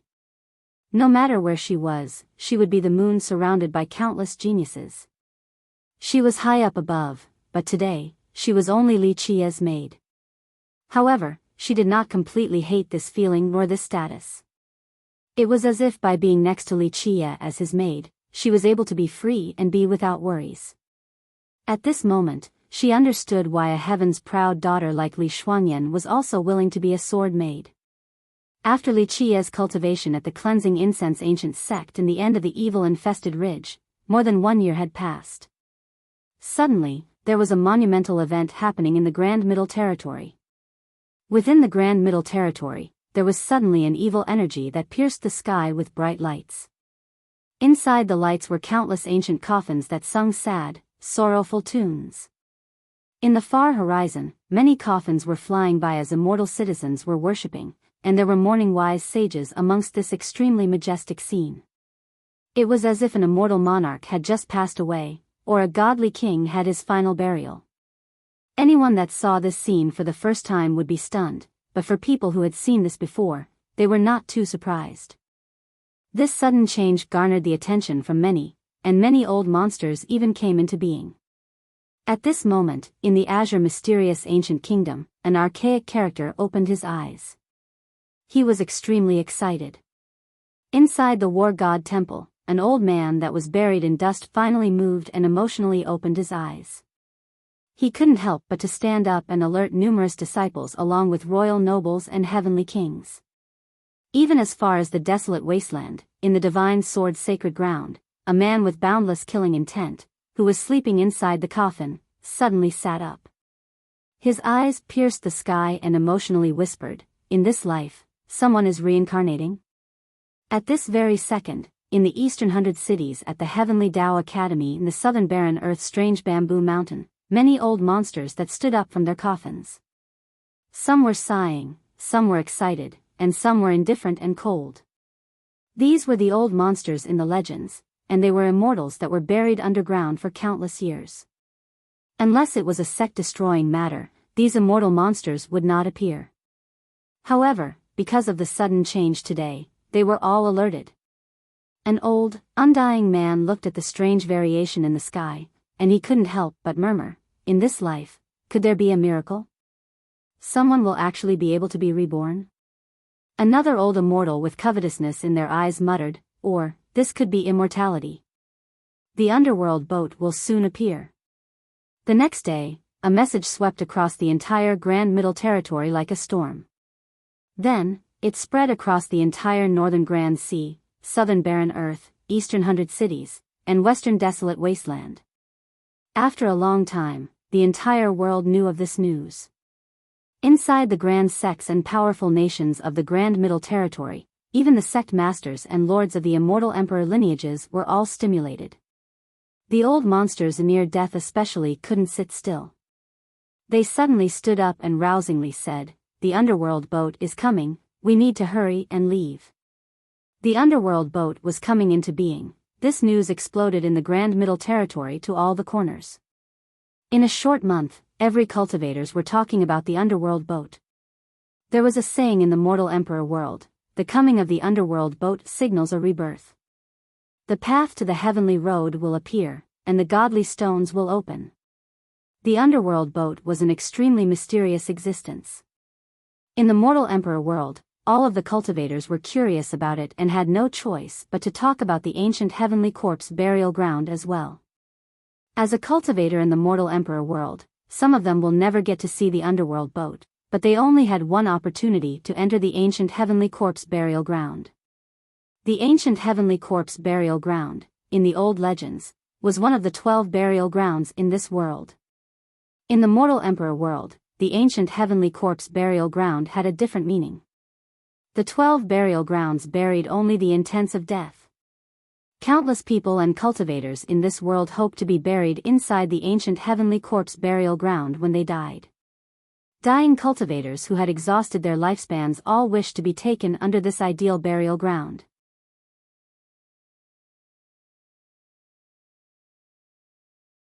Chapter 151, Underworld Boat Coming into Being. 1. The ancient heavenly corpse burial ground was referred to as the largest cemetery by the people in the Grand Middle Territory. Countless grand characters were buried there. As for the nameless ones, no one knew for sure. Legends has it that countless people were buried there, ranging from the nameless to heavenly kings and virtuous paragons. There was even a rumor that this place even buried immortal emperors. No one knew whether this rumor was true or not. However, as one of the 12 burial grounds in this world, it was the place where many dying cultivators all gathered to find a great place with powerful feng shui to bury themselves. The most fascinating and tempting story was about the possibility for rebirth inside the ancient heavenly corpse burial ground. Legends has it that if one could bury themselves in a feng shui treasure earth, they would be able to have a chance for a rebirth, or even a chance for eternal life. As for what the feng shui treasure earth was, no one really knew for sure. This was all due to luck. After millions of years had passed, countless grand characters were buried inside, so even if there was feng shui treasure earth that was able of giving a second chance, they had long been accounted for. However, for every person, there was still another chance in this burial ground, and it was the legendary underworld boat. In every age in the legends, the underworld river would come out from the earth under the ancient heavenly corpse burial ground. When it appeared, many underworld boats would come out along the underworld river. Finally, they would follow the river all the way to the deepest part of the burial ground. If a dying person was able to climb up the underworld boat and be buried inside, then they might be able to prolong their life, or even be reborn once again. Even though this sounded crazy, the reality was that there were people who climbed up the underworld boats and were able to extend their lives as well as being reborn. Because of this, for dying men, the underworld boat, along with the ancient heavenly corpse burial ground, was filled with temptations. Cultivators, heavenly kings, and even the invincible virtuous paragons would all eventually die in the end. They all feared returning to the yellow earth, so they had to take this step. This burial ground brought hope to the dying men, especially the old monsters in the great sects and powerful nations that hope to be reborn. In this era, I will bet on being reborn. At last, these old monsters were no longer able to wait and started to come into being as their blood and life were reaching their ends. The underworld boat quickly became the hot topic in all of the mortal emperor world, and Tao gateways were opening everywhere as experts set foot into the ancient heavenly corpse burial ground. This news also traveled to the cleansing incense ancient sect. Nan Huiran was the most excited after hearing this news. He quickly went to find Li Chia and said, "Oldest brother, I heard that the ancient heavenly corpse burial ground buried countless virtuous paragons. The items buried with them are the world's immortal treasures. At this moment, everyone is going to this burial ground. Should we follow as well to obtain some of the world's immortal treasures? The underworld boat is appearing." Li Chia narrowed his eyes and essentially didn't hear anything Nan Huiran said. He murmured, "Rebirth, ah. Who in this era will be able to be reborn?" The life prolonging of the underworld boat, or even rebirth, was not a false legend. This was the truth, and Li Chia had seen, with his own eyes, people being reborn. Oldest brother, should we lead some people into the ancient heavenly corpse burial ground to grab some treasures? Nan Huiran still ecstatically asked Li Chia.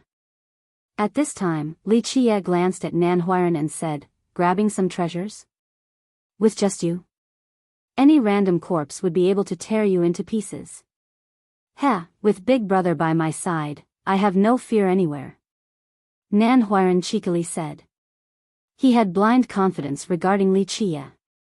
"Even if I go, I wouldn't let you come along," Li Chia angrily said. Nan Huiran forced a smile and said, "Oldest brother, you don't really care about bringing another person. Well, if you really go, you have to bring me along for sure." Li Chia glared at him and shook his head. "Even if I actually go, I wouldn't bring you along. The ancient heavenly corpse burial ground is much more terrifying than the evil-infested ridge. This is not a place that anyone can go to. Your cultivation is not bad, but as for your physique, once tainted by corpse poison, if light, then you would stay in bed for a few years, if bad, then you would turn into an earth corpse." Turning into an earth corpse. Hearing this, Nan Huiran had the creeps in his head shrunk into his body as a cold chill ran behind his back. He couldn't help but lose his colors and say, "I heard that an earth corpse was no different than a zombie. Both are monsters that cannot eat nor drink. There is a difference, an earth corpse is a living existence." Li Chia smiled and said, "If it is lucky, then it could have a little sense to find a feng shui treasure earth to bury itself and wait. After hundreds of thousands of years, it would be able to be reborn once again. My mother, I don't need any of that. I am alive and well at this moment, and I don't want to be a corpse buried underground." Nan Huiran changed his expression and no longer dared to discuss the matter of the burial ground. He quickly left soon after. After Nan Huiran's departure, Li Chia looked at the far horizon towards the area of the ancient heavenly corpse burial ground and became quiet for a long time. The ancient heavenly corpse burial ground, Li Chia gently sighed in his heart. This was one of the 12 burial grounds, the paradise of the dead. Many cultivators wanted to flock to this place. When he was the Dark Crow, he went to this burial many times in the last hundreds of thousands of years. One could even say that he no longer remembered how many times he had entered it. To say that it was dangerous, then it wasn't dangerous. But to say that it wasn't dangerous, then it was very dangerous. Even an immortal emperor in person wouldn't dare to carelessly tread into its deepest part. The most important thing when entering was the intention. The deepest part of the burial ground was not for anyone, not even for immortal emperors. Virtuous paragons would only be courting death at that place. "You want to go?" Seeing Li Chia stunned in silence, Chen Baojiao went next to his side. She had heard of information about this burial ground, and seeing Li Chia stare towards it in a daze, she couldn't help but to ask. Always being around Li Chia, Chen Baojiao was gradually getting used to Li Chia's thoughts and patterns. Go and see." Li Qie finally nodded his head and said, "The path to the heavenly road will appear, and the godly stones will open. I have to take a trip to this place." There was something he wanted at the ancient heavenly corpse burial ground. In reality, there was something that he coveted for a long time. He sent people there before as well, but it was not successful. This time, he intended to personally go. There is something there that is suitable for you as well. Li Qie turned towards Chen Baojiao and said. Even though Chen Baojiao's innate talents were not as great as Li Shuangyan and that she was very hot-headed, she was a very determined and arduous girl. Her effort on the road of cultivation was not less than anyone, including even Li Shuangyan. Li Qie truly liked this aspect of her. The ancient heavenly corpse burial ground. I heard that this is a place with zombies everywhere and countless earth corpses. The tyrants entrenched in the feng shui treasure earth were even more frightening. We shouldn't go to this place, or we might carelessly become earth corpses. Chen Baojiao emotionally asked, "Can we actually go to a place like this?" Once inside, unless one is so unreasonable powerful, one would need special methods. Otherwise, forcefully entering would be prohibitively difficult, not to mention going into the feng shui treasure earth of those tyrants. Li Qie smiled and said. Seeing Li Qie's confidence, Chen Baojiao didn't say anything else. She was a maid, so she naturally would follow Li Qie's decision. While Li Qie was wondering about when to enter the burial ground, Li Shuangyan found him. The 9 Saint Demon Gate accepted a business proposal. I don't know if you are interested or not. Li Shuangyan went straight to the point. What kind of business? Is it relating to the ancient heavenly corpse burial ground? Li Shuangyan nodded her head and said, yes, there is someone wanting to be buried in an underworld boat. My master wanted this business since it is extremely important to the 9 Saint Demon Gate, but my master did not have the ability to do this, so he thought about you. He believes that you can create a miracle. Who is the partner? Li Qie looked at Li Shuangyan and asked, without your recommendation, I'm afraid your 9 Saint Demon Gate would not be so active like this. Li Shuangyan didn't try to hide it and boldly said, I mentioned it to master. No one could do this task better than you, so master asked if you would be willing to accept this deal. Who wants to be buried in the underworld boat? Li Qie narrowed his eyes and slowly asked. A person from the War God Temple. Li Shuangyan truthfully said, it can be said that this person is extremely important to the 9 Saint Demon Gate. If he was successfully buried in an underworld boat, to you and the cleansing incense ancient sect, there will be great benefits. The old men in the War God Temple still haven't given up, Li Qie slowly continued. After that old devil was successfully buried that year, all of the old men later became crazy and wanted to follow in suit, but no one had been successful afterwards. The War God Temple had someone who was successful? Li Shuangyan was a bit shocked to hear Li Qie's words. To be exact, they had an old devil who was reborn for another life after a successful burial. Li Qie leisurely continued, unfortunately, his luck was a little bit lacking. Otherwise, he would have become an immortal emperor with his 2 lives. The ancient heavenly corpse burial ground really allowed for someone to resurrect? To be brought back to life again? Li Shuangyan's breath became faster.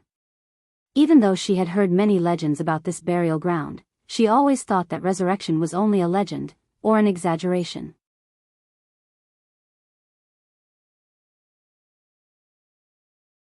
Chapter 152, Underworld Boat Coming into Being. 2.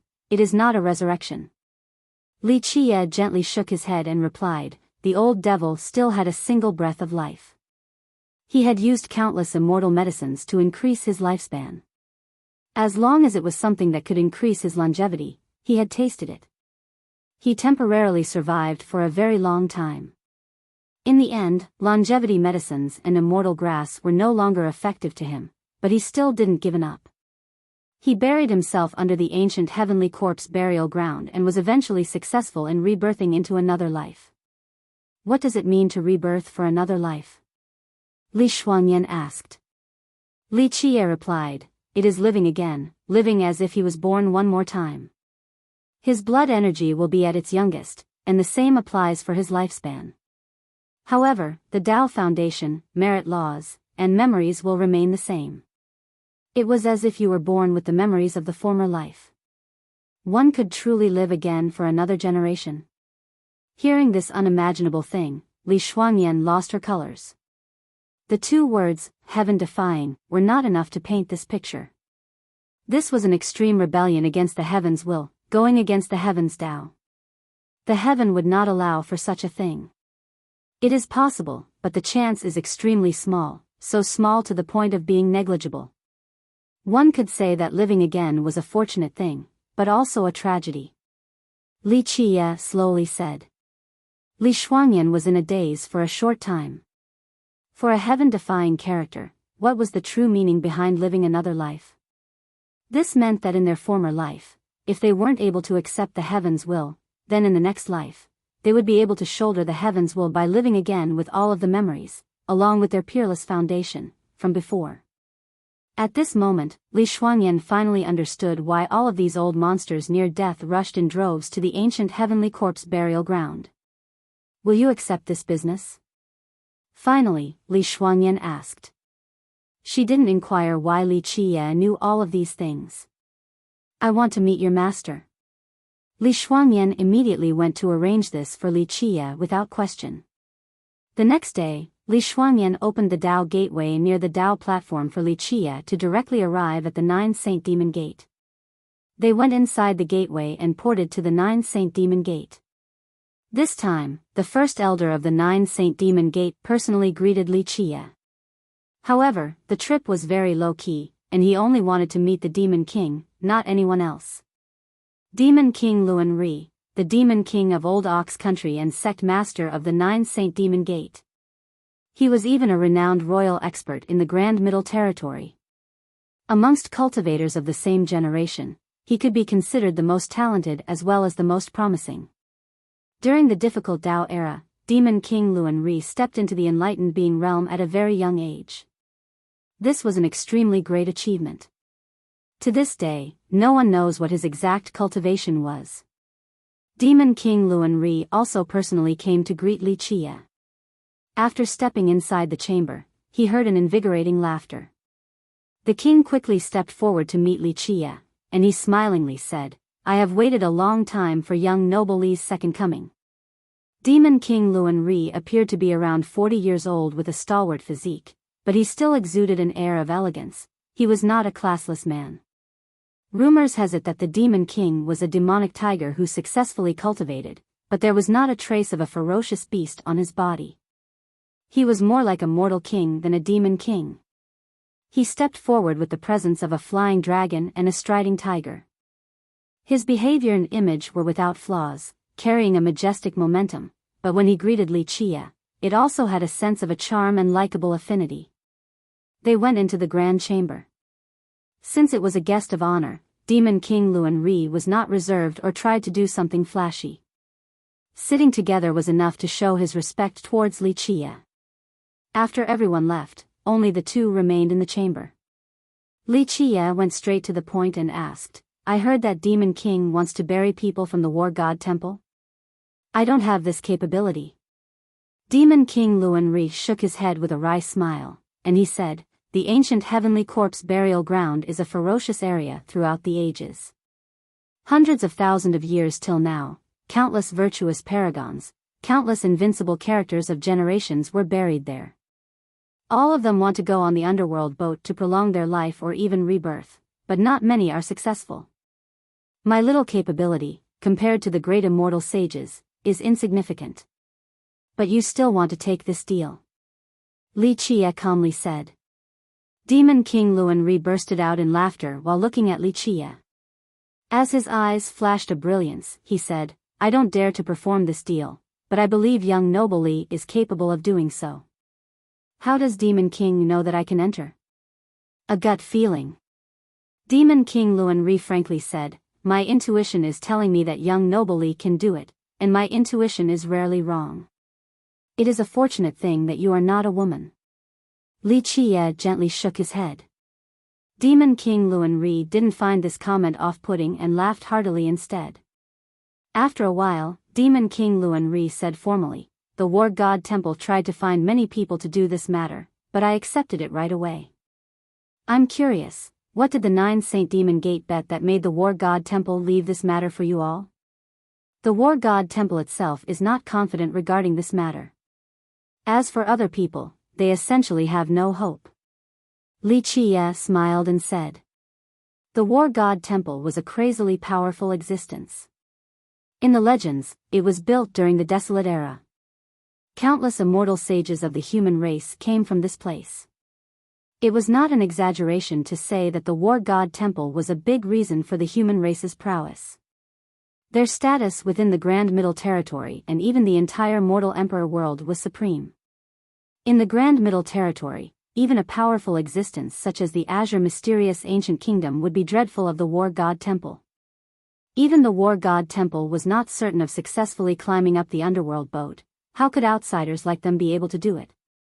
Wasn't this relying on a forlorn miracle? The War God Temple had tried many times but had always failed. Thus, this time, they want to make a bet and let outsiders try instead. Demon King Luan Ri explained. He also didn't dare to directly accept this business. In reality, this was easier said than done. For the War God Temple to entrust this deal to outsiders, these outsiders must also have the qualifications to absolutely earn this trust. Although this could be a lucrative deal, the 9 Saint Demon Gate must have bet their treasures to show their confidence in the success of this business. Think about it for a moment, what kind of existence was the War God Temple?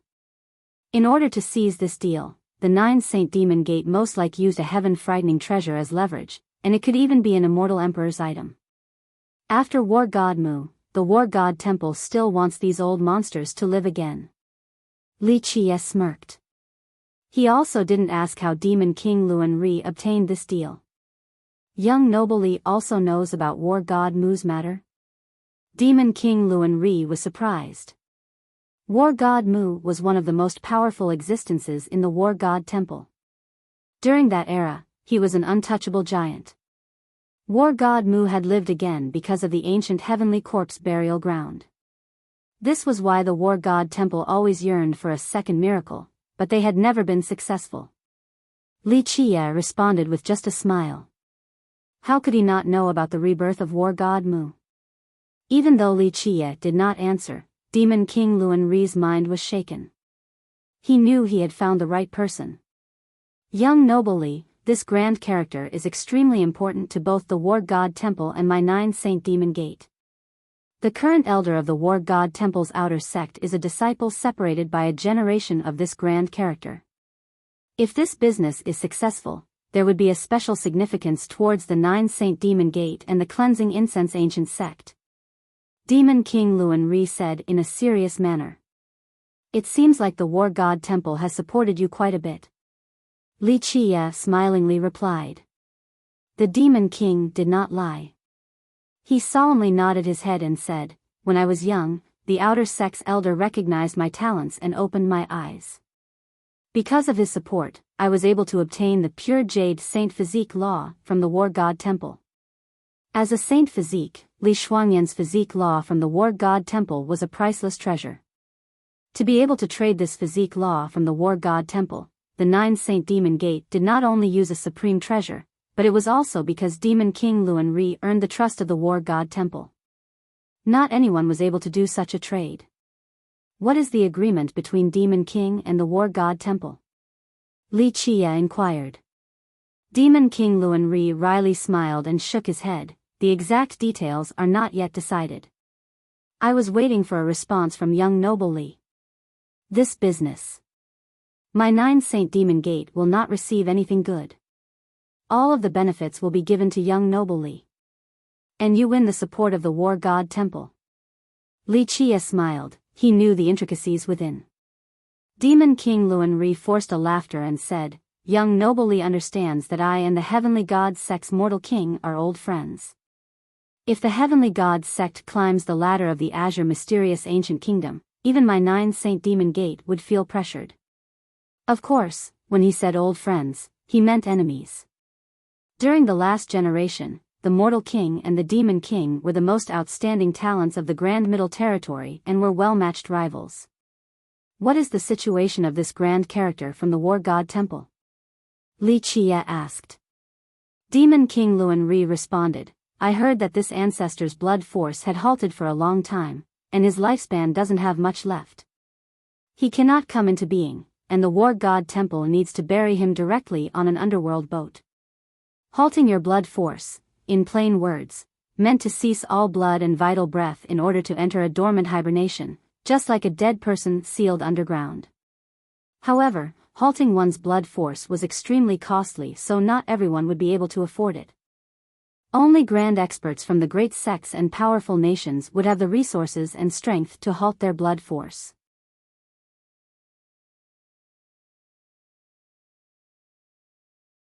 Chapter 153, Ancient Sky City, 1. Having heard about the situation, Li Qie smiled and said, Well, since it is a dying person, I will give him a plan. Please speak, young noble Li, I am listening carefully. Demon King Luan Ri became emotional and quickly exclaimed. Li Qie leisurely spoke, My plan is very simple. I will help them find an underworld boat, then bury him inside. The time he will be buried will be 1 to 2 years to prolong the lifespan by 300 to 500 years. Buried for 1 to 2 years to increase one's life by 300 to 500 years. Hearing Li Qie's words, Demon King was quite surprised. This was simply playing God. This was even more heaven-defying than being buried in a feng shui treasure earth. 300 to 500 years is enough for his one breath, but it is impossible for him to reach a mortal emperor or a higher realm. He is a person near death, and his life wheel is damaged while his blood energy runs dry. The underworld boat can only temporarily help him live a bit longer. Li Qie slowly explained. That is enough. Demon King Luan Ri greatly changed his expression. 300 to 500 years for a giant was enough to do many things, even if it was only temporary. To the War God Temple, this matter had a great significance. But, I have one condition. I want one thing from the War God Temple, there is no room for negotiation. Li Qie slowly spoke in his casual demeanor. Hearing Li Qie's condition, Demon King Luan Ri paused for a moment, and then he replied, Young noble Li, stay in my sect for a few days. I will go and find the outer sect's elder to consult with him. Demon King was very swift. On the third day, he brought news to Li Qie and said, The War God Temple wants this old man to live again, any condition was fine and all are on the table. This was a stunning comment to state. The War God Temple was such a frightening existence ever since the desolate era till now. It was unfathomable with countless immortal sages, and no one knew its exact location. Today, this War God Temple said that any condition would be possible. How amazing was this? Anyone who heard this phrase would be rendered unconscious from such an unthinkable deal. Live again for another era? Li Qie faintly sneered and continued, This is wishful thinking. Living again for another era isn't as simple as this. If it was so easy, then not to mention the War God Temple, but even immortal emperors would have done it. Tell those old men to not be so greedy. It will only be 300 to 500 years, do it or leave it. Li Qie's stance was very firm, and Demon King Luan Ri didn't dare to negotiate. He immediately communicated Li Qie's words to the War God Temple. The next day, he finally sent another message to Li Qie, The War God Temple agreed with your condition. As long as the venerable elder comes back, then young noble will immediately have the thing that you want. If it is not successful, then the item used as down payment will not be returned. Demon King Luan Ri was taking a huge chance, here. If this matter failed, then the 9 Saint Demon Gate would lose the item used as guarantee the War God Temple. It would simply be throwing a meat bun at a dog. What was gone would never come back. Good, I will go there and wait. Let me know when they come. Li Qie agreed and said, But, I will need a few things that Demon King needs to fully prepare. Then, he gave a list to Demon King Luan Ri. Seeing the list, there were a few things he had not heard of before, but he still acquiesced. Leave this small matter to the 9 Saint Demon Gate. After negotiating with the Demon King, Li Chia brought Li Shuangyan back to the cleansing incense ancient sect and held a meeting with the elders and Su Yonghuang. I'm intending to go to the ancient heavenly corpse burial ground, Li Chia announced. Going to the ancient heavenly corpse burial ground. Li Chia's words caused the elders to change their expressions while Su Yonghuang lost her colors. Chia, this burial ground is very dangerous. Even a virtuous paragon can't simply enter it, Gu Taizhou worriedly said. Su Yonghuang was also nervous and said, this burial ground contains countless virtuous paragons and invincible existences. I heard these ancient corpses are tyrants inside the burial ground, and death was the only path to trespassers. You going there is too dangerous. This is right, Chia. Not to mention bringing an emperor's possession, even an immortal emperor's life treasure would not be enough. Legends say that masters from an immortal emperor lineage that wielded an immortal emperor's life treasure went inside the ancient heavenly corpse burial ground, but in the end, they still died inside and the life treasure was also lost. Elder Sun anxiously proclaimed. Even though many people wanted to rush to this burial ground, those were the people who were on the verge of death. To people who were living just fine, this was a frightening place. Countless people have died there, and one could even say that anyone who entered would surely die. I know about these matters. Regarding Su Yonghuang and the others' apprehension, Li Chia smilingly replied, I will be careful about these things. I have my own plan, and I only wanted to let you all know. Even though Li Chia said so in a calm manner, the elders gazed at each other and sighed.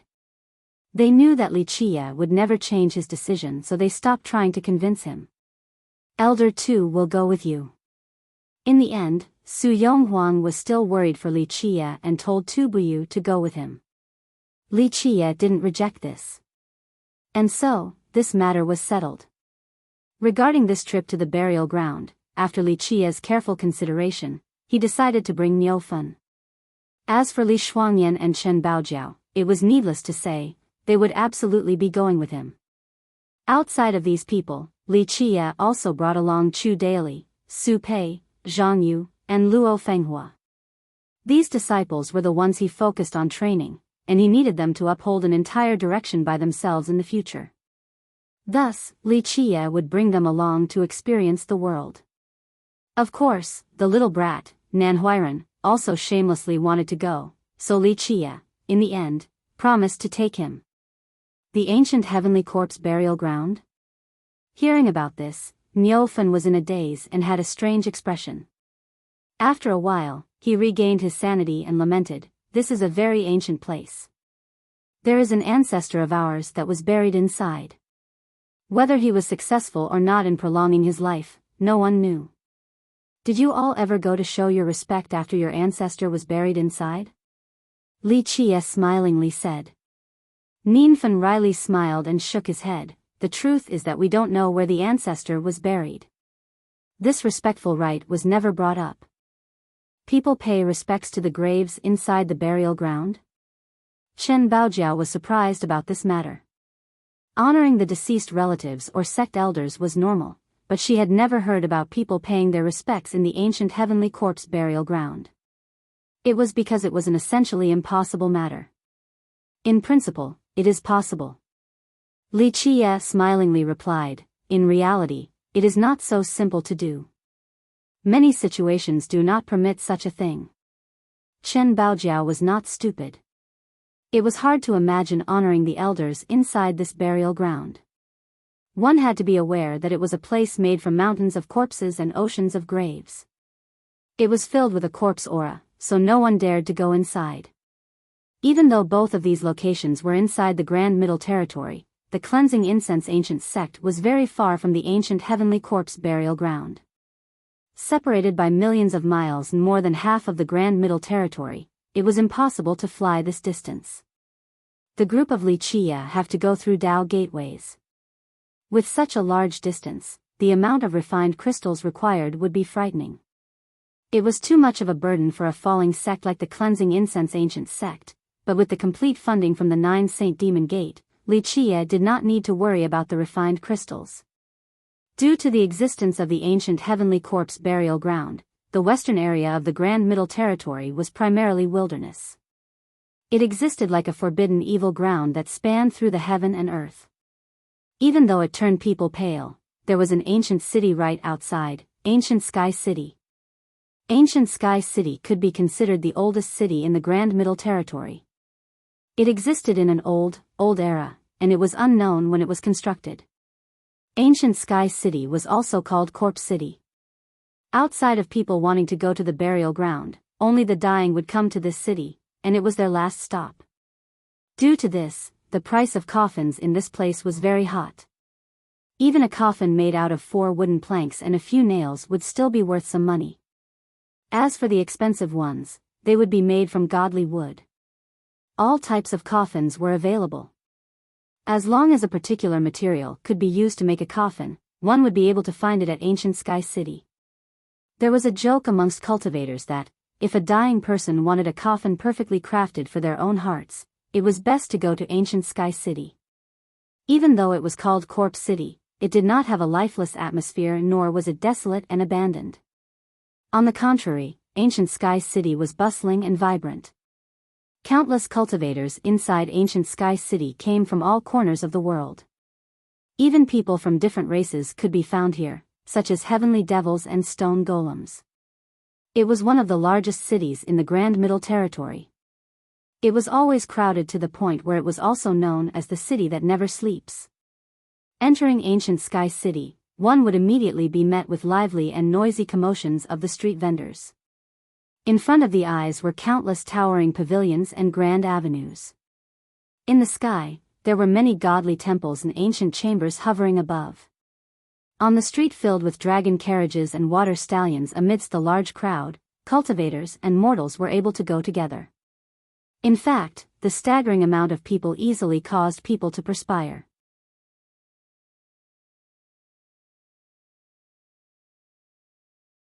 Chapter 154, Ancient Sky City, 2.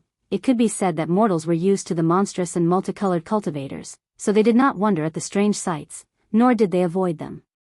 On the contrary, the group of Nanhuiran was here for the first time, and they were no different from country bumpkins, no different from peasants seeing a dazzling grand garden for the first time. Too many cultivators traveled in and out of Ancient Sky City from the 5 rivers and 4 oceans of the world. Some people used a flying treasure while others simply walked. One even rode a monarch worm.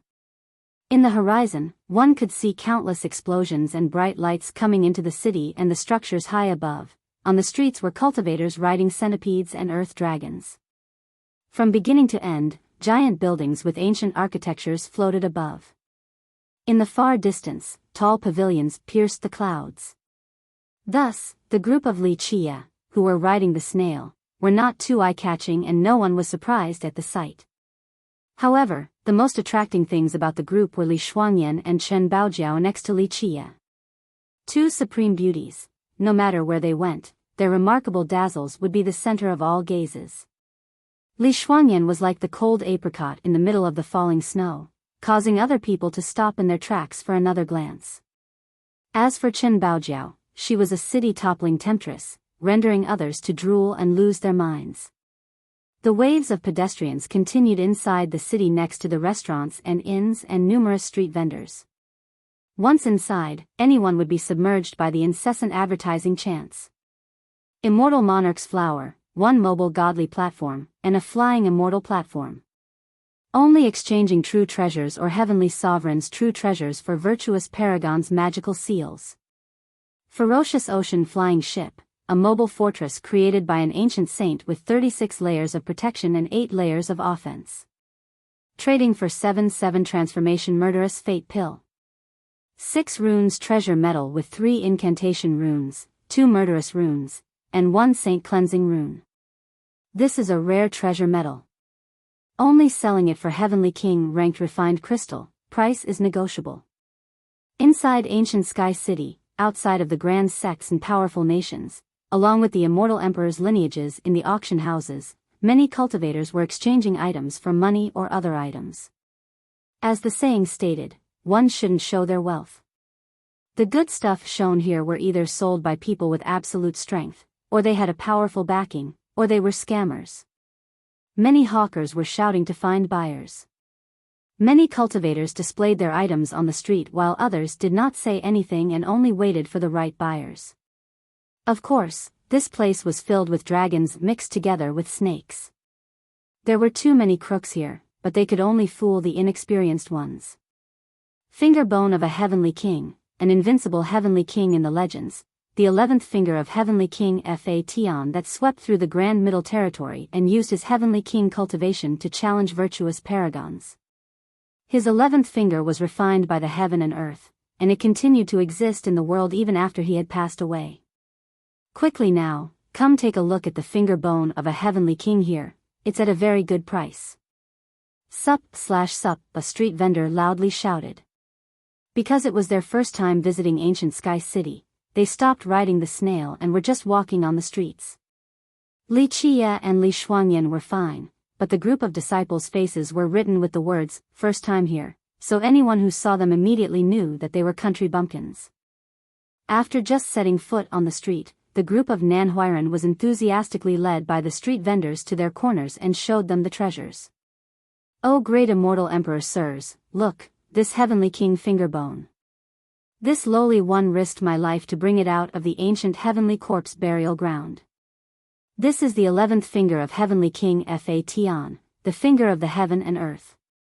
It contains the godly power of heavenly king Phaeton's entire life.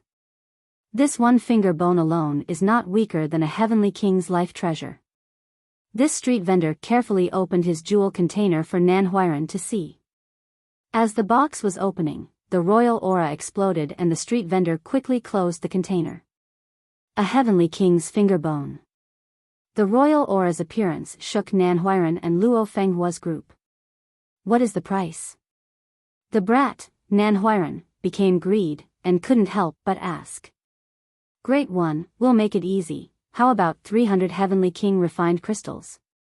In this street vendor's eyes, Nanhuiren, Luo Fenghua, Zhang Yu, and even Chu Daily were all country bumpkins. The truth was that they couldn't be blamed.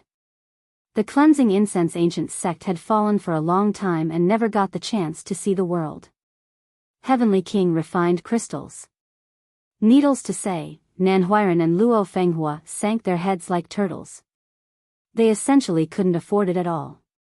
"How about this? I see that the future potential of you lot are unlimited, and you will all become immortal emperors in the future. I only want a bit of good fate.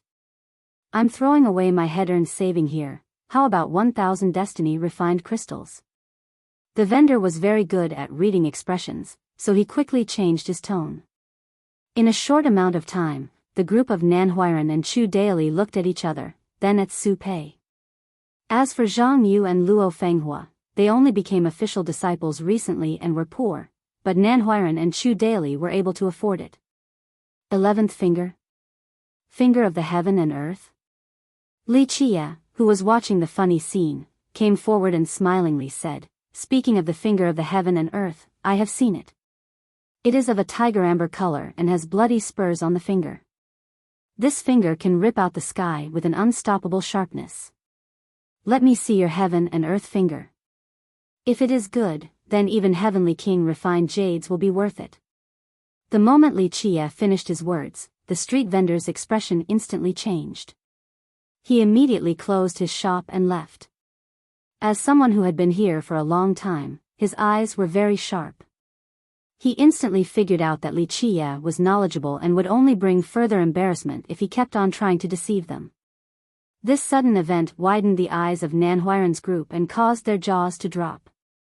Nanhuiren swallowed his saliva and argued, but earlier, the bone finger in the box exuded a royal presence. "You are haunted by the ghosts and devils."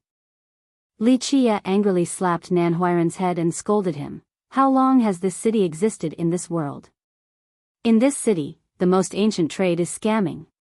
This profession was passed on in this city for countless years with layers and layers of tricks. Not to mention the royal aura, give me some time and I can even prepare an immortal emperor's power for all of you to see. Earlier when he opened the box, you only felt it for a second, royal aura my ass."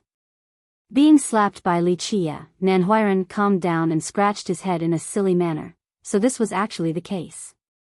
You little brat, this is greed. Are you not good at reading other people? Yet you almost got scammed.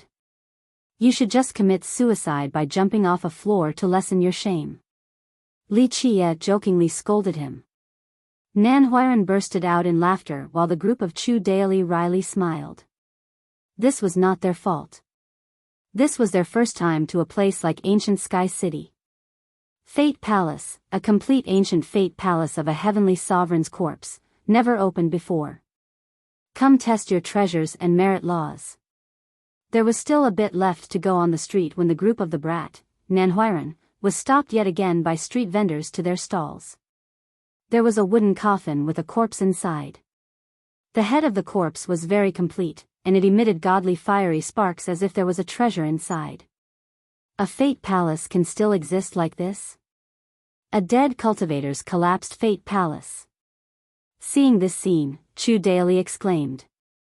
Dead cultivator, collapsed fate palace, broken life wheel, this saying is correct. However, in special circumstances where the universal laws are sealed within, a dead cultivator still has a chance to leave behind their fate palace and life wheel.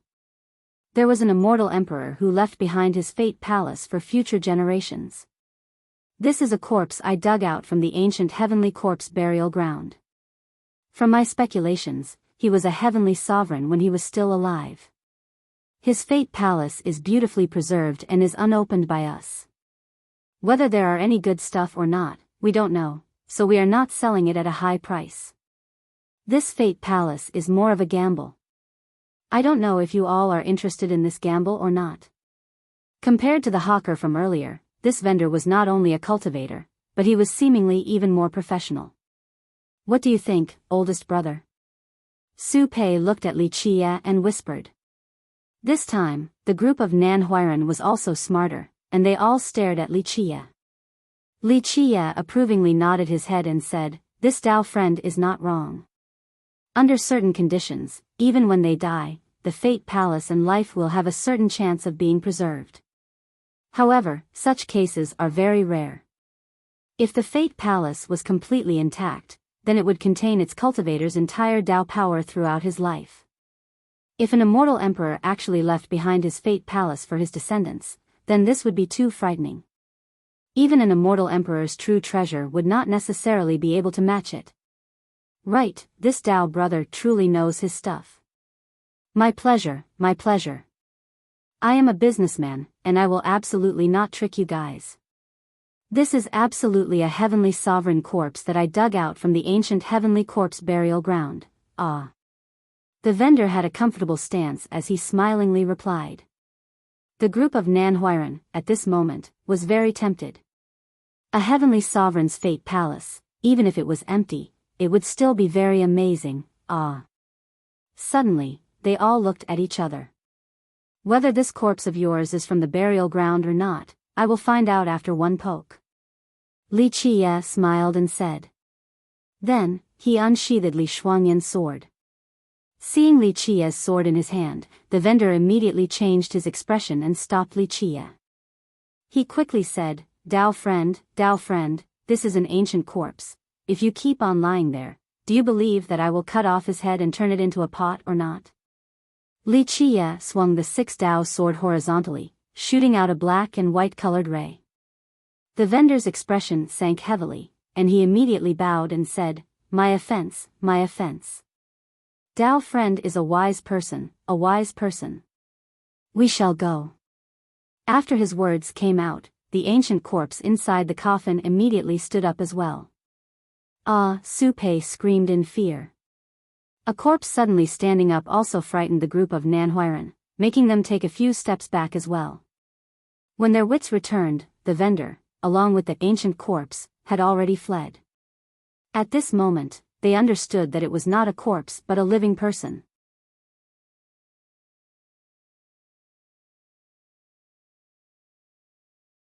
Chapter 155, Competing Wealth with Me? Finally, Nan Huiran calmed down and couldn't help but curse, Fuck, there are too many crooks here, ah.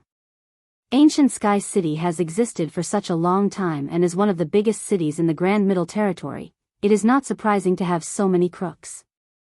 Li Qie smilingly responded. They went past a few blocks without stopping. Li Qie was in no hurry and he slowly stepped forward. The truth was that he wanted Nan Huiran to see the world. A few blocks later, they met many more people who were selling corpses, some real and some fake.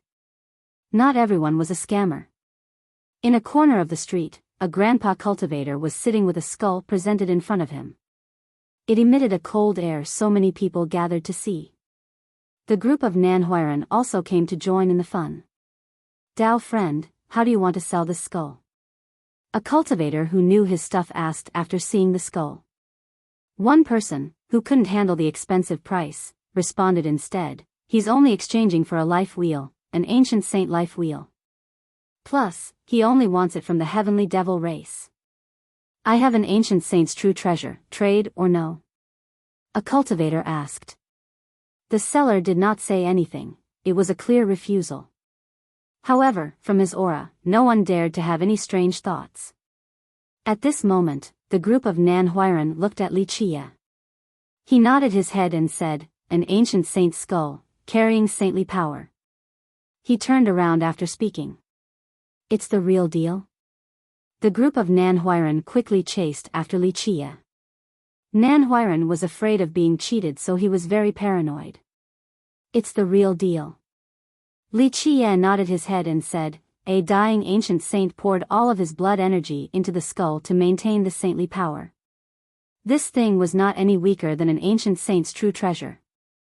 Because it is a skull carrying the blood energy of an ancient saint? Chu Daily was astonished. An ancient saint's true treasure was worth many times more than an ancient saint's life treasure. No, because of its origin. This was the skull of the ancient Ming race. It has extremely tyrannical killing intent. Li Qie gently sighed. The words ancient Ming reminded him of a few things. The ancient Ming race? There is such a race? How come I have never heard of it before? Luo Fenghua curiously asked. It existed. Li Qie nodded his head as he stared towards the far horizon, and he slowly spoke. In this current world, it will be difficult to find the first clan of the ancient Ming. As he finished speaking, a chilling aura could be found deep in his eyes. Li Shuangyan immediately felt a change in Li Qie, but she didn't ask for the reason. The group went through a few more blocks. Outside of the large auction houses and stores, they saw many street vendors. Corpses were the most common items. Oldest brother, why are there so many people selling corpses in this place? Su Pei whispered. Li Qie answered with a smile, what is the name of this place? It is called Corpse City. It is right outside of the ancient heavenly corpse burial ground. And, there is another reason for this, many people steal the corpses of the dead, here. This burial ground contains too many corpses. Some were even invincible during their eras, so many cultivators take the risk to rob the graves. This is why many people sell corpses here. This is a profession that has existed for countless years now. Hearing this, Su Pei felt a bit more relieved. Inside the city, there weren't only street vendors, one could even see the sects in different races. Seeing people with human heads along with a snake body or a human body with horse legs was not at all uncommon. A big, burly man walked by Li Qie and he attracted Nan Huiran's gaze. The man's body was entirely made out of rock, and his face looked like it was crafted from being carved. Is this a rock gaining awareness from cultivating the Tao? Seeing this person walking away, Zhang Yu curiously asked. Li Qie didn't answer because Shirgan Dang, who was following him, replied, this is a person from the stone golem race. He has a shallow cultivation. One of them with higher cultivation would be no different from a regular human. What race is that? At this moment, Su Pei saw a handsome young man in the far distance. This man was perfectly handsome to the point of being devilish. On top of his head was a halo, bestowed by the heavens. The heavenly devil race. Legends has it that after the Black Dragon King and Immortal Emperor Takong fought, the walls between the worlds collapsed, so it became difficult to see the heavenly devil race in the Mortal Emperor world. We can only see the heavenly devil race in ancient cities like ancient Sky City.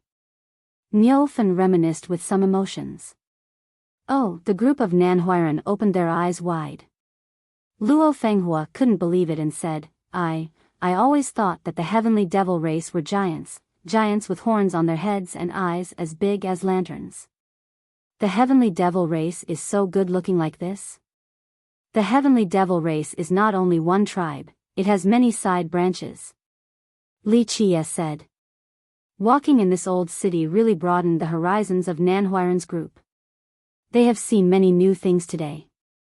Finally, they reached a street and Li Chia, a treasure inside a store, was caught in his eyes. Seeing this treasure, Li Chia laughed. And Li Shuangyan, as his sword maid, was always attentive to his mood. She noticed that this store was named Ancient Intent Fasting, and she said, we should go in and see. We will go in. Li Chia smiled and nodded his head repeatedly as he walked inside the store. The store named Ancient Intent Fasting was really large. Outside, it seemed like an ordinary store, but once you step inside, people would find that it was an ancient store with great feng shui. Inside the ancient chamber were walls with treasures close to the windows and jade cabinets that displayed priceless treasures that included life metals, godly steels, true treasures, and soul grass. It could be said that everything could be found here, especially when each true treasure and life wheel were hanging above along with the godly swords and immortal pagodas. They emitted their brilliances that would deter even the souls, causing others to be breathless. Li Chia's group walked inside as the shopkeeper of the store personally greeted them, even when the group of Nanhuiren were little brats that had never seen the world. However, Li Chia had a godly calmness with peerless beauties, like Li Shuangyan and Chen Baojiao, by his side. Any astute merchant would immediately know that this was a big customer. Plus, Niu Fen and Shi Gondang were not ordinary people. The group of Nanhuiren was a little nervous when they stepped into such a large store, but Li Chia was still as calm as ever. The shopkeeper stepped forward to greet them and was very sensible. Seeing Li Chia's expression, he didn't open his mouth to randomly present items. Li Chia's eyes fell into the middle of the yard that had a yellow bell hung in a small pavilion. This yellow bell was old and had ancient magical runes. It was without any bright luster. Besides the yellow bell in this pavilion, there were also two small cabinets to the side, one on the left and one on the right. There were 3 pieces of yellow paper on the left side. Their origin was unknown, and countless years have passed, causing the paper to turn yellow. The right cabinet had a small stone, or an egg.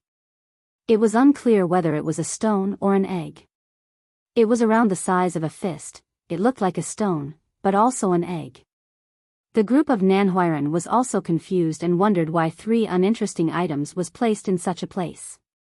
Meanwhile, Li Chia was staring at the 3 items like they were the most perfect works of art in this world.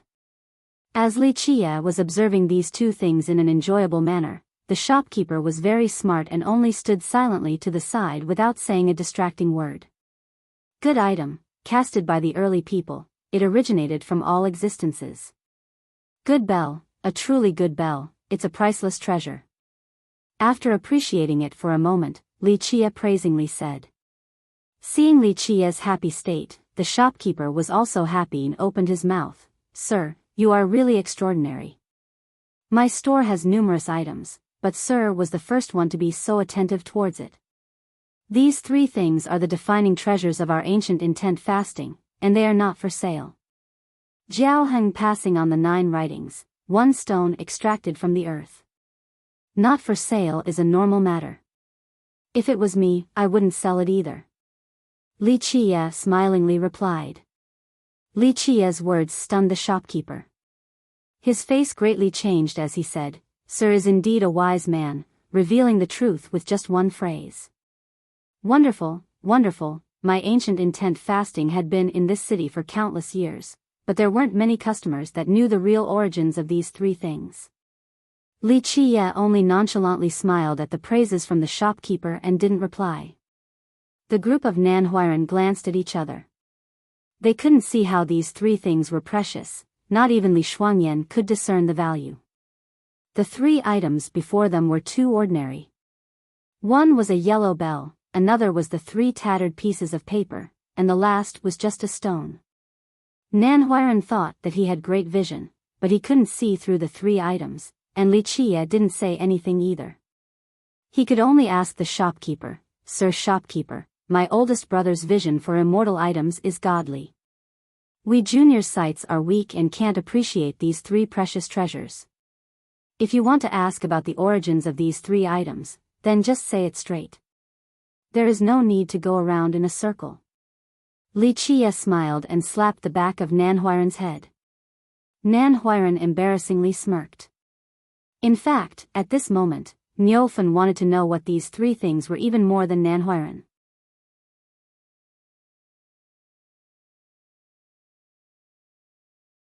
Chapter 156, Competing Wealth with Me?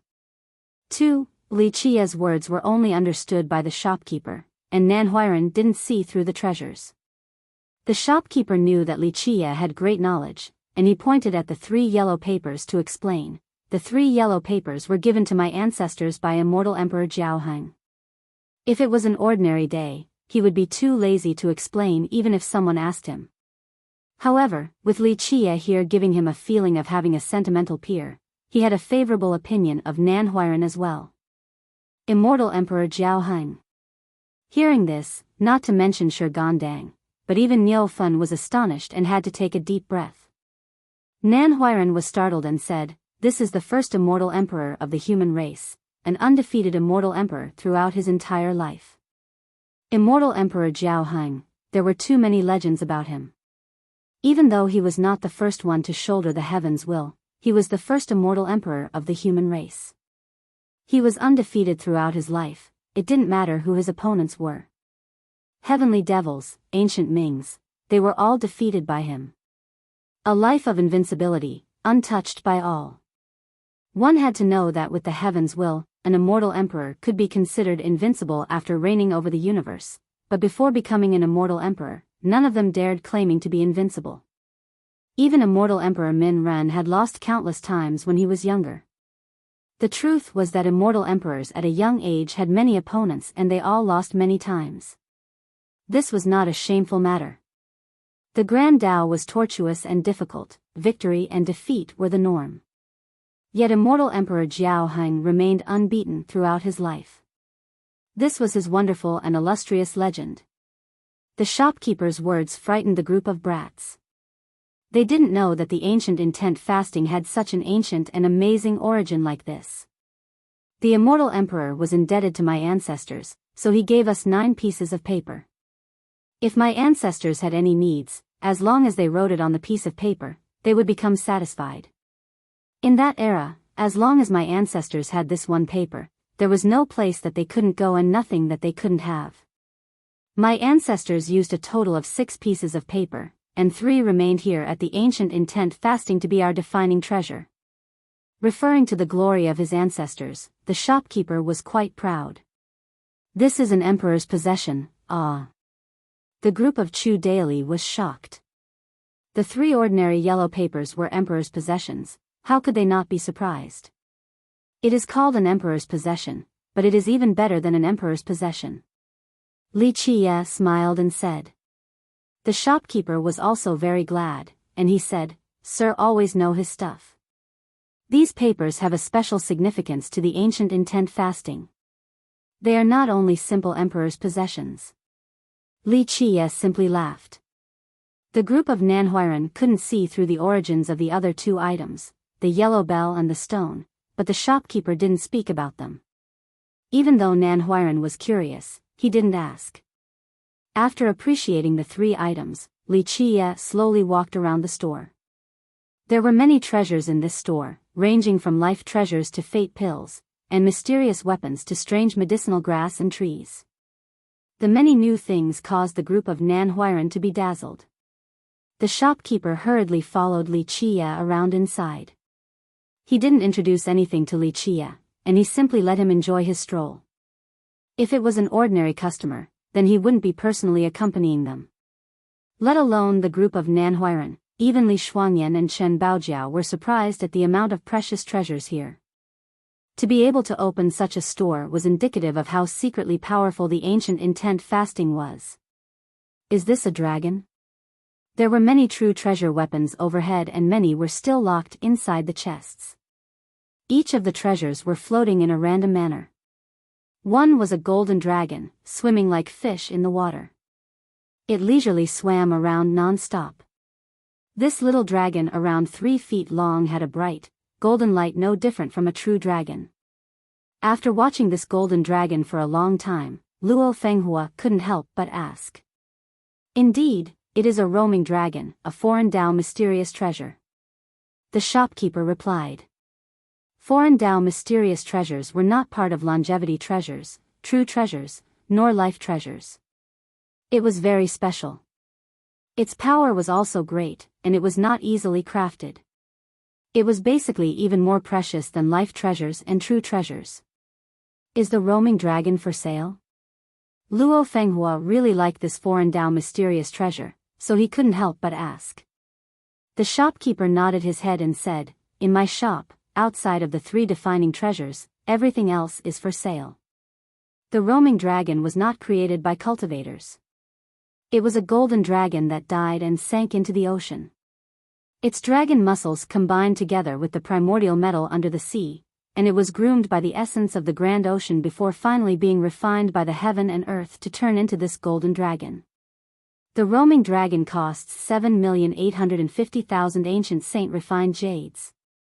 But because I like you guys, you only need to pay 7,800,000 ancient saint refined jades. 7,800,000 ancient saint refined jades. Hearing this price, Luo Fenghua shivered. Not to mention just him, even the cleansing incense ancient sect wouldn't have that many ancient saint refined jades. Hearing this price, not just Luo Fenghua, but even Chu Daily no longer dared to look at these treasures.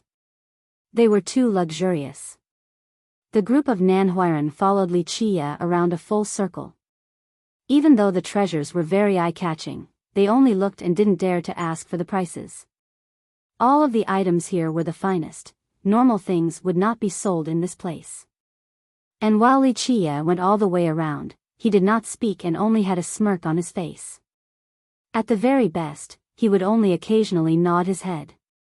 Eventually, he stopped to look at a wooden chest on top of a cabinet.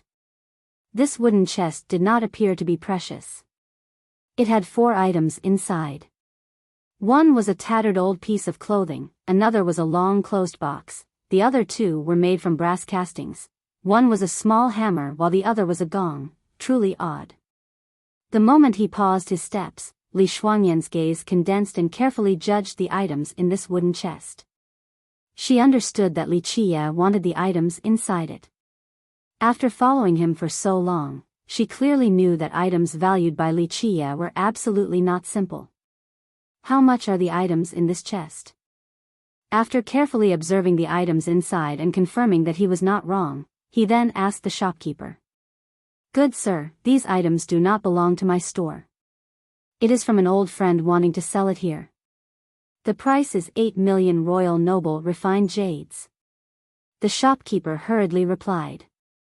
All of the prices were in the millions and it truly scared the little brats. All of the things were ridiculously expensive. Nan Huiran was Li Qia's royal henchman, and he specialized in understanding Li Qia's expression. He knew that Li Qia wanted the items in this chest, so at this moment, he acted like a cat that had its tail stepped on, and he spoke, "Shopkeeper, this price is too expensive. 8 million royal noble refined jades. I can even buy the best godly or royal noble's true treasure." This time, the shopkeeper was easy to speak to. He shook his head and said, "I don't see value of the items in this chest, but this was the price given by my old friend. There is nothing I can do. Shopkeeper, you should ask your old friend to see if he can give us some leniency.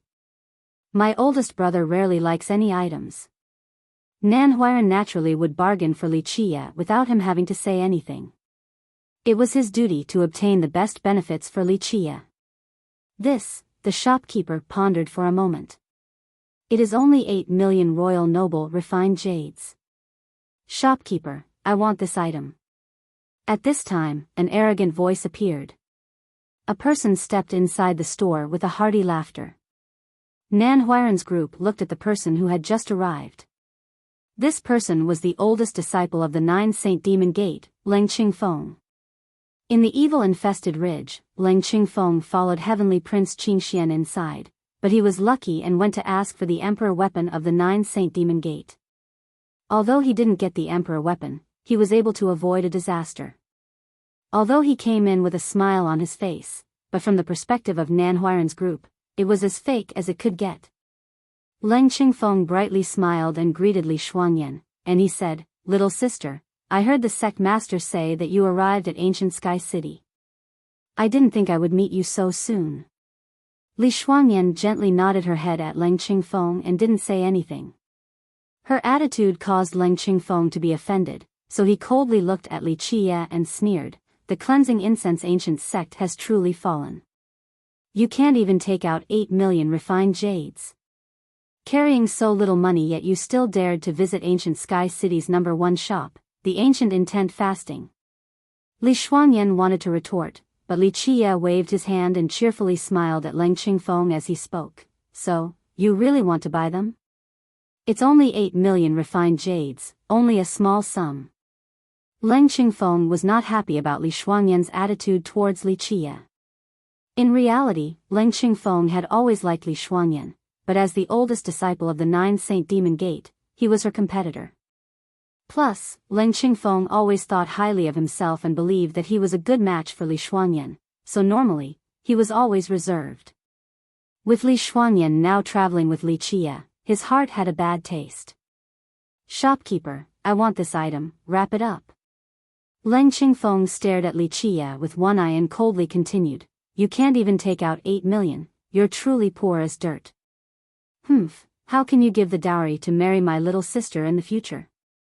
Li Shuangyan wanted to open her mouth to stop Leng Qingfeng's aggressiveness, but in the end, she only sighed.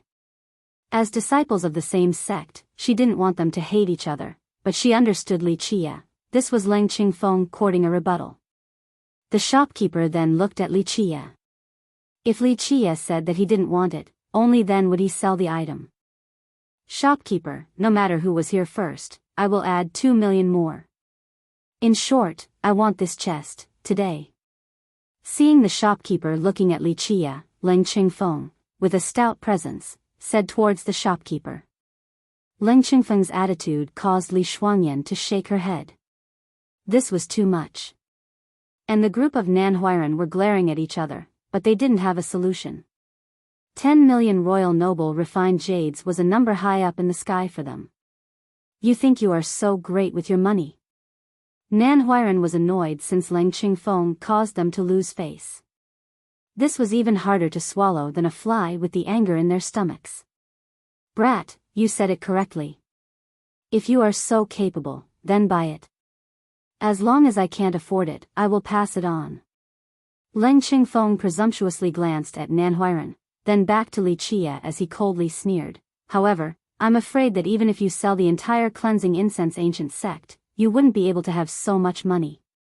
Leng Qingfeng's words caused the group of Chu Daily to madly glance at each other. Only Shi Gandang and Niu Fun, the two old foxes, were still calm. 10 million royal noble refined jades, we can afford this. Chen Baojiao's burning character wasn't able to hold back this anger. She looked at Li Qia and said, "Young noble, we can just buy it." Even though Chen Baojiao had left the Qin clan, she still had some savings. Plus, her parents loved their treasured daughter, so before they left, they secretly gave her a lot of wealth. Just with his little sister in one place with Li Qia was enough to annoy him, but now there was also Chen Baojiao who had a peerless appearance. This in turn made Leng Qingfeng jealous. The cleansing incense ancient sect can only rely on women to eat. Leng Qingfeng said with disdain. Brother Li Shuangyan saw that Leng Qingfeng was being too aggressive and wanted to speak, but she was stopped by Li Qia. Li Qia looked at Leng Qingfeng and said, "You really want to buy this chest?" "I will certainly buy it." Leng Qingfeng faintly sneered and said, "Even if I don't buy it, can you afford the 10 million royal noble refined jades with just you?" "You?" Li Qie couldn't help but laugh and shook his head. Then he said, "Only you alone, yet you still want to compete for an item with me?" "Shopkeeper, I want it." "Shopkeeper, 12 million. Leng Qingfeng looked at Li Qie and coldly sneered. "This young noble recently has made a fortune. I don't have a lot of stuff, but I do have a lot of refined jades." The shopkeeper also looked at Li Qie. Since Leng Qingfeng gave such a high price, if Li Qie could only pay 8 million, he would sell it to Leng Qingfeng. "My descendant's yellow bell, one cry will shake the heavens," Li Qie slowly said, then looked at the shopkeeper with a smile. Hearing these words, the shopkeeper lost his colors and stared at Li Qie as his huge eyes became completely astonished in a short amount of time. For a while, the shopkeeper was stunned and forgot to answer Li Qie. He eventually woke up and regained his wits.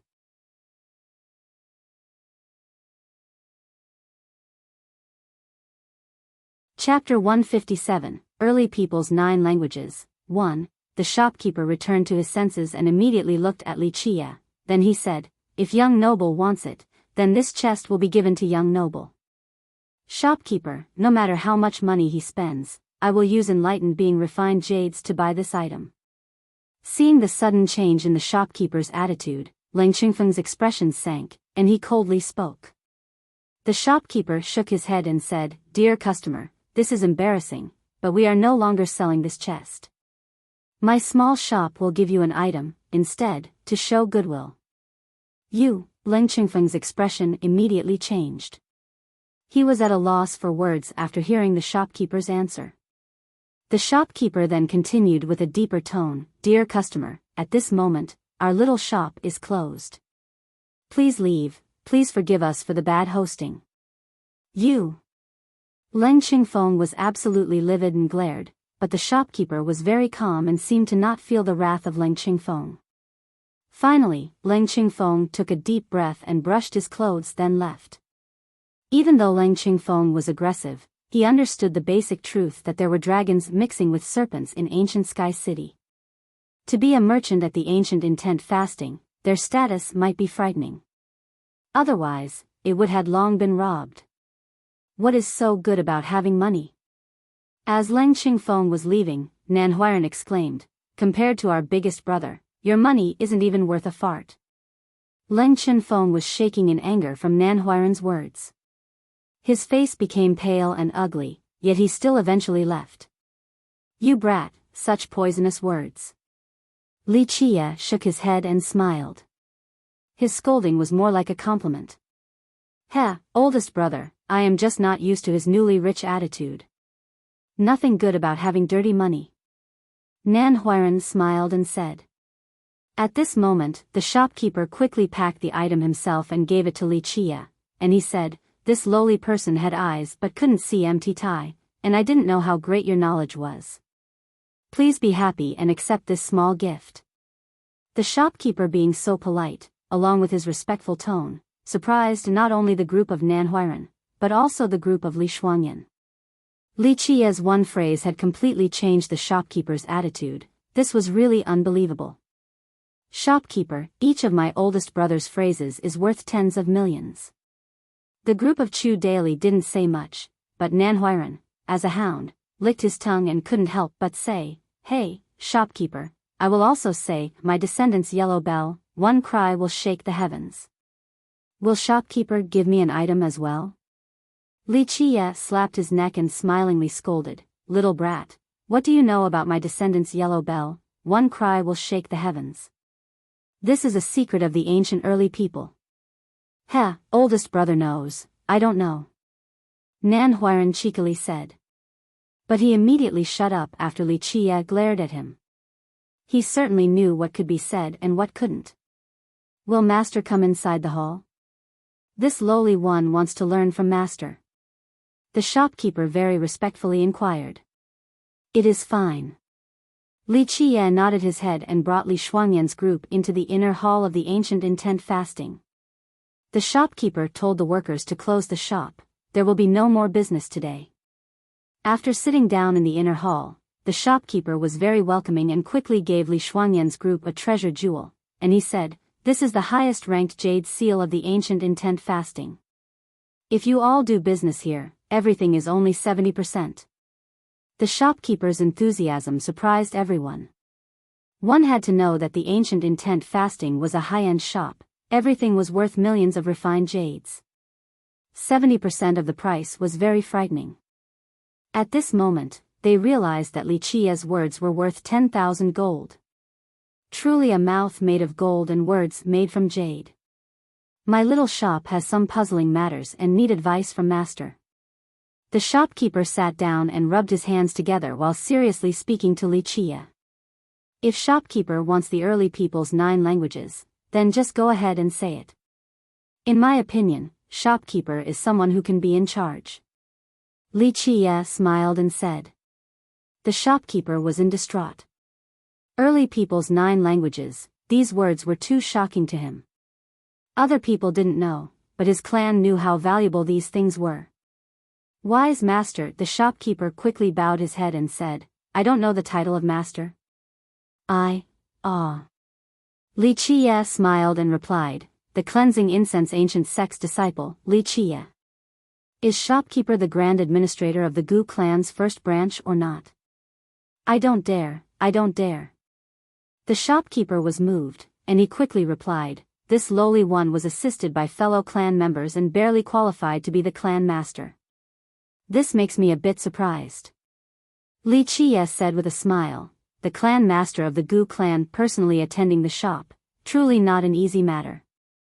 As for the group of Nanhuiran, they glanced at each other. Li Qia speaking with the shopkeeper was perplexing to them. What about the Gu clan? What about the grand administrator?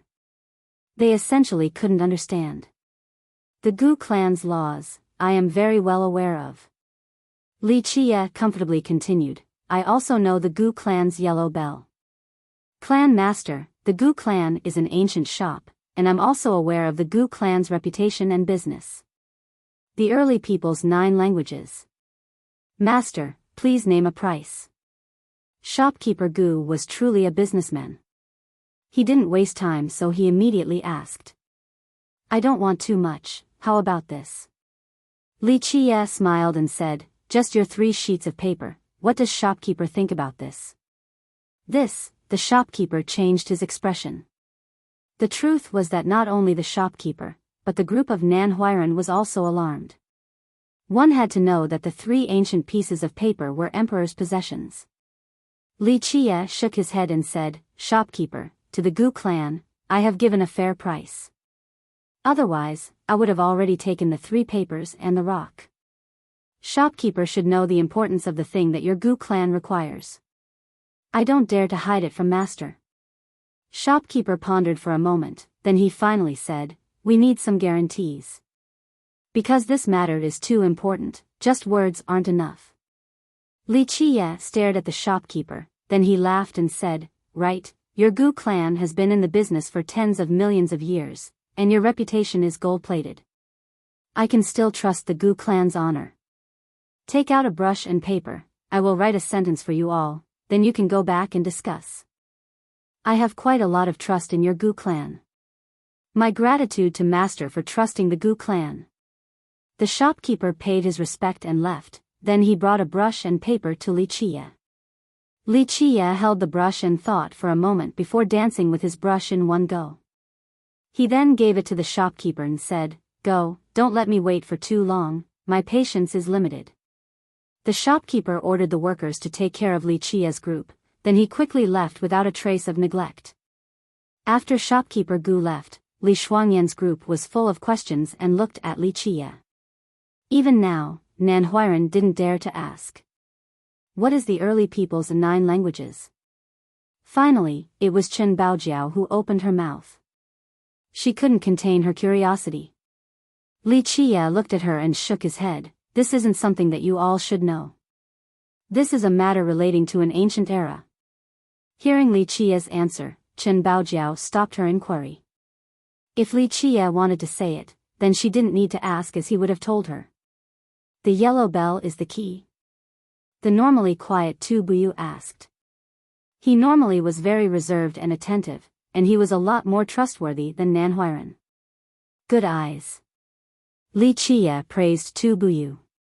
The 3 papers are Emperor's possessions. Is the yellow bell an immortal emperor's true treasure? Or is it something even more valuable than an immortal emperor's true treasure? Nan Huiran said, such an important thing displayed outside, are they not afraid of being robbed? As the shopkeeper said, the 3 yellow papers were Emperor's possessions. To use the 3 papers to exchange for the early people's 9 languages, and that the 9 languages had something to do with the yellow bell, this meant that this item was even more valuable than Emperor's possessions. It could even be more important than an immortal emperor's life treasure or true treasure. Rob? Li Qie bursted out in laughter and shook his head. The yellow bell placed right there, not many people are capable of taking it. Besides, not too many people dare to rob from the Gu clan. What is the origin of the Gu clan? Chu Daily couldn't help but ask. To be able to open such a store with so many treasures, it definitely had to have a heaven-frightening origin. An extremely ancient existence. And the whatever ancient Nantian clan. Compared to them, they are way too far apart. Li Qie smilingly said, not coming into being doesn't mean that they are not powerful. In the 9 worlds, there are some existences beyond your imagination.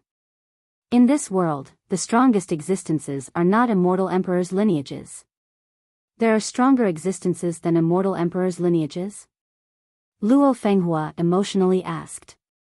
As a young disciple, in his eyes, immortal emperors' lineages were supreme and could even be considered as monstrous behemoths. Stronger than immortal emperors' lineages, and even stronger than the Azure mysterious ancient kingdom.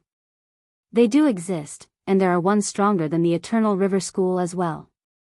However, at this point, Li Qie's eyes narrowed, and he didn't say anything else. The Eternal River School is very powerful. Legends has it that the Azure mysterious ancient kingdom had 2 generations of immortal emperors. The quiet Su Pei softly asked. The Eternal River School is even more terrifying than the Azure mysterious ancient kingdom. Li Qie didn't say anything, nor did Li Shuangyan, but the quiet Tu Buyu sighed and said, the Eternal River School is 1 sect, 3 emperors. It is located in the eastern 100 cities. It can be considered a true behemoth, and no one could shake it. One sect, 3 emperors. The honest Zhang Yu was shocked and began to stutter. In reality, everyone else was also astonished. 1 sect, 3 emperors. Since they never left the Grand Middle Territory before, the group of Luo Fenghua had to take a deep breath.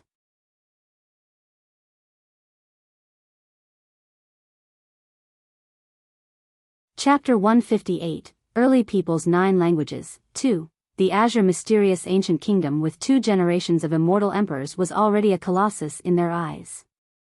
1 sect, 3 emperors, the Eternal River School. What the hell kind of terrifying existence was this? The 9 worlds are vast, there are many things that greatly exceed your imagination. Li Qie smiled and said, even though our mortal emperor world gave birth to many immortal emperors that were unlikely to be weaker than other worlds, but there are still many taboo existences that cannot be provoked. If, one day, you all can leave the mortal emperor world to go to other places, you will see them eventually. Chu Daily's group looked at each other after hearing these words. Before this, it was difficult for them to even want to leave the Grand Middle Territory. It was extremely immense and was millions and millions of miles wide. From the Grand Middle Territory to the Eastern 100 Cities or the vast North Sea, this was not an easy matter. Opening a Dao gateway required countless refined jades. Legends has it that after the Black Dragon King fought against immortal Emperor Ta Kong and tore apart the heaven's will, the Dao's boundary had collapsed and the world's wall was sealed. The 9 worlds are no longer connected anymore.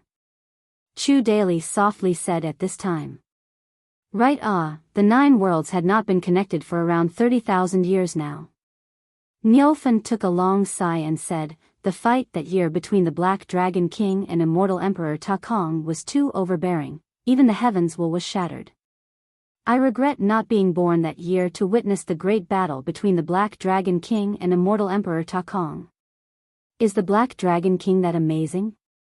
As a female disciple, Su Pei's eyes widened and timidly asked, Don't people say that immortal emperors are invincible? The Black Dragon King was truly able to fight against immortal Emperor Takong? When it came to the Black Dragon King, even the previous generation people like Niu Fun were shocked as well, and the old men stared at each other. The Black Dragon King, one could say that this is a taboo existence. In the end, Niu Fun opened his mouth and said, "The legend that is most widely known is that he is the only one who lived for 3 generations without having to halt his blood force, 3 generations of covering the heavens. Rumor has it that even the 2 immortal emperors before immortal Emperor Takong had to respect the Black Dragon King by 7 parts. There was even a rumor that when the Black Dragon King set out on a journey, even immortal emperors wouldn't want to meet him and had to give way in the face of superior strength. This, so powerful? Could it be that he was the same as an immortal emperor?" Hearing Niu Fun's words, the younger generation and Chu Daily were moved. Since the Black Dragon King was already so strong, why didn't he shoulder the heavens' will to rule over the universe and become an immortal emperor? Luo Fenghua curiously asked. Niu Fun shook his head and said, "I'm afraid no one knows the reason. This had always been a mystery. Even the disciples of the Black Dragon King were not certain about the reason." The battle between Black Dragon King and immortal Takong, who won? Nan Huiran excitedly asked. One frightened the heavens for 3 generations, one was an invincible immortal emperor. The 2 fought and tore down the heavens' will. How terrifying was this battle? "I don't know." Niu Fun wryly smiled and added, "Even now, no one knows the outcome of this battle." The Black Dragon King disappeared while immortal Emperor Takong never appeared again and his emperor's aura faded away. The heavens' will was also gone. Luo Fenghua's group was amazed after listening to this. To be able to fight against an immortal emperor, this was an unbelievable figure. Tearing apart the heavens' will, causing the 9 worlds to no longer be connected and torturing the cultivators of the world for 30,000 years during the difficult Tao era. How frightening was this battle? As the group of Luo Fenghua was talking about the Black Dragon King, Li Qie didn't say anything. He sat there in a daze and was lost in silence. As his sword maid, Li Shuangyan noticed his difference. When everyone stopped talking, she gently asked, "What is the matter?" Li Qie regained his spirit and smiled. He shook his head and said, "Nothing, such a fantastic legend, causing others to yearn for." Having said that, his heart couldn't help but gently sigh in lamentation.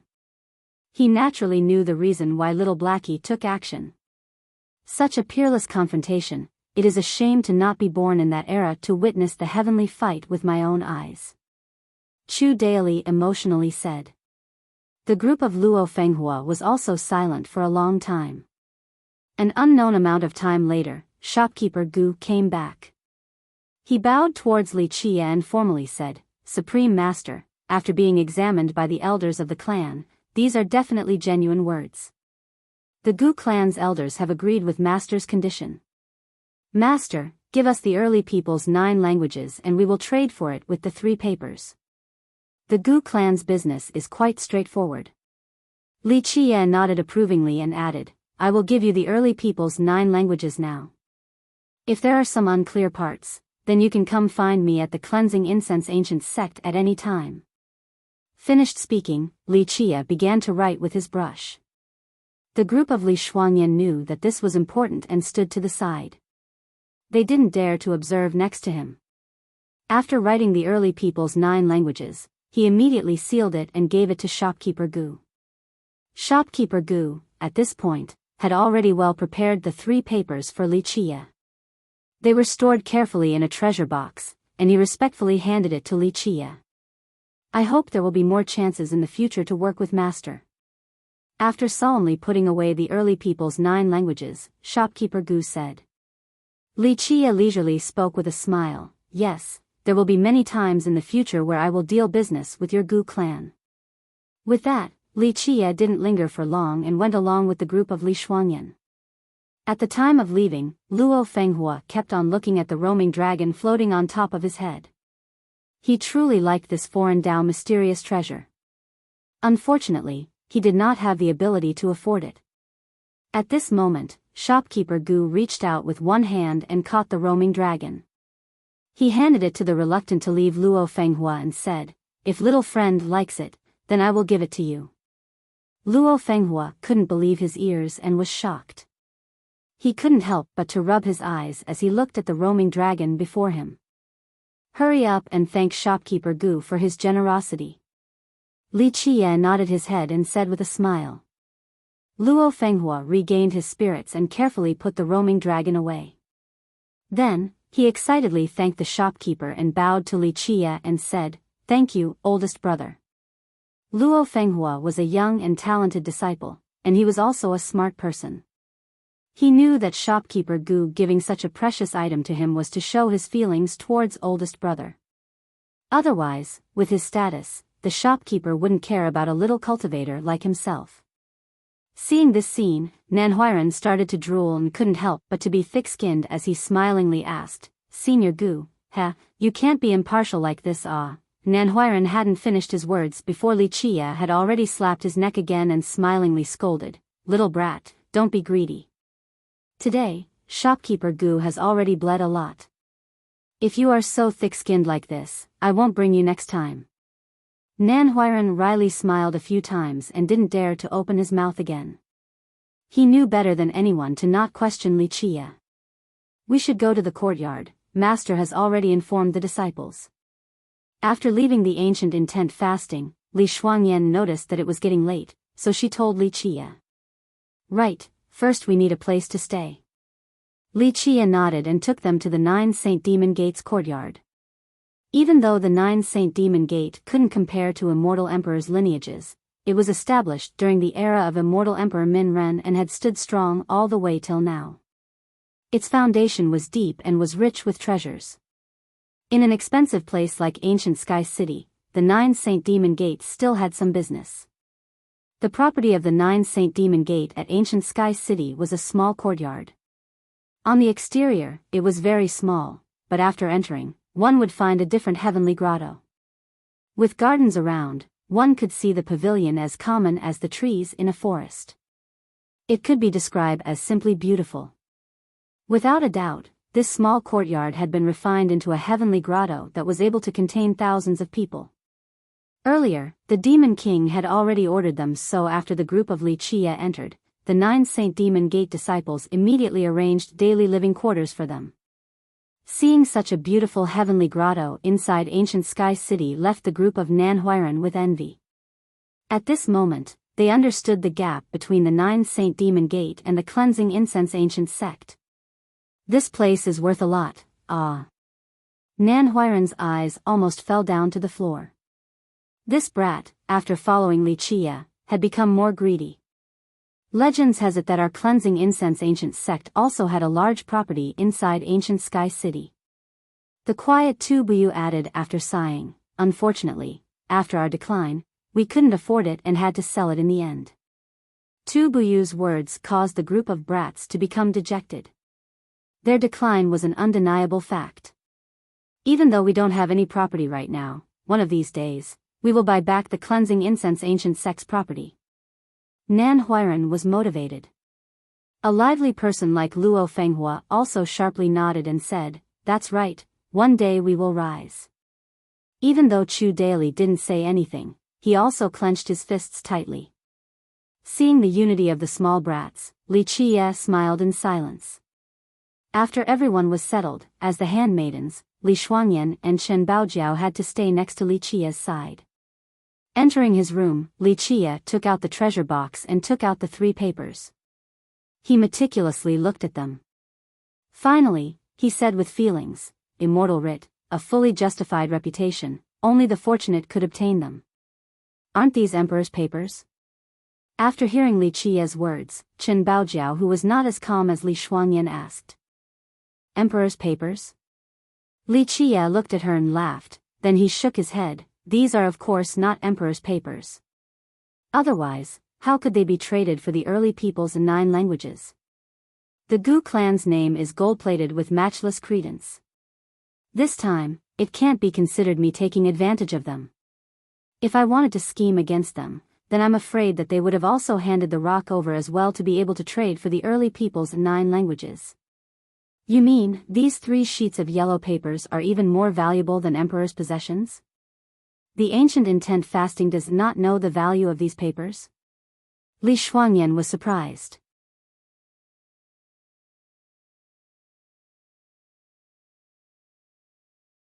Chapter 159, Ancient Heavenly Corpse Burial Ground. 1. Of course, otherwise, how could I use the early people's 9 languages to trade for it?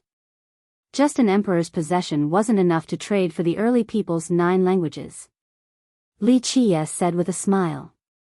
Chen Baojiao movingly added, but, shopkeeper Gu used the item bestowed to them by immortal Emperor Jiaoheng to trade for it. Could this be fake? Li Qiye shook his head and answered, no, this matter is not false.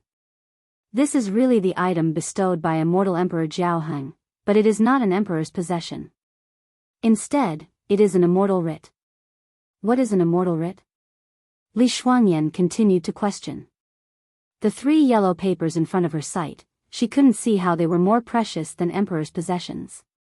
Li Qiye held the 3 pieces of papers in his hand and gently tried to figure it out, then he finally said, the moment the immortal writ comes into being, both gods and devils will have to retreat.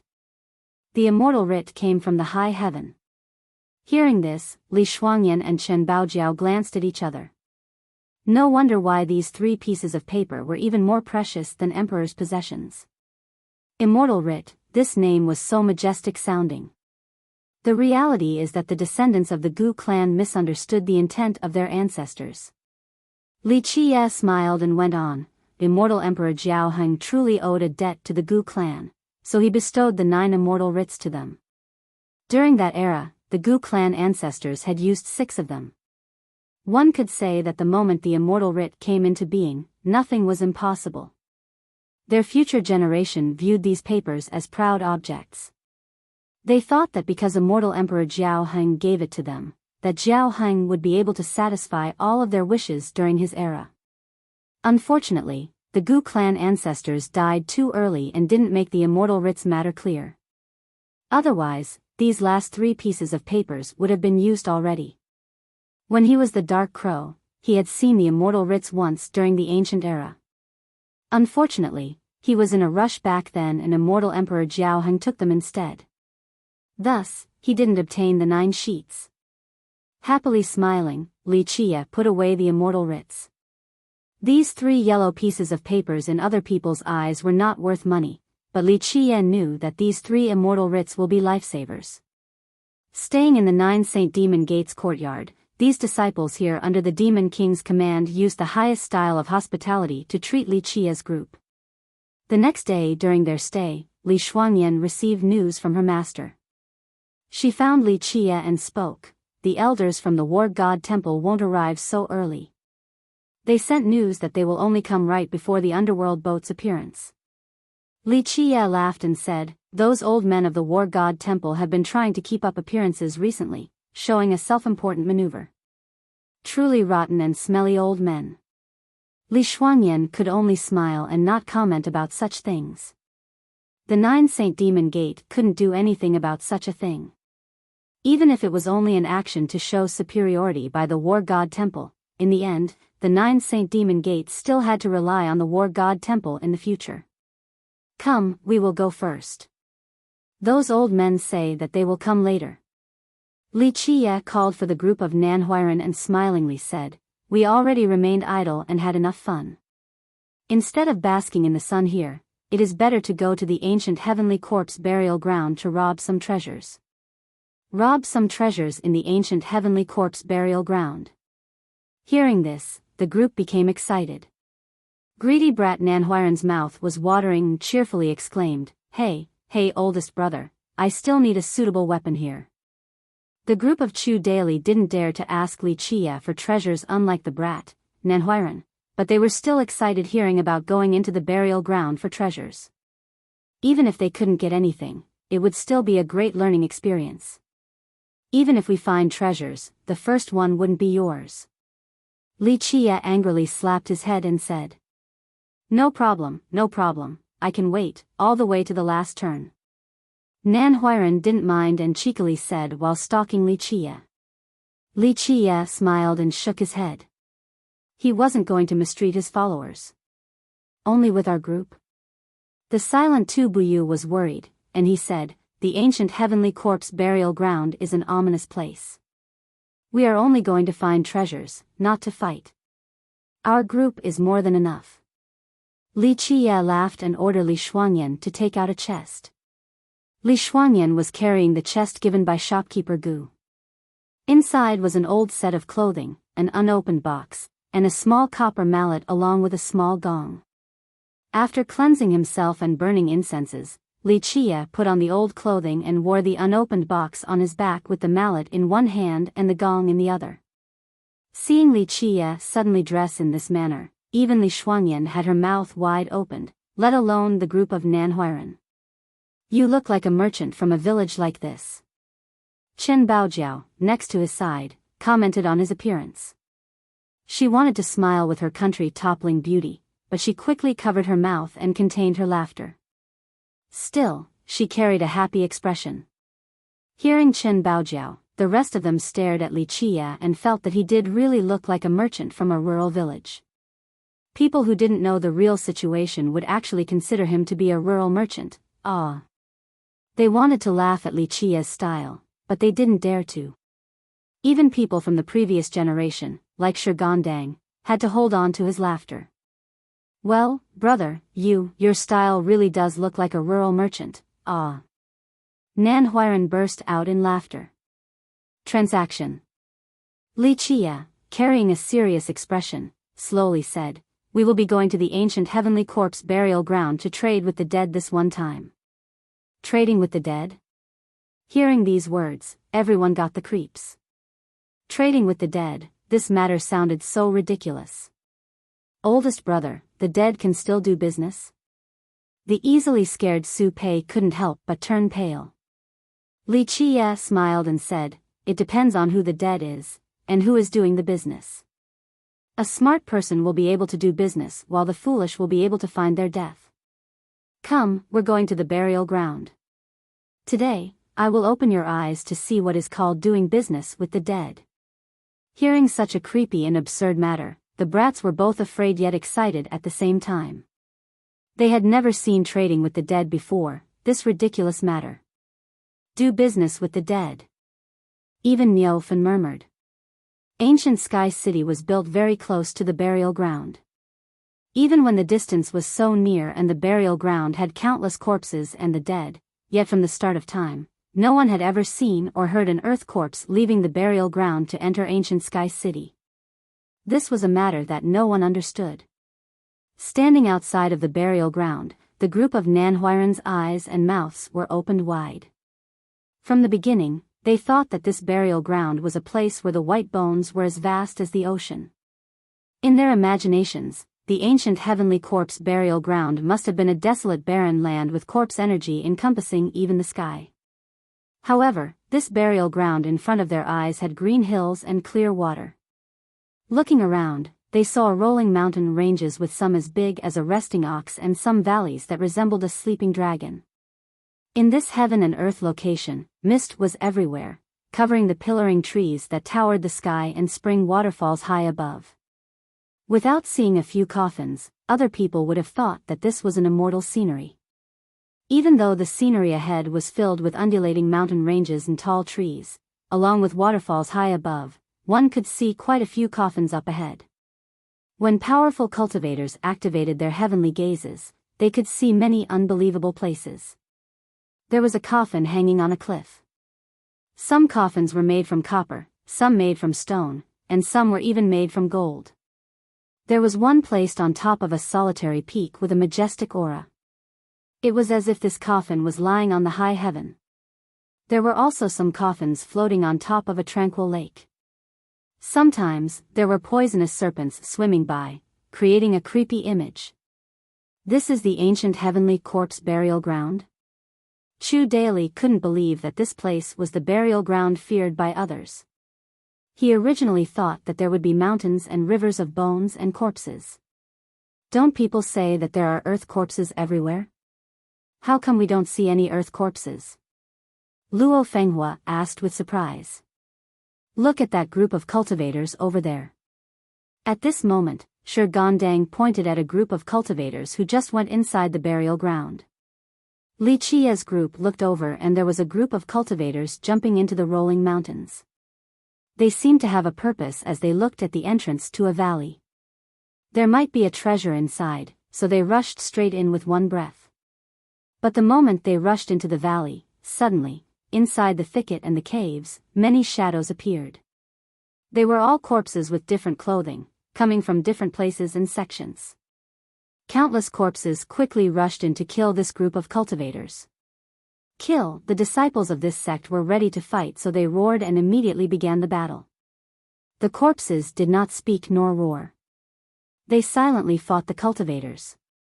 It was so strange, countless corpses began to activate their life treasures.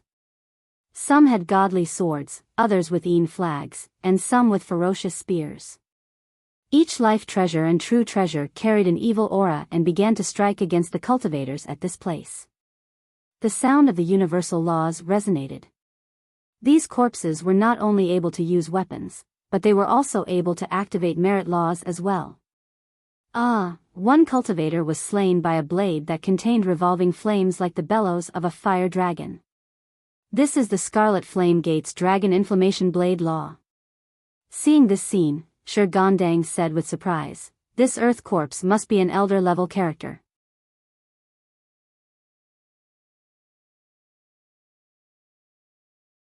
Chapter 160, Ancient Heavenly Corpse Burial Ground, 2. Pfuff, a cultivator beheaded a couple of corpses in one go, but all of a sudden, a fist-sized spider came out from nowhere and rode on the head of this cultivator. A snapping sound appeared, and it bit through the cultivator's head. It made a sizzling noise as it sucked out his brain. The shrill shrieking of this cultivator reverberated throughout the valley. Kill! The experts of this sect were prepared with powerful strength. They continuously pressed on like the storm and pushed into the valley. As they risked their lives to enter the valley, victory was within their sights. Suddenly, there was a pagoda that flew out. This pagoda turned into a terrifying black hole, like the mouth of a devil, and sucked in all of the cultivators that entered.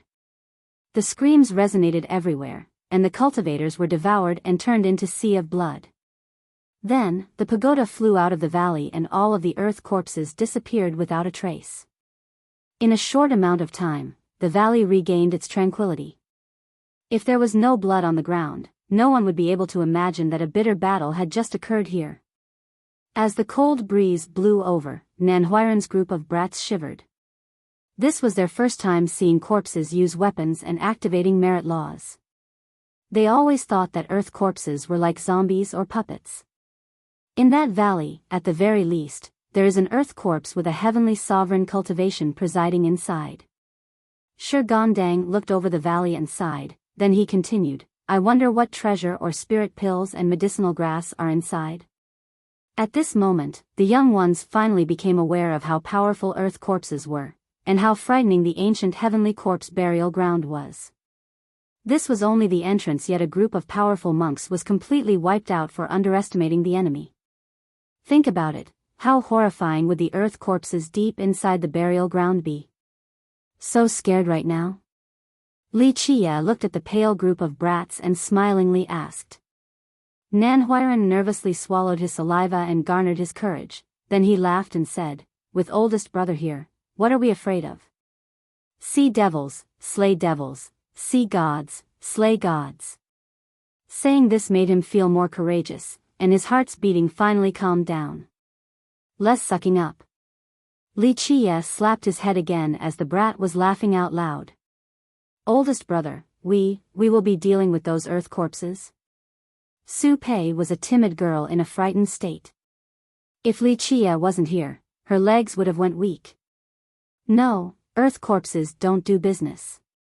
We will do business with treasure lords." Li Qia shook his head and answered. Zhang Yu was curious and asked, "What are treasure lords?" "The lords of the earth corpses? They are the ones that control the earth corpses?" "No." Li Qia shook his head and explained, "Treasure lords are not the bosses of the earth corpses. To be exact, Earth corpses do not have a master, but hypothetically speaking, if Earth corpses were to have a master, it would be the ancient heavenly corpse burial ground. Treasure Lord is only a vague name in this burial ground. There are not only Earth corpses, but there are also Treasure Lords and Earth Immortals. Earth Immortals? Chen Baojiao emotionally said, are they immortals? Or immortals that had died at this place? Still no. Li Qie shook his head and said, Earth corpses, Treasure Lords, and Earth Immortals are all considered dead people, but there are differences. Earth corpses are the most numerous in this burial ground. All of the dead cultivators here, along with the flying birds with the swimming fish, and even the poisonous insects.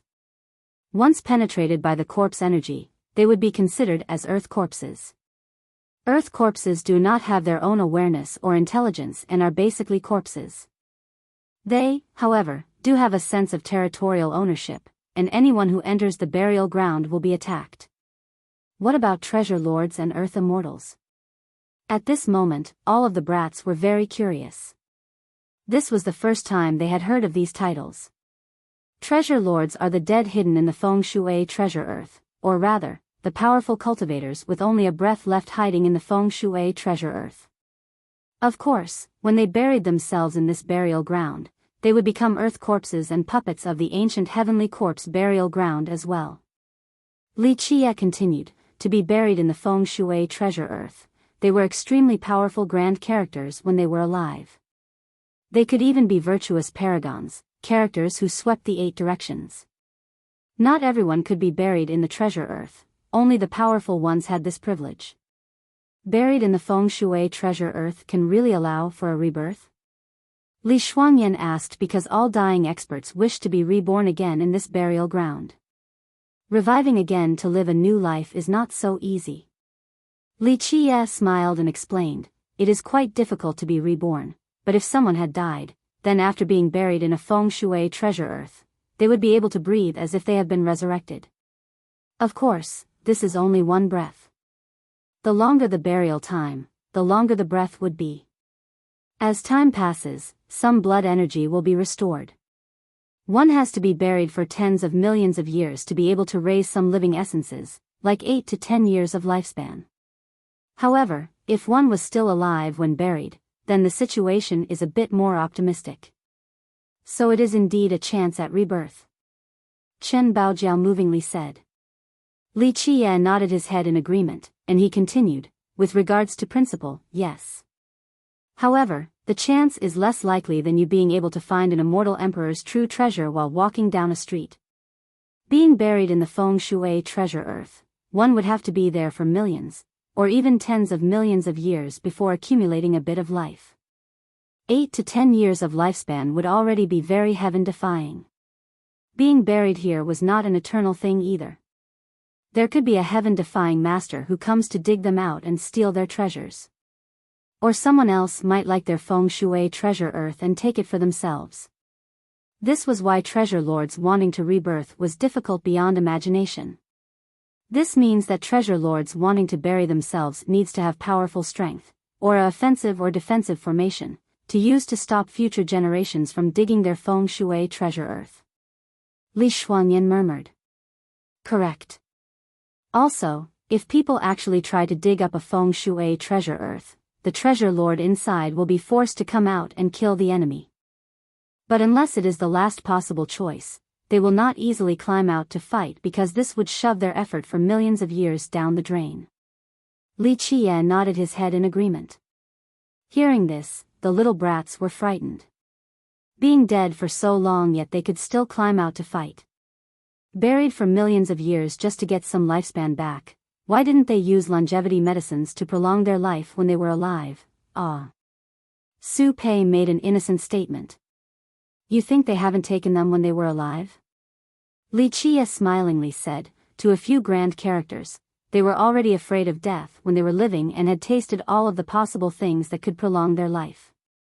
Longevity medicines are not miracles. The more you use them, the less effective they will be. Eventually, the effect becomes useless. Unless there was no other choice, who would be willing to bury themselves in such a place? Then what about Earth Immortals? Luo Fenghua asked, what is an Earth Immortal? In fact, Earth Immortals are very similar to Treasure Lords. Li Qiye continued, but Earth Immortals are much more terrifying. They are buried in dragon veins, so, in principle, they have a higher chance for rebirth than Treasure Lords. To be able to become an Earth Immortal, they had to be invincible existences during their generation. They were the representatives of authority. What is more frightening is that Earth Immortals can command their followers and subordinates to be buried with them. Earth Immortals are unbelievably strong, and they can even control the Earth corpses. I have heard of this legend before. Niufen contributed, during the Emperor's era, there was a behemoth existence comparable to immortal emperors who buried himself in a dragon vein. Whether he became an Earth Immortal or not, no one knew. The brats were aghast. An existence comparable to immortal emperors. Even if they were not as powerful, they would still be able to destroy the 9 heavens and 10 earths. How terrifying was this? So in this ancient heavenly corpse burial ground, Earth corpses are the weakest, then the Treasure Lords, and the most powerful are Earth Immortals. Chen Baojiao summarized. These words are right, but also not right. Li Qiye explained, Earth corpses are not necessarily the weakest. There have been invincible existences who fought to the deepest part of the burial ground. In the end, they failed and turned into Earth corpses. Such Earth corpses' appearances would even drive away Earth Immortals, let alone Treasure Lords. The brats finally understood the general concept of strength inside the burial ground after Li Qiye's intervention. Earth Immortals were not necessarily the strongest, and Earth corpses were not necessarily the weakest. Oldest brother, why are we dealing with Treasure Lords? Why not deal with Earth Immortals? Su Pei asked out of curiosity. Earth Immortals won't do. Li Qiye shook his head and answered, it is not easy to deal with experts who reach the Earth Immortal level unless it was for worship. Plus, we are not going to the places where Earth Immortals are buried. Even though you have me and the ancient heavenly corpse adornment as protection, right now, you all cannot handle going to the Earth Immortals location because the corpse energy will invade you. Treasure Lords are buried under the earth, will they go out for the deal? Chen Baojiao asked in amazement. Both Treasure Lords and Earth Immortals are the same. Being buried here is no different from death. They are in deep slumber. Even though they still have some awareness, but as time passes, their awareness will become more clouded. However, there are times when they will have clarity again, and they will be willing to get out and do business with us. Here, Li Qiye smiled and said, follow me. You all need to follow right behind me. Everyone must be half a foot distance back. Don't be too far from me. Remember, when I am trading, do not speak. Otherwise, you might die in this place. Finished speaking, he stepped inside the ancient heavenly corpse burial ground. Li Shuangyan's group shivered at the same time. They didn't dare to be careless. They divided into 2 groups and quickly followed Li Qiye in succession.